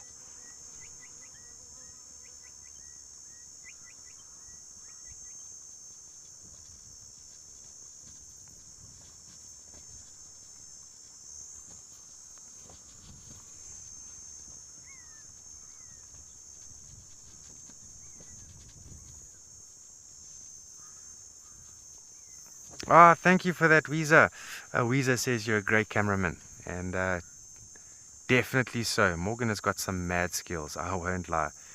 And just to let you know that I do sometimes go back and, you know, look on YouTube of previous drives we've done. It's just amazing, the camera work. Very intricate work. I don't know if I would be able to work this camera as efficiently as some of these guys do. But I'm glad you're enjoying it, Weezer. It's a very different thing to watch. And all in all, today, you know, we had a beautiful sighting of the lions this morning, and now we've got the secretary birds. It's been a fun-filled day. Really, it has.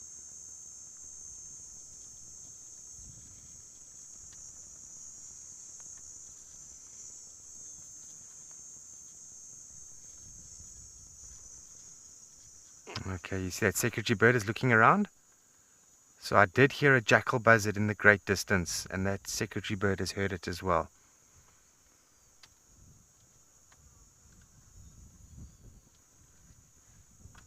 But I just wish there was an easy way to tell the male from the female when it comes to the adults, because I'm referring to them as secretary bird. I would love to be able to say that's the male, that's the female. But not an easy thing to do.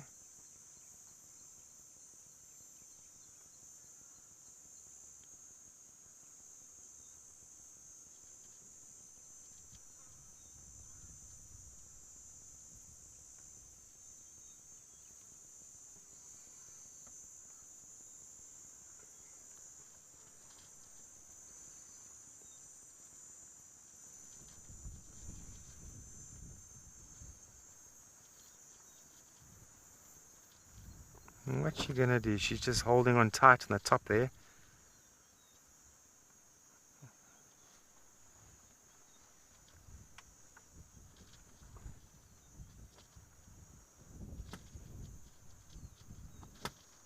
Truly beautiful birds, these secretary birds.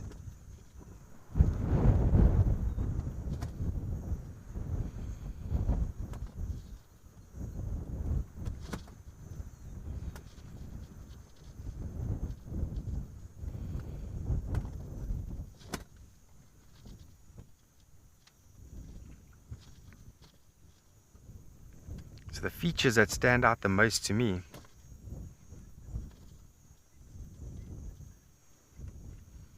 John, thanks for your question and thanks for joining us on the safari here.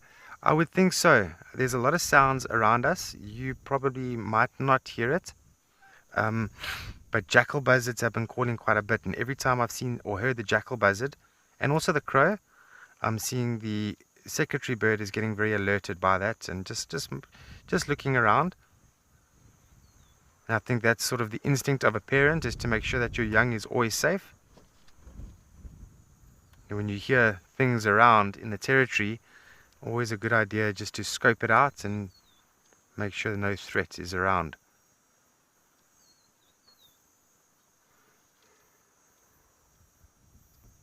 But as I say, they're formidable parents, and they've got very long, strong legs, very sharp beak, well-formed toes for kicking, so they can most definitely defend what they love so much.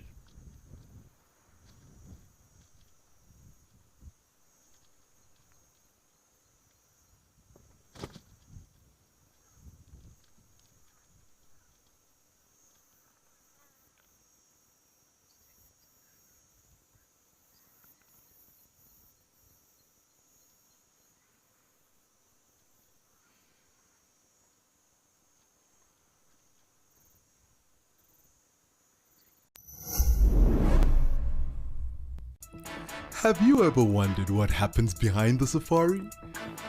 And jump!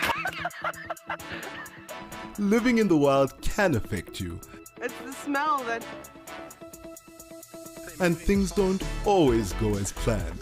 I'm gonna start coming down. Whoa! Download the Wild Earth app and join the crew behind the scenes.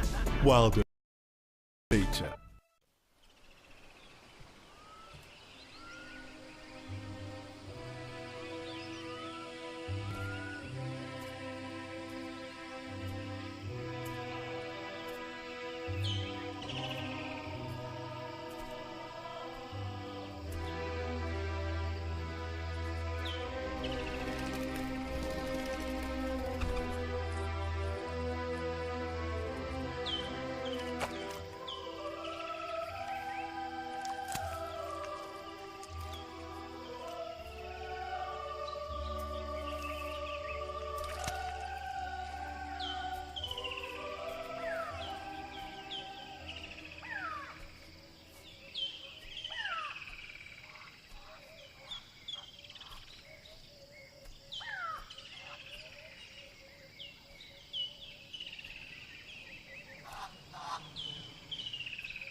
I just love the way this secretary bird is sitting right on top here, almost like a Christmas decoration, making this small thorn bush look incredibly good.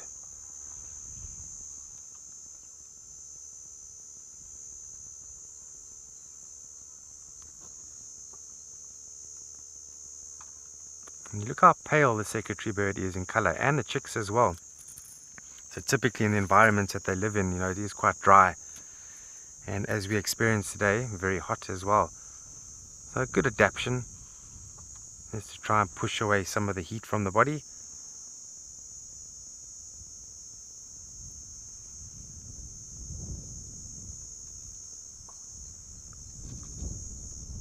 And some of the best secretary bird sightings I had, of course this is probably the best, but out at Tswalu, when I used to be a guide out there in the Kalahari, very good sightings out there.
Yeah, so it seems like the adult is standing there deliberately just providing a bit of shade for the chicks.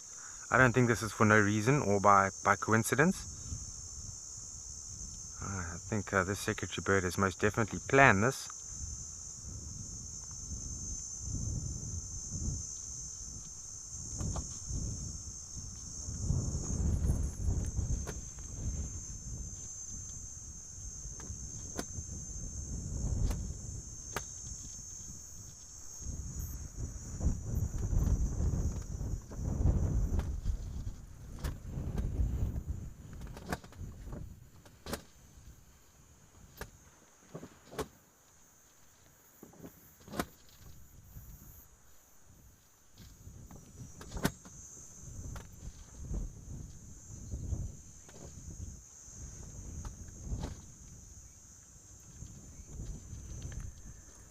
Craig, hi there. Ooh, that's also quite a tough one. Let me think about it. I think, that's the only real part of the body that has got color on, in terms of, like bright coloring. The rest is sort of gray and black, so perhaps courtship. Perhaps a female is going to choose a male through a beautiful yellow face. Because as we know, birds are very big on courtship, and color has got a big thing to do with it. So we see a yellow face, but in the ultraviolet spectrum that birds are seeing in, it's going to be a total different sort of appearance. So I think that's what it's got to do with.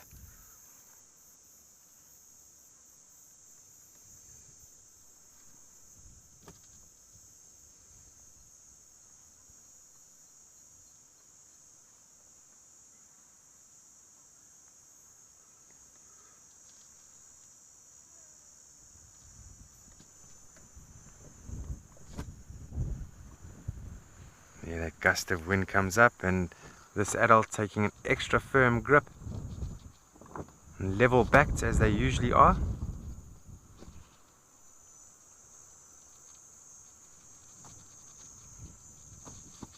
But they do have incredible grips, as they have a very well developed pectinate claw. We call that a passerine. So it's a bird that is able to perch on branches, is known as a passerine.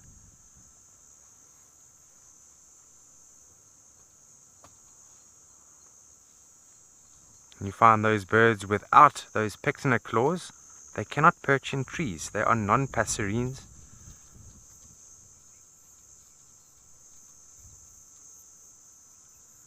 Vicky, yo, you asking me a tough question now? When will they shed their first layer of feathers? Yeah. I'm going to have to get a hold of Wesley. You know, it's all very good and well, you know, searching the internet for these answers, and books sometimes are not that specific. But I think our best bet, I'm going to get a hold of my good friend Wesley, who is studying secretary birds. And we hope at some point when we plan to come up here again, that Wesley can join us. But we'll see how that goes. He is a busy man with his studies.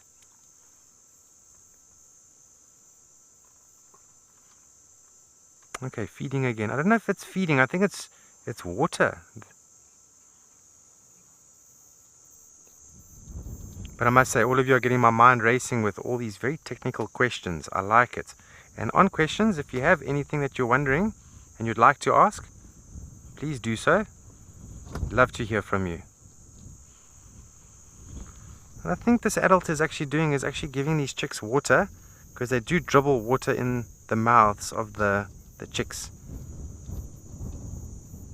I think that could be it.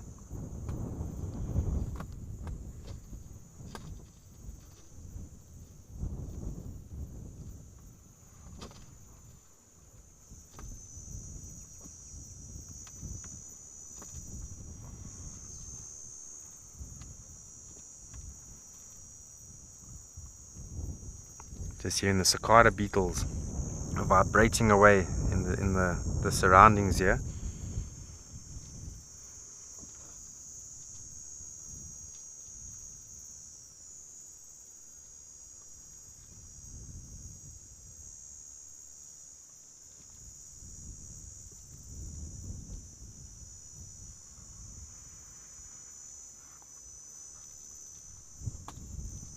Yeah, look at the tip of that beak. It is so sharp. I would not mess with that.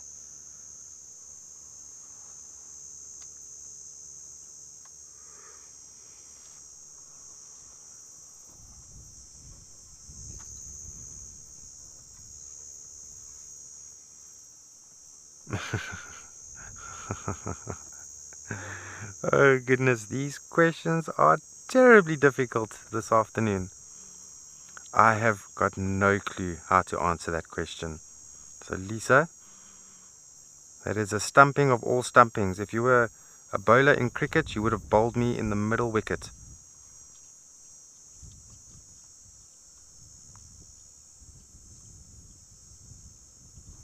Least I can do is try and find out. But to answer that offhand, I wouldn't be able to begin to think.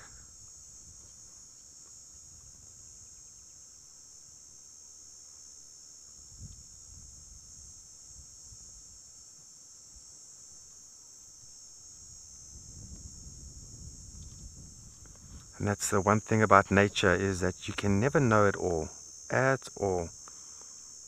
What we do know about nature cannot compare to what we don't know about nature.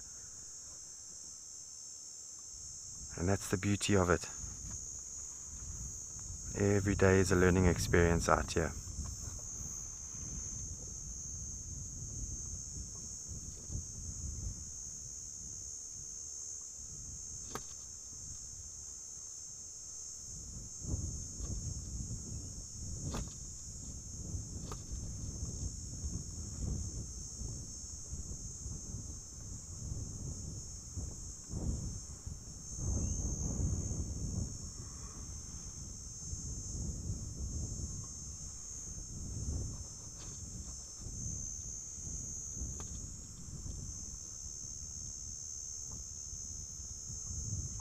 Just looking at the secretary bird's beautiful hairstyle there, it is so attractive.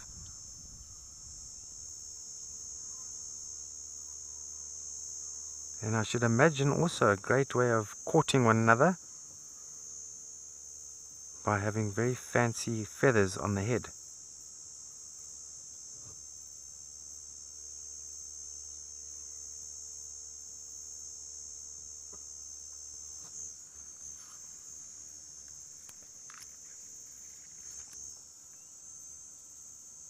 I'm just wondering if these young chicklets are having a nap now.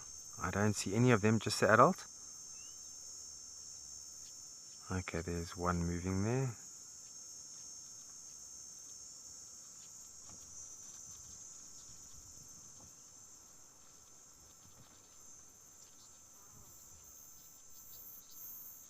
Oh, wonderful sighting. Look at this, little family of secretary birds.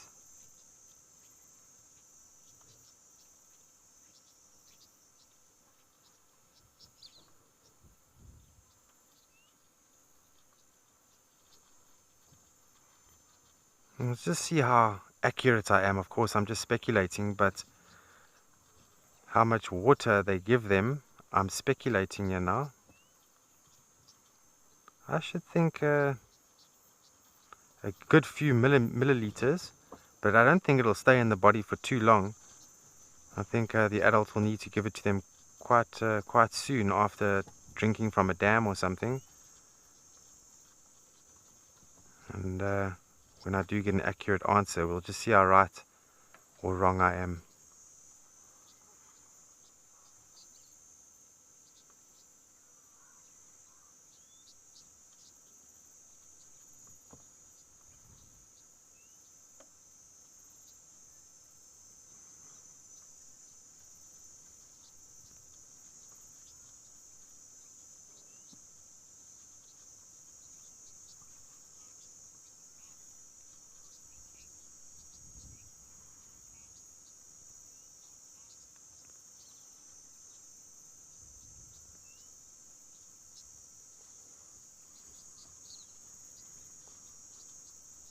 Okay, so this adult's settling down now. Yeah, having a seat there.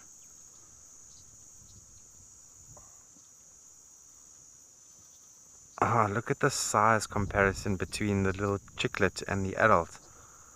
Wow.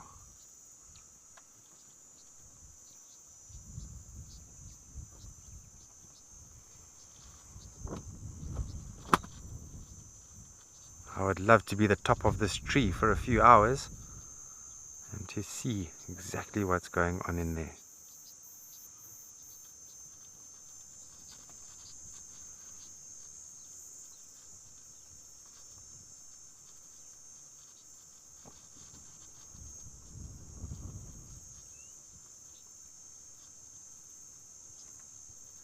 Okay, adult is back up.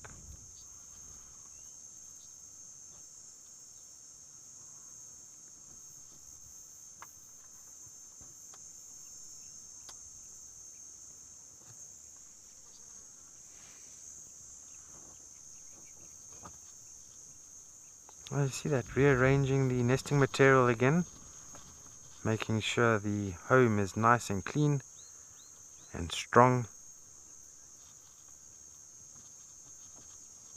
They're very busy birds. When they're not looking for food, you know, they're with the chicks, socializing with the chicks, rearranging nesting material, looking out for danger.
So it's actually quite a nice level that we're at here, because if you look at the horizon way in the back, sort of the secretary bird almost meets up to the same horizon as that far dune in the background.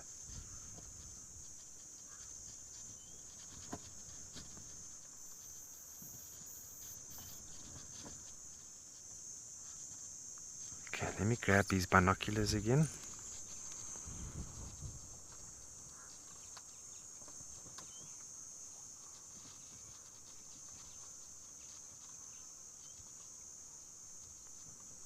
Dawn R. Ah, finally an easy question for me to answer. There are 3.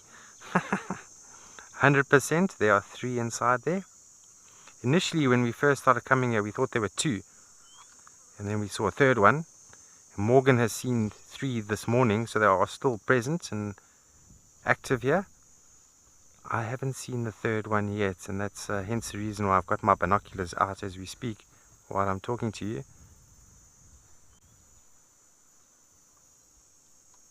And just watching them extremely careful, because you don't really see this every day. This is the first time I've ever been exposed to a nesting site like this, and to see the activities that they've been getting up to, such as the feeding and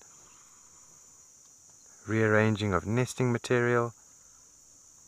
This is all very new to me.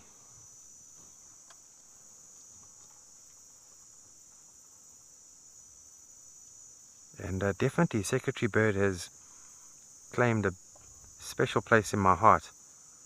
I think these birds are absolutely fantastic. Great.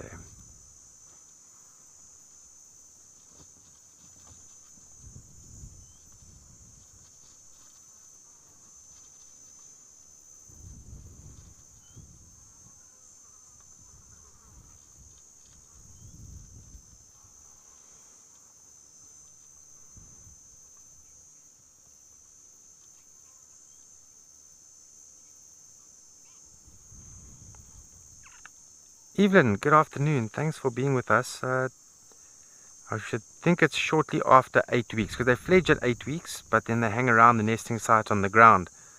And I should think not much after that, because they really are going to stretch their wings at the bottom of the nest. They have a lot more space and so on, just to open the wings and let them develop fully. But judging by the wingspan of this bird, I would suggest that the wings are sort of the last to develop fully.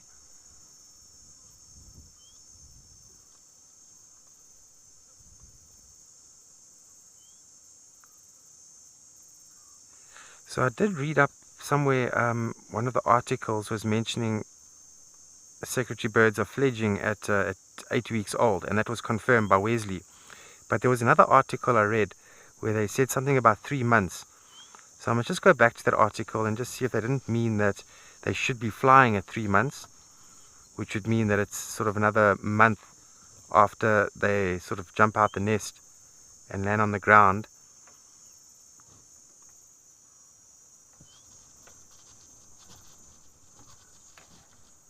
And they will still be fed by the adults when they're on the ground, and to the point where they actually start to get bigger than the adults.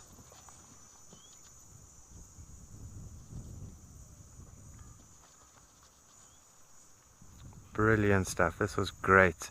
I'm going to send you off to Alex in the meantime. He's at Ukukuya Waterhole, and see what he's busy with.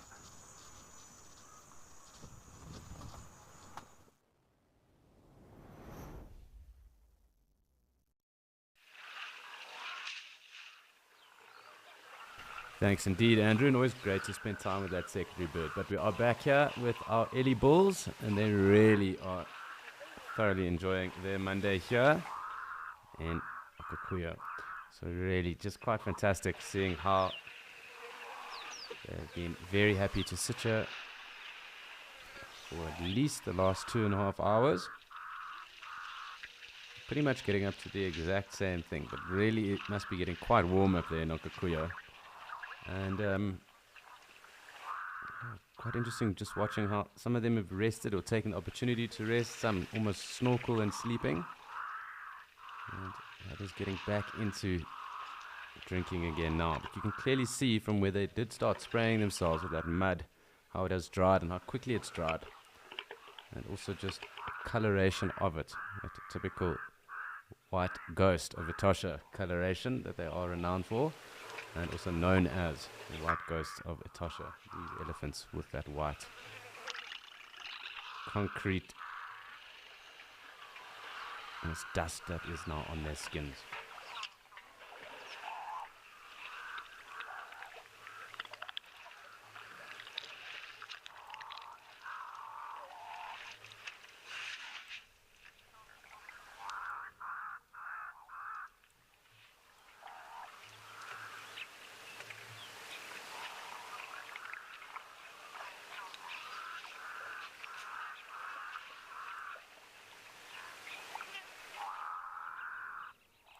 really cool. And also just with those springbok that mull in and about. It's quite interesting seeing how everyone has been getting along. Eddie's not throwing any tantrums today.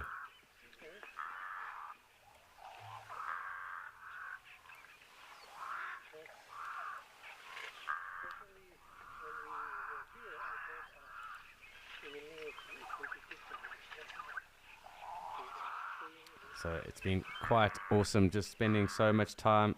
We've got some zebra in the distance and all the springbok underneath that camel thorn, but it's time for us to go and spend some time with Rolf, who's at his perfect wallow.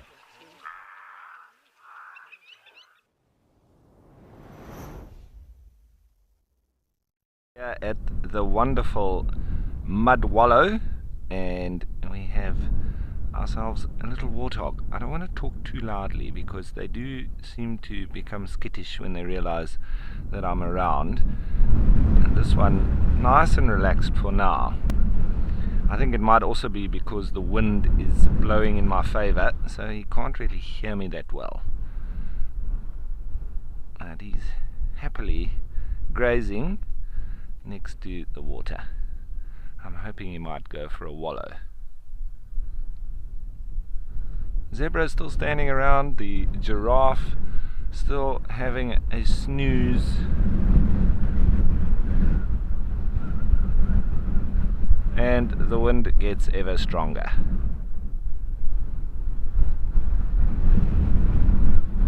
A couple of blesbok joined in as well.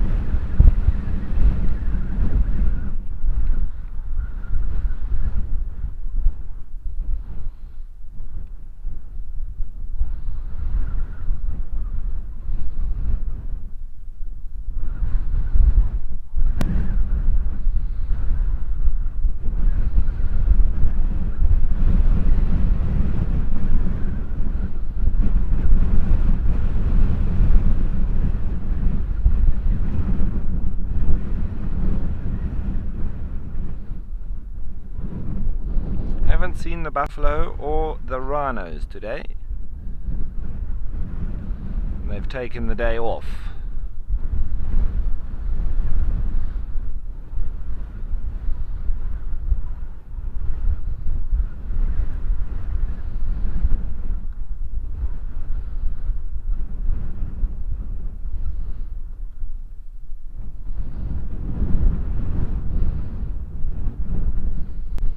So Greg, who's 9, thanks for your question. Yes, zebras are in the same family as horses and donkeys. So they're all part of the equine family. And so they're cousins. But they're definitely not related to the warthog, which is part of the Suidae family, and the pigs.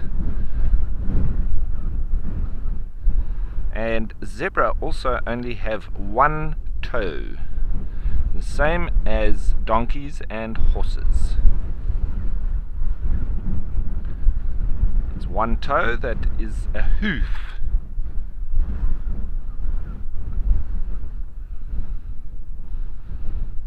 Everybody happy here next to the mud wallow, but nobody wallowing just yet. I think it might be the wind that's keeping them out.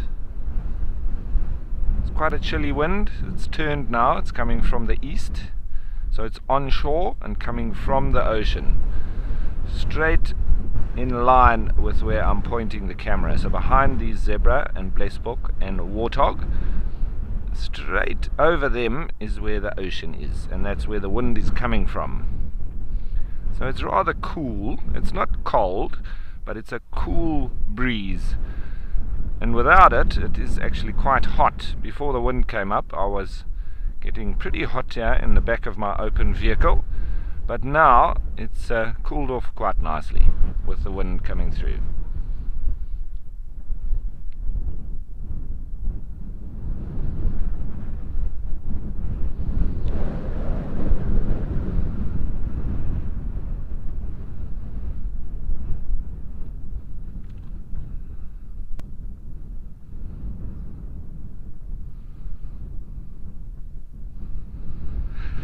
So Rose, I don't want to say never, because whenever I do say that, it happens.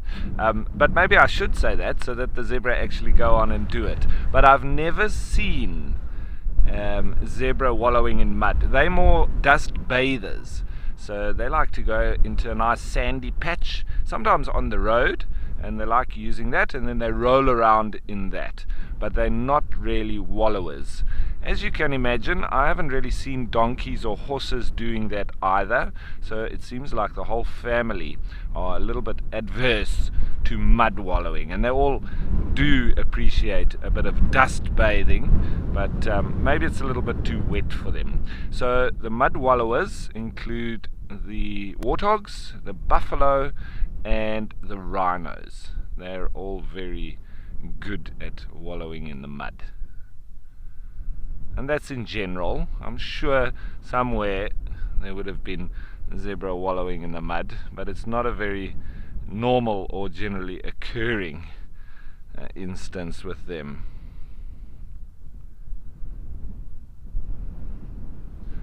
Don't see any of the antelope really wallowing in the mud. At waterholes like Okokuyo in Namibia, in Etosha, that you would have seen, they do walk into the water, and they walk right into the middle of the water. I do think it's because everybody trampling and walking next to the edges makes that water very muddy, so they go into the middle to get a lot more of the clear, fresher water that's not tainted with all the walkings that happens on the edges. And also there's no crocodiles in there, so they're not scared to go into the middle. But I've never seen more than that, more than just walking in the water. I haven't seen antelope or zebra or giraffe or any of them actually getting down into the mud. Whereas the buffalo and rhino and the warthogs, they roll around in it, they cake themselves with mud, and I'm hoping that they might do that for us, but it looks like they're not going to. They're going to run off and head off in that direction. Maybe they need to go and do a bit of grazing.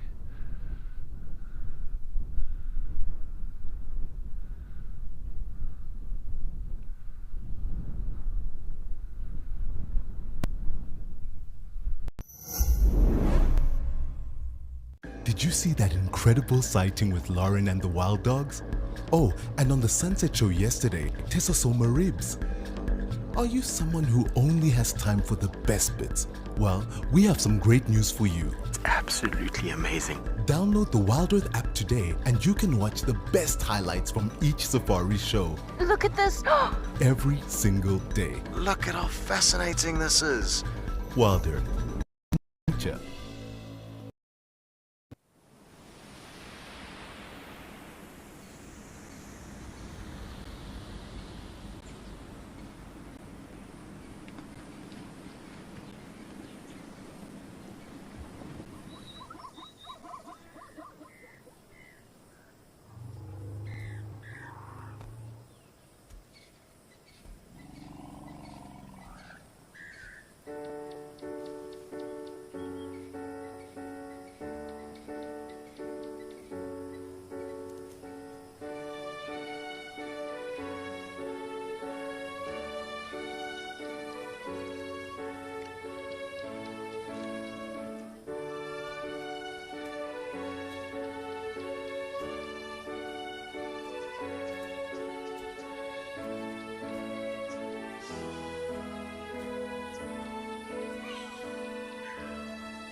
So yeah, it's interesting between the dust bathers and the mud wallowers, and the elephants doing all of those.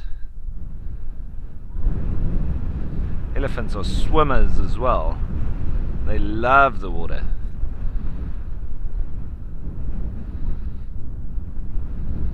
When you see them crossing the Zambezi River or in the Okavango Delta, they're very good in the water and they're excellent swimmers.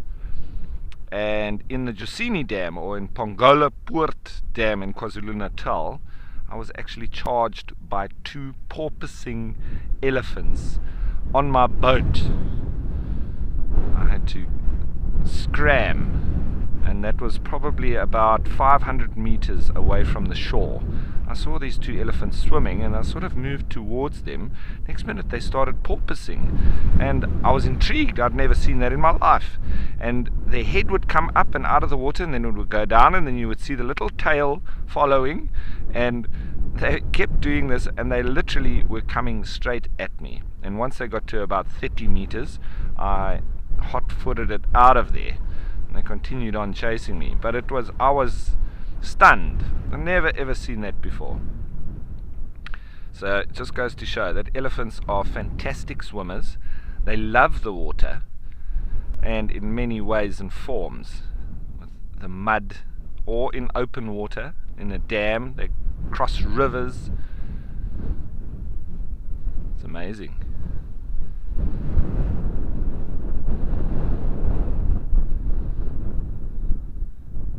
And I've seen when they do cross rivers where it's quite a strong current, like in the Zambezi, the babies do grab onto their mommy's tail so that they don't get washed away. And then they do get assistance from the other adults as well when it's too deep for them to touch the bottom.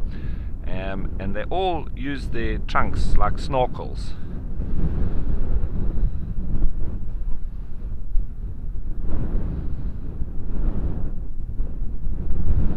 It's very interesting as well in Namibia, in the ephemeral rivers. Those rivers obviously house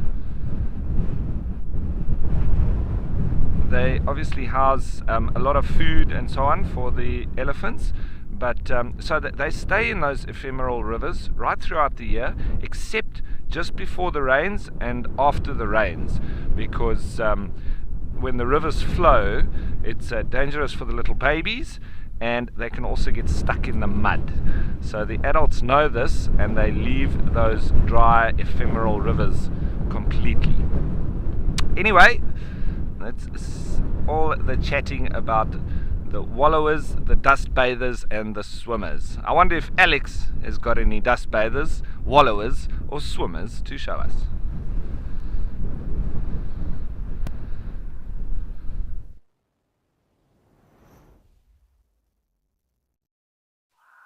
Thanks, Rolf, and I indeed have a dust bather, a swimmer, and almost a wallower, if you consider the Ellies will obviously splash their mud onto them. So the Ellies are still with us, and they really are having a good time. It kind of seems like it's a break between feeding and more a spa day for these elephants on a Monday. Probably a great way to spend Monday. I'm sure many people out there are wishing they could be doing exactly this and enjoying a spa day. But they are really, really relaxed. Some zebra off in the distance, and we've got some springbok mulling about. So these Ellies definitely winning Monday's race. Acacia pied barbet also hanging around quite a lot today too.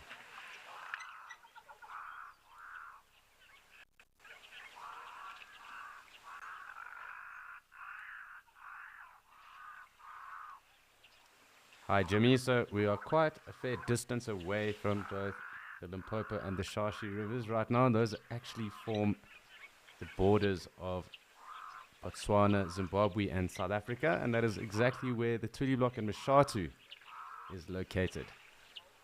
So on the eastern side of Mshatu is the Shashi River that separates Botswana and Zimbabwe, and it then obviously confluences with the Limpopo River.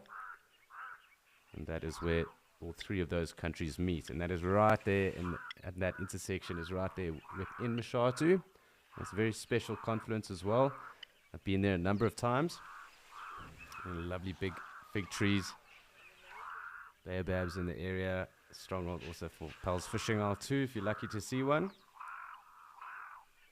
But yeah, they effectively form the natural borders between Botswana, Zimbabwe, and South Africa. And obviously the Shashi flows into the Limpopo, and is probably one of the biggest tributaries into the Limpopo River as well. A very wide river, and very special part of the world too.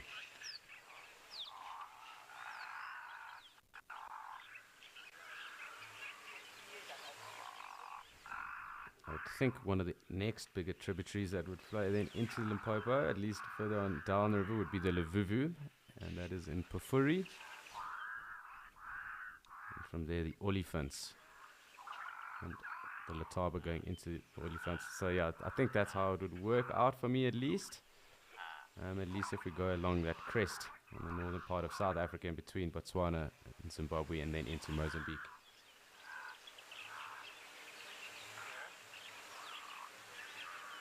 I have also been to the mouth of the Limpopo too in Mozambique, and that is also quite a spectacular place and part of the world too. A very special river, the Limpopo.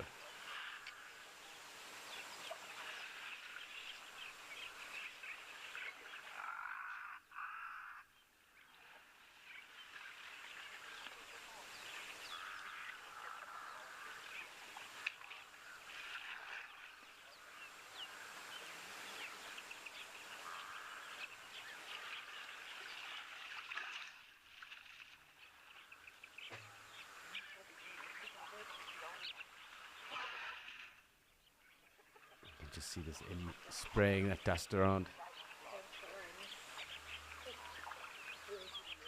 They really do seem quite relaxed, and it's unfortunate that they always face away from us. We obviously have a clear view of their behinds, but that would be great when we do also see them facing towards us too. Interesting that none of them have really been drinking the fresher water out of the pump, where the spring does come out. I've kind of been quite happy to just take the water from where they have been when they have drank.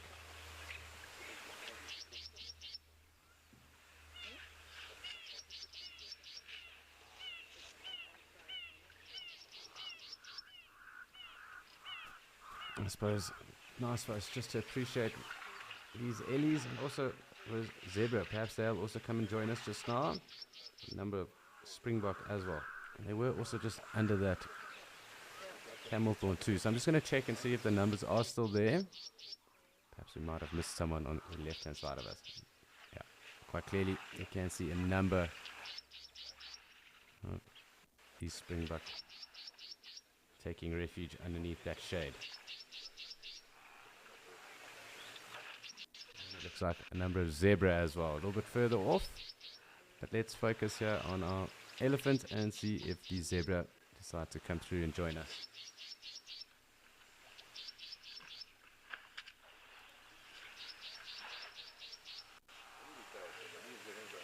Penny, that is an interesting question, because it really will depend on where the elephants are found and how open that ecosystem or reserve is, that system that they might be found in. So it really can range. They would travel very far, I would think, around here, and in a year that would really be quite tough to gauge. I really would be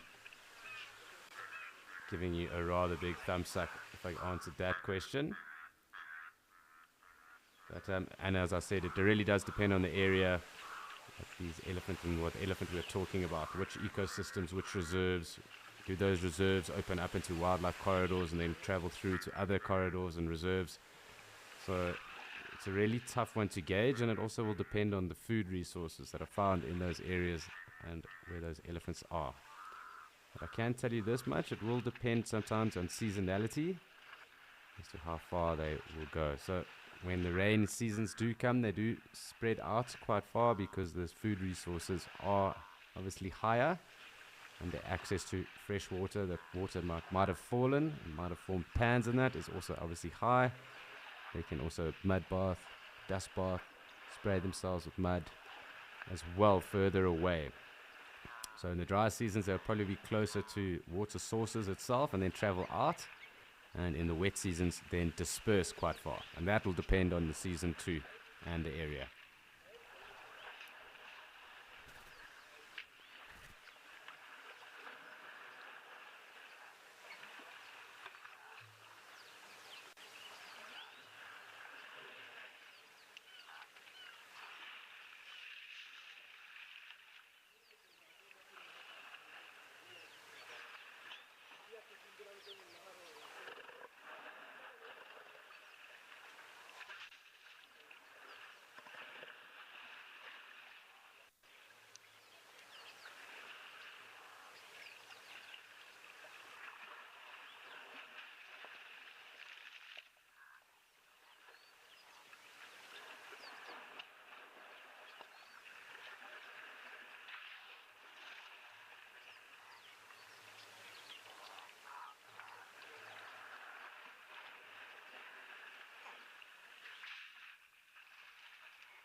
Quite cool watching these ellies get a bit deeper into the dam. Perhaps we might even get some swimming. It is clearly quite hot. So good just to spend some time and just watch what goes on.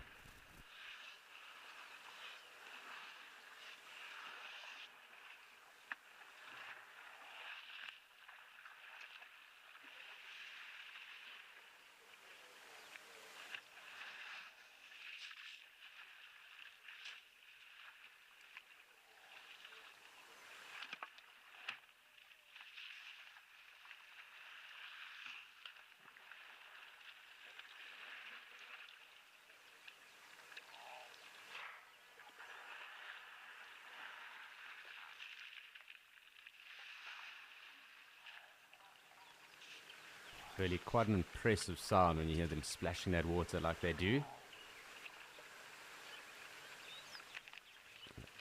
I'm hoping that we do get some action with them right in the water, all four of them. But let's wait and see how this does pan out.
You can see that Ellie is just kind of grown, and there is a rock, from at least what I've noticed, in the center of this dam, or a little rise.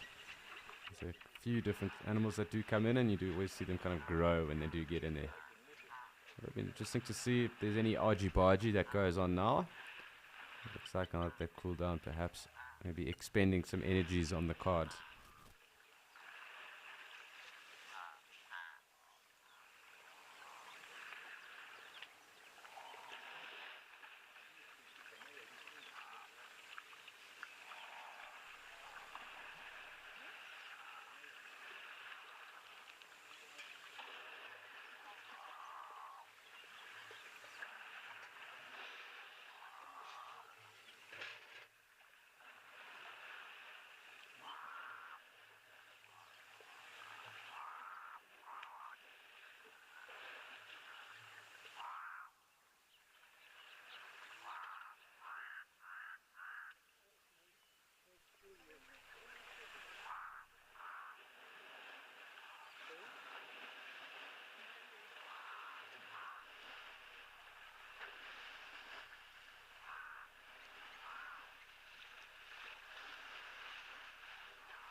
It does seem like our Ellie action is slowly coming to an end.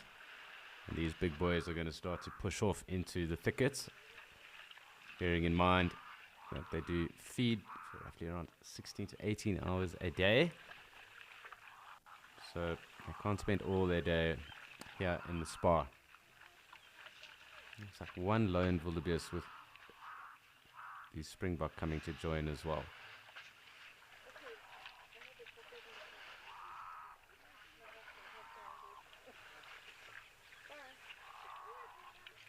Tidy, I do need to just check. Elephant heart chambers, he's asked for.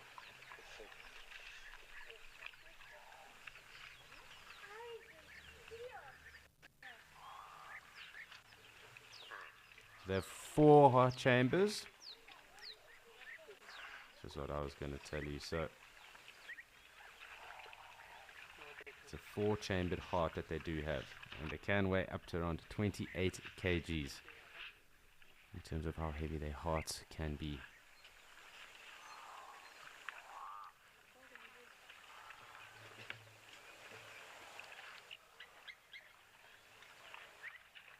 So, like all mammals, we all have 4 heart chambers. Like just with such a big heart, sometimes just good to clarify. And that is exactly the case. But 4 heart chambers, like all mammals at least, put it that way. And up to 28 odd kgs.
So really quite cool watching these Ellies slowly saunter off.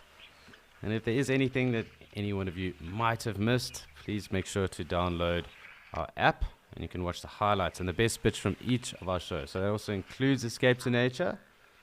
And if you are looking for any of the best bits that you might have missed, please download that app and you'll be able to access any of that content.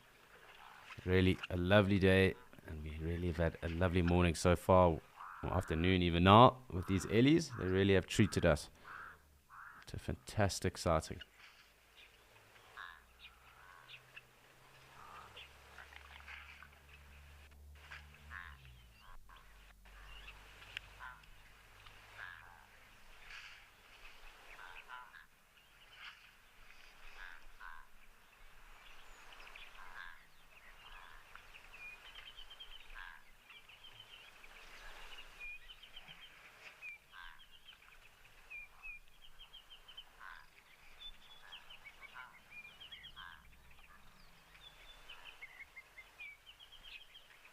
It's quite sad watching them all saunter off like that into the distant plain, or Mopani plain that is across this pan over here. But quite interesting watching the route they take too. Looks like some wildebeest coming through, or some zebra. Can't make out just yet of the shape. It does seem like some zebra to me. A rather large herd, or two herds at least, or harems of zebra coming through. So always just cool to follow the different game paths that lead in and out of all the different dams.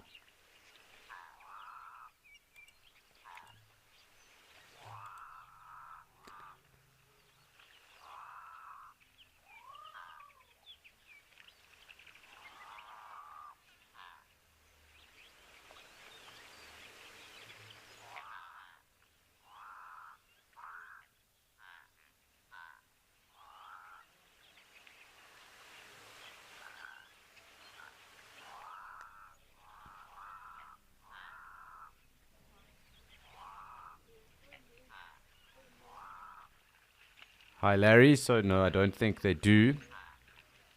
And that is just because of the way that the elephant foot has evolved and has been structured. And effectively they're actually walking on their tippy toes. It's just that they have quite a cushiony,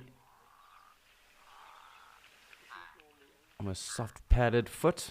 And there's also that, I'm forgetting the word, but it is very cushioned and they work on their tippy toes. So that is both on their front and back feet.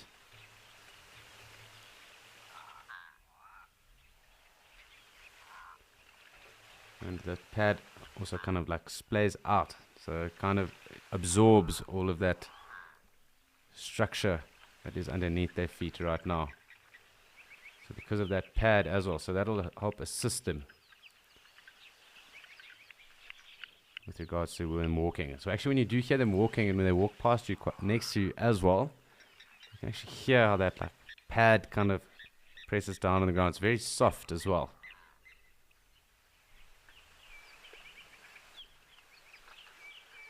So it's a cartilage layer that is in between that soft cushiony bit and those tippy toes, the digitera that comes down. So almost if you kind of arched your fingers down and applied pressure like that, then underneath that is almost like this kind of soft pad and cartilage that allows them to kind of, you know, walk with that soft, quiet pad and absorb anything that might feel quite sore. I mean, obviously, if there was a split or something like that and a big thorn or anything like that was to get in it, they would definitely feel it and know about it. But it really is quite a thick layer. So that is what helps him. And it's noted that also because of the sand, that some of the desert elephant actually have wider pads, and that's something that they have evolved now to take on, as well as also being able to store water in those pineal glands of theirs in their throat. So those wider pads obviously help disperse the weight as well when they are walking. Marginally wider than the other elephants.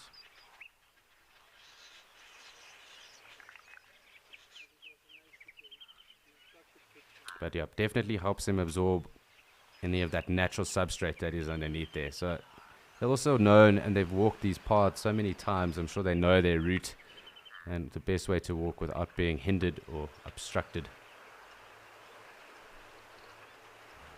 So hence then why they're following those game paths out. Those are well-worn paths, so obviously not the rockiest areas to come down either. But you do see them even climbing little mountains and that too. It's actually quite fascinating watching Ellie's almost come down like a koppie or a little mountain as well. They've even been noted up on slopes of Kenya and Kilimanjaro in areas. So they do definitely climb.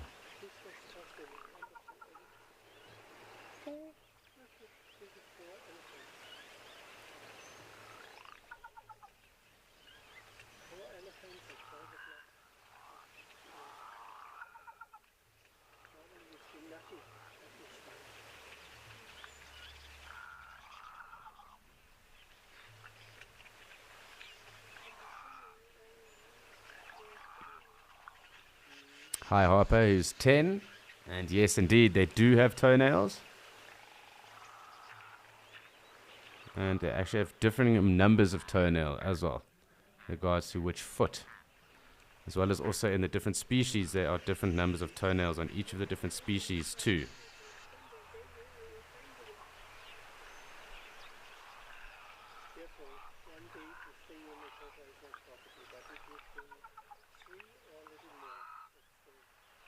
So with regards to the Eddies, we've just seen there 5 on the front, 5 toenails on the front, and then 4 on the back. And with the Asian, they have 4 and then 3, and the same with the forest elephant. I do just need to check the forest elephant, but I'm pretty sure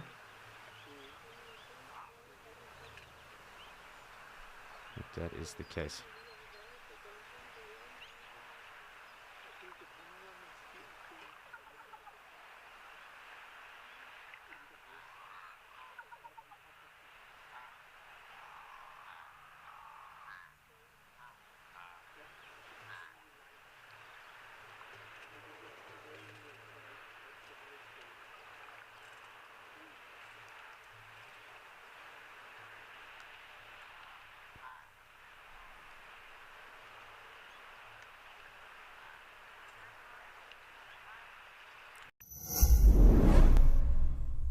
If you aren't an explorer yet, here's a sneak peek at what you're missing. The amazing weekly newsletter. We handpick the best animal moments of the week, our most interesting question that we received, hilarious unseen behind the scenes content, and exclusive previews of upcoming Wild Earth ventures. This is all packaged and personally delivered to your inbox with love from Wild Earth. Sign up and let us spoil you every week.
Found our one gemsbok, and I have found what looks like that big herd of zebra just off here to the side with all the vegetation, and just a whole bunch of springbok mulling around.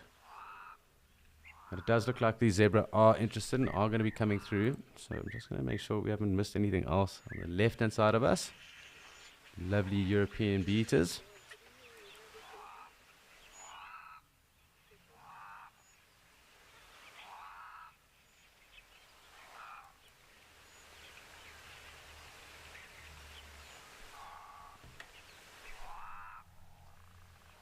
And of course the springbok taking full advantage of the shade. This is possibly the biggest tree around in probably everywhere outside of the camp at least. Let's just wait and see. It does look like we might have to wait a little bit of time for those zebra to pick up the courage to come through. That's not really an issue. You can see our dab chicks there.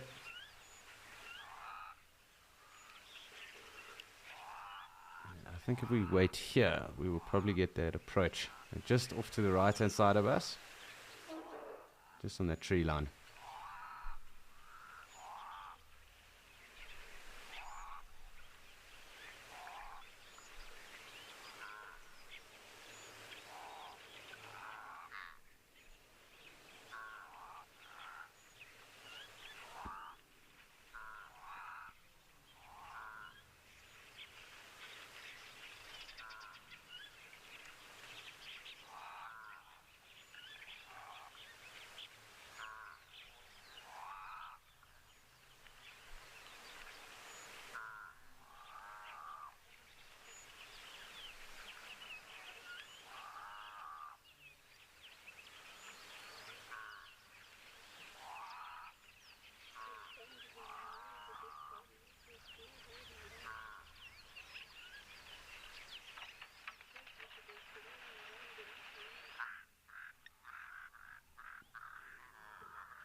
They're slowly starting to make their way through. We'll give them some time. And Gemsbok, I think, will come join us first. We do have a large number of springbok around, so let's just spend some time with them.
Looks like the first of our zebra coming down.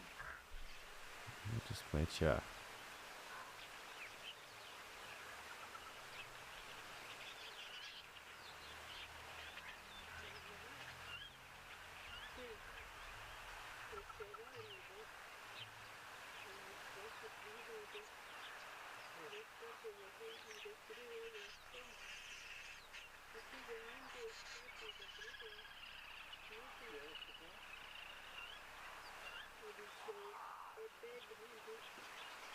So Fiona, we have a number of birds around at the moment. There are those Cape Crows. We also have some weavers. We have some blacksmith lapwings.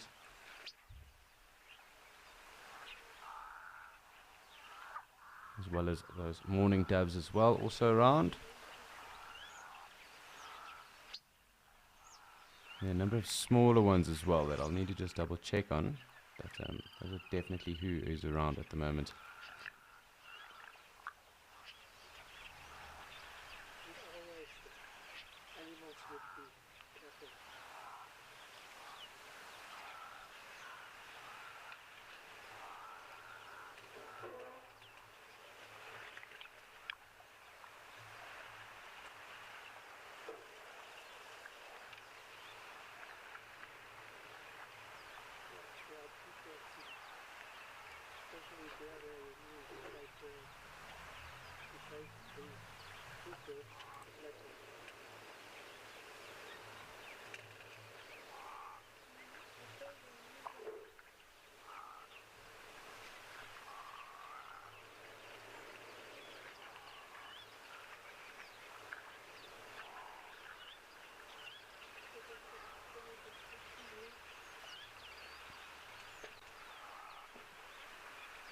So slowly the zebra numbers are starting to build up, and we do have that Gemsbok that I noted was probably going to be the first one in.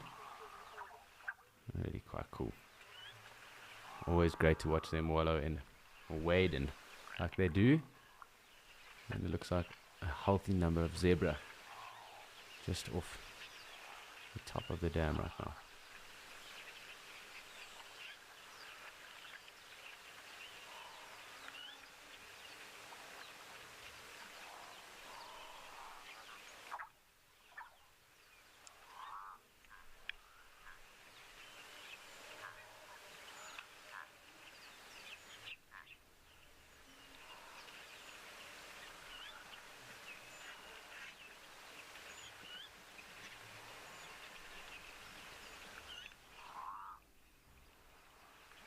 So here we go, the procession of our dazzle of zebras,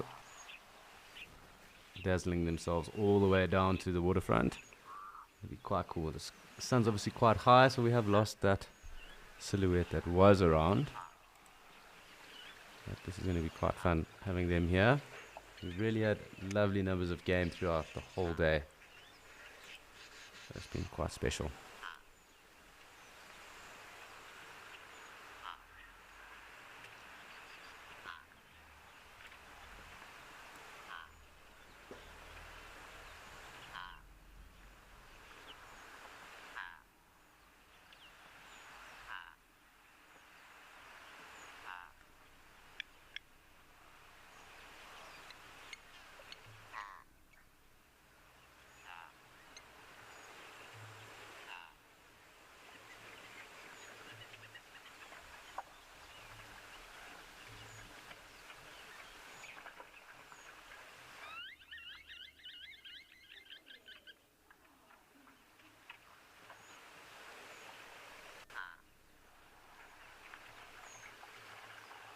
High hope. So obviously with strength in numbers, they are able to see so much more. So that does allow them obviously to see if there are any predators approaching.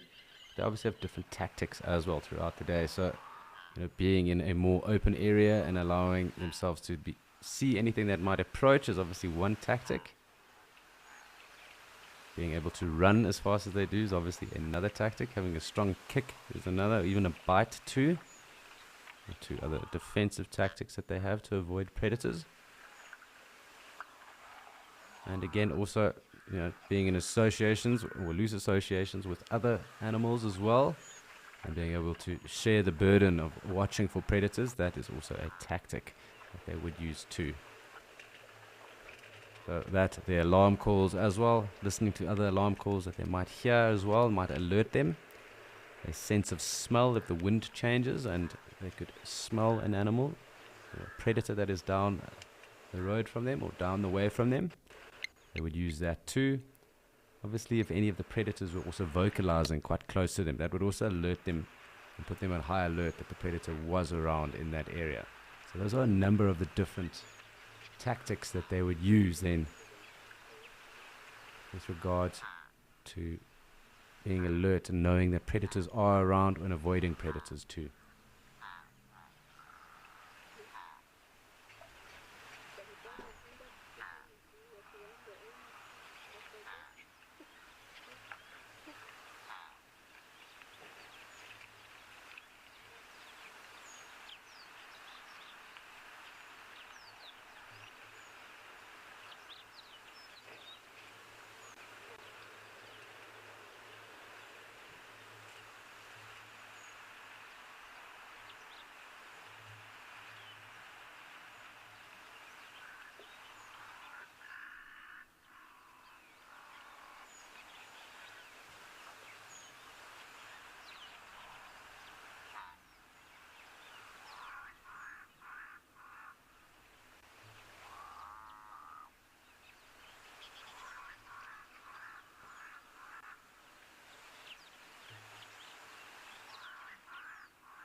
Really cool having our zebra now through. It did take some time for them to come down and join us.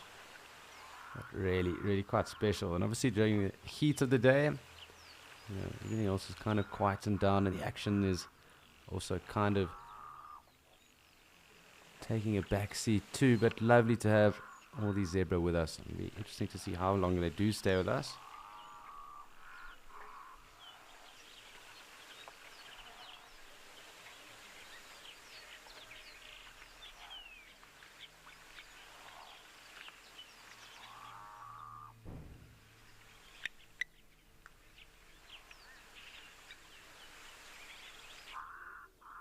So it's been lovely watching all these elephant, zebra, gemsbok and springbok. But it's also time for us to go and check in again with Ralph, see what's happening in Kariega.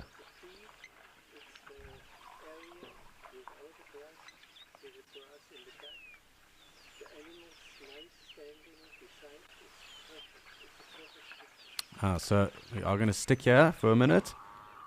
We are just waiting for Ralph's throughput to come back to us. It does look like our zebra are going to be slowly moving away, which isn't a problem. We'll follow them for as long as possible and just make sure we haven't missed out on anyone else that might be thinking of coming for a drink.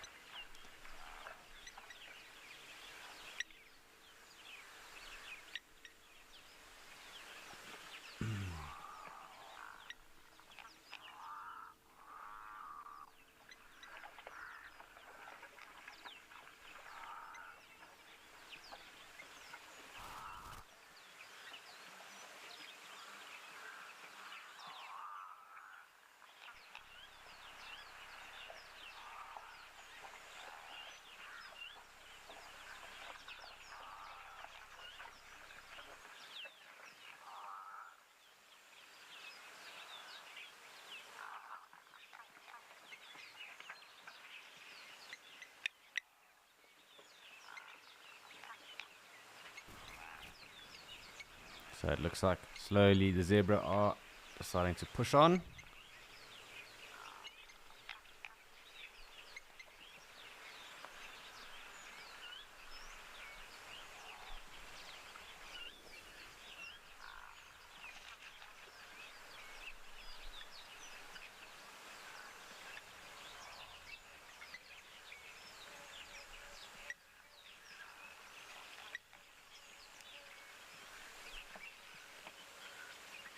Gemsbok also making its way.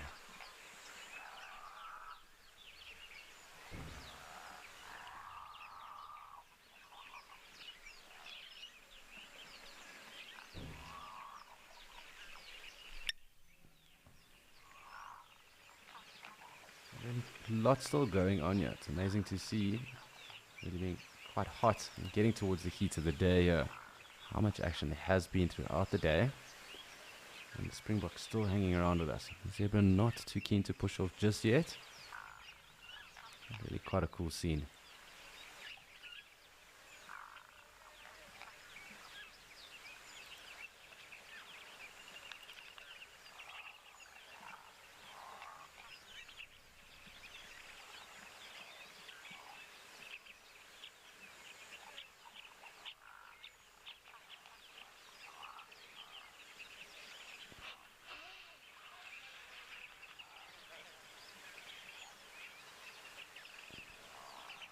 Slowly heading away. So I'm just going to keep a tab on where the zebra do mission off to. I'm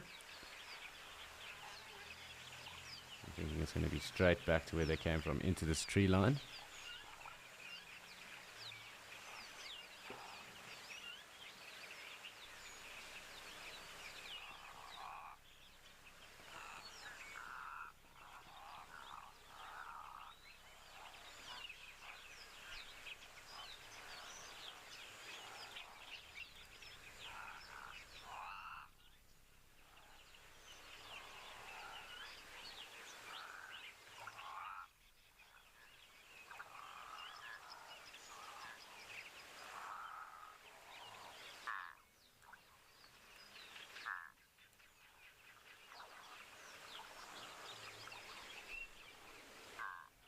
So it's sad to say goodbye to our zebra, but clearly they have another agenda.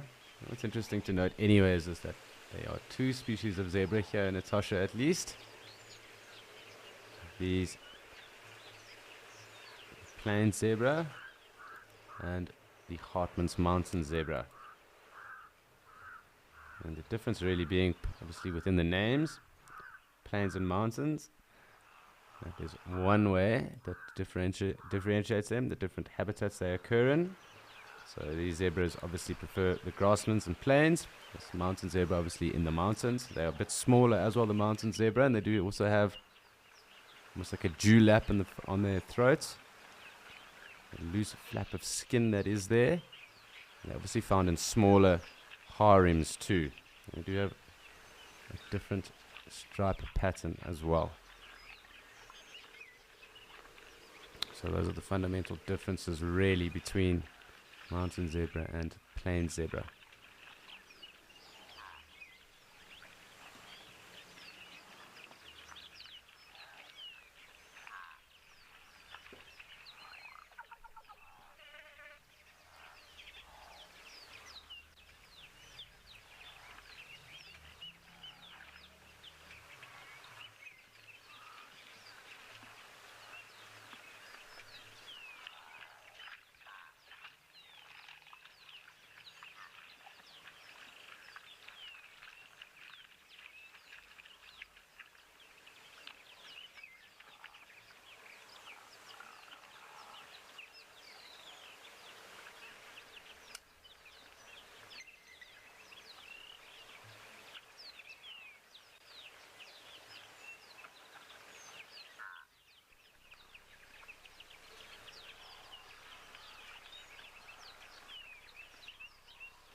Sorry, Joe, I must just get the comms again there. My most interesting.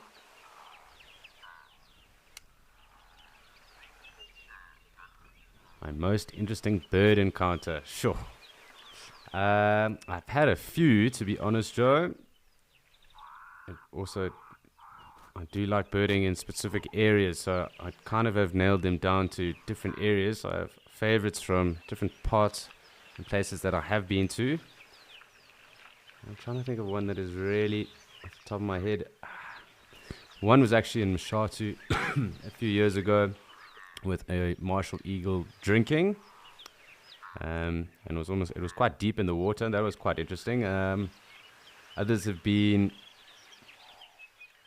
European hobbies and battlers taking out termite alates in the Kruger Park or in the Greater Kruger. That was quite an interesting one. It was actually very fun, at least. Swarms of tawnies, warburgs, and steppies, even lesser swallows, going after quelea as well. That was quite a very interesting sight as well. Another one, this was almost 2 years or so ago, was a black sparrowhawk that had hunted and killed a brown-headed kingfisher. And that was in a jackalberry tree along the Sabi River. That was quite interesting. Of course, rare birds like Pell's spotted owls, or Pell's fishing owls. Barred owlets are also fantastic. I've enjoyed seeing those too. Different bee eaters. There really are a lot. I have to rack my brain. But I've been very fortunate that I've seen a lot of very interesting sightings too. Also those major quelea swarms as well. That has been quite a fantastic thing to have seen and to have witnessed and heard it. It really is something when you see large swarms like that. Also doing that synchronized flying, but coming into roost and just the noise that they really do make. It's quite overwhelming. Southern bald ibises in Lesotho. Sure, lots. I need to think about it a little bit harder, Joe, but yeah, very interesting. And there's lots. I'm sure if any of you have had any interesting bird sightings or encounters, do let us know as well. It's always fantastic to hear what people have seen. It's rather interesting too. Gymnogenes, obviously hunting, that's always a great one. Or African harrier hawk, they're now known. The rollers are also very cool. They do get up to some interesting things as well. So I suppose it's also watching the kind of behavior that goes on with the different birds. Blue cranes and blue crane nests and chicks. That was quite a cool one this last year.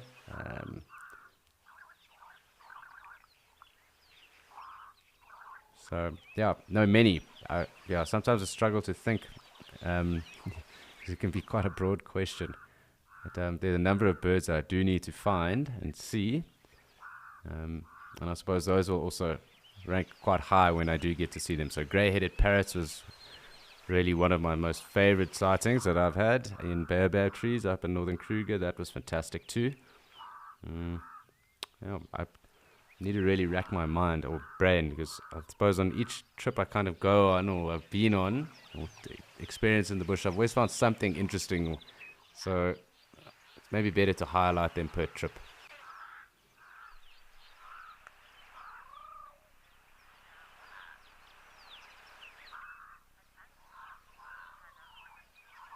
Hi, Hannah. Sure, that is a really tough question because many plants have many benefits, and obviously the core benefit is those that obviously produce oxygen for us and take carbon dioxide out of the atmosphere. So all plants in that regard are obviously beneficial for us, and those are obviously the supply us with food or supply our other sources of food with food as well. If you want to put it, I'm trying to think of the best way to put that or word that. So grasses and the rest, but obviously fruit trees, vegetables, the legumes are very good to plant as well because they put nitrogen back in the soils. So rather a tough question, but I would like to say there's probably the best plant is probably one that is helping with regards to taking out carbon dioxide out of the air, and also just helping secure soil in an area, and helping not an area not go. Yeah, hoping erosion not to occur and an area and soil profiles not to degrade.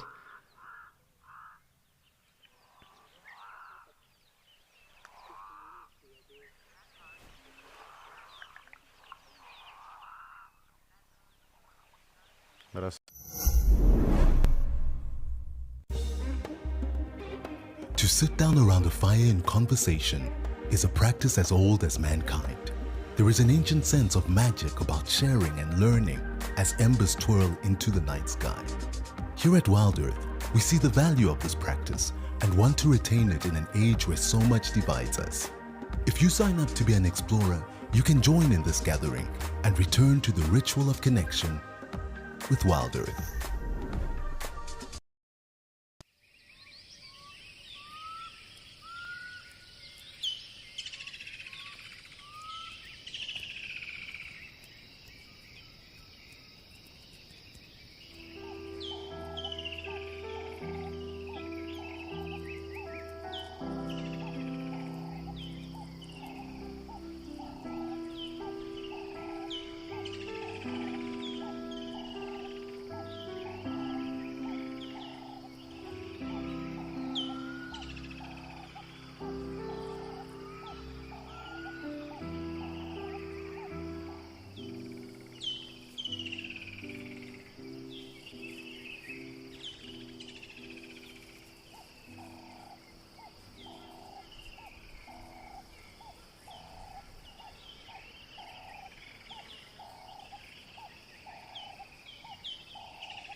And look like a bunch of U's.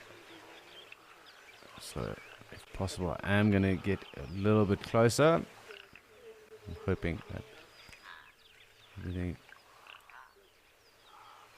stays okay, because I'm trying to plot and figure out when the lambs of these impala might drop. Obviously, the rain's occurring a little bit later here, and them also being far more arid adapted species. You might only see that happening in the month.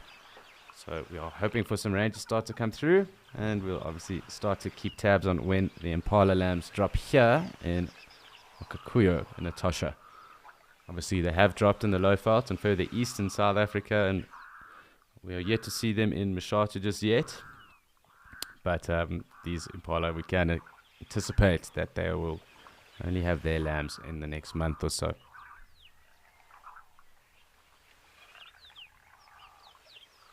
Already a rather healthy herd that has come to join us, and lovely to spend the last few minutes with these impala. Really, really cool.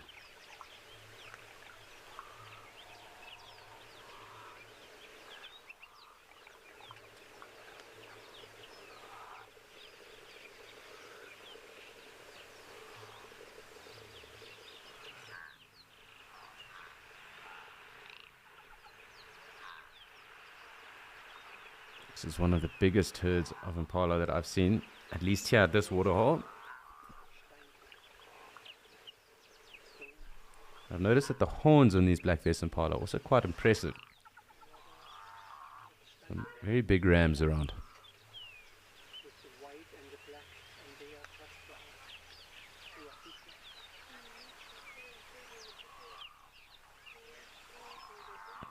Thank you for tuning in, Liam. It's been fantastic to have you joining us today on Escape to Nature. And hopefully we can continue to show you as much of these awesome things that have come through like today in the future to follow. And an endless procession of impala. They really are taking over now. It's fantastic to see this.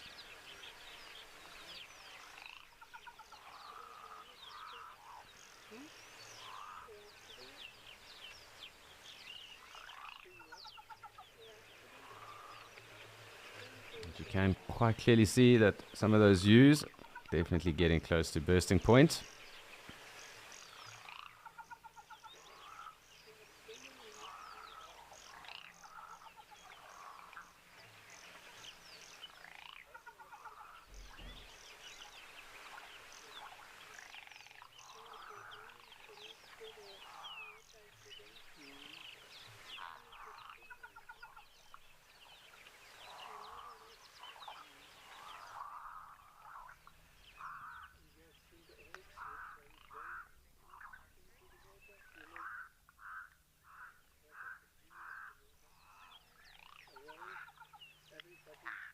You can really see how wide set some of these rams' horns are. It's actually quite spectacular to look at. They really are very impressive impala rams.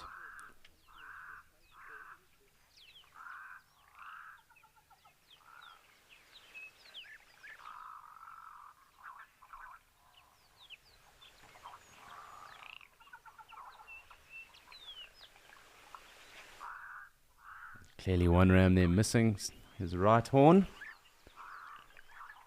Unfortunate for him. Hopefully he did have a few good seasons prior to the loss of that horn.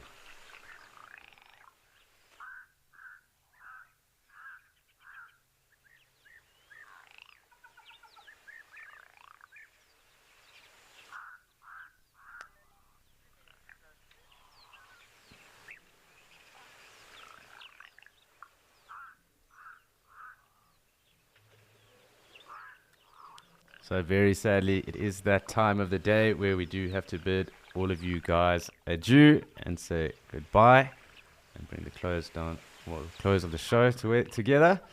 But we will obviously be back again tomorrow morning, so please do tune in again tomorrow, past 8 Central African time.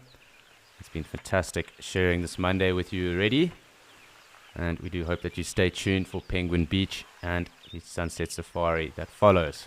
But also just a huge shout out to everyone else involved, the wildlife and the beautiful habitats that we have come to you from.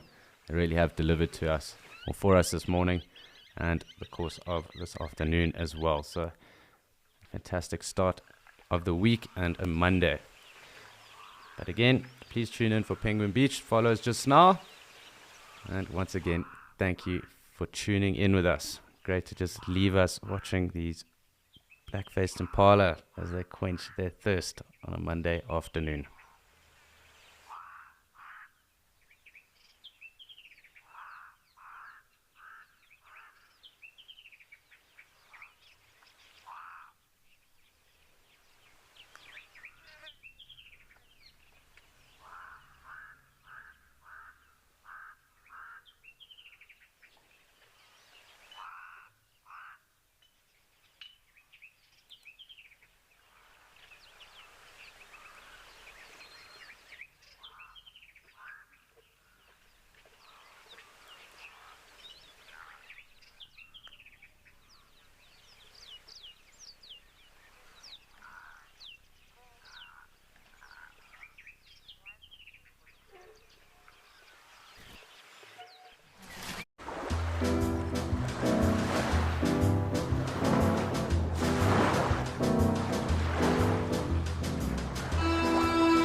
and good afternoon to all of our viewers.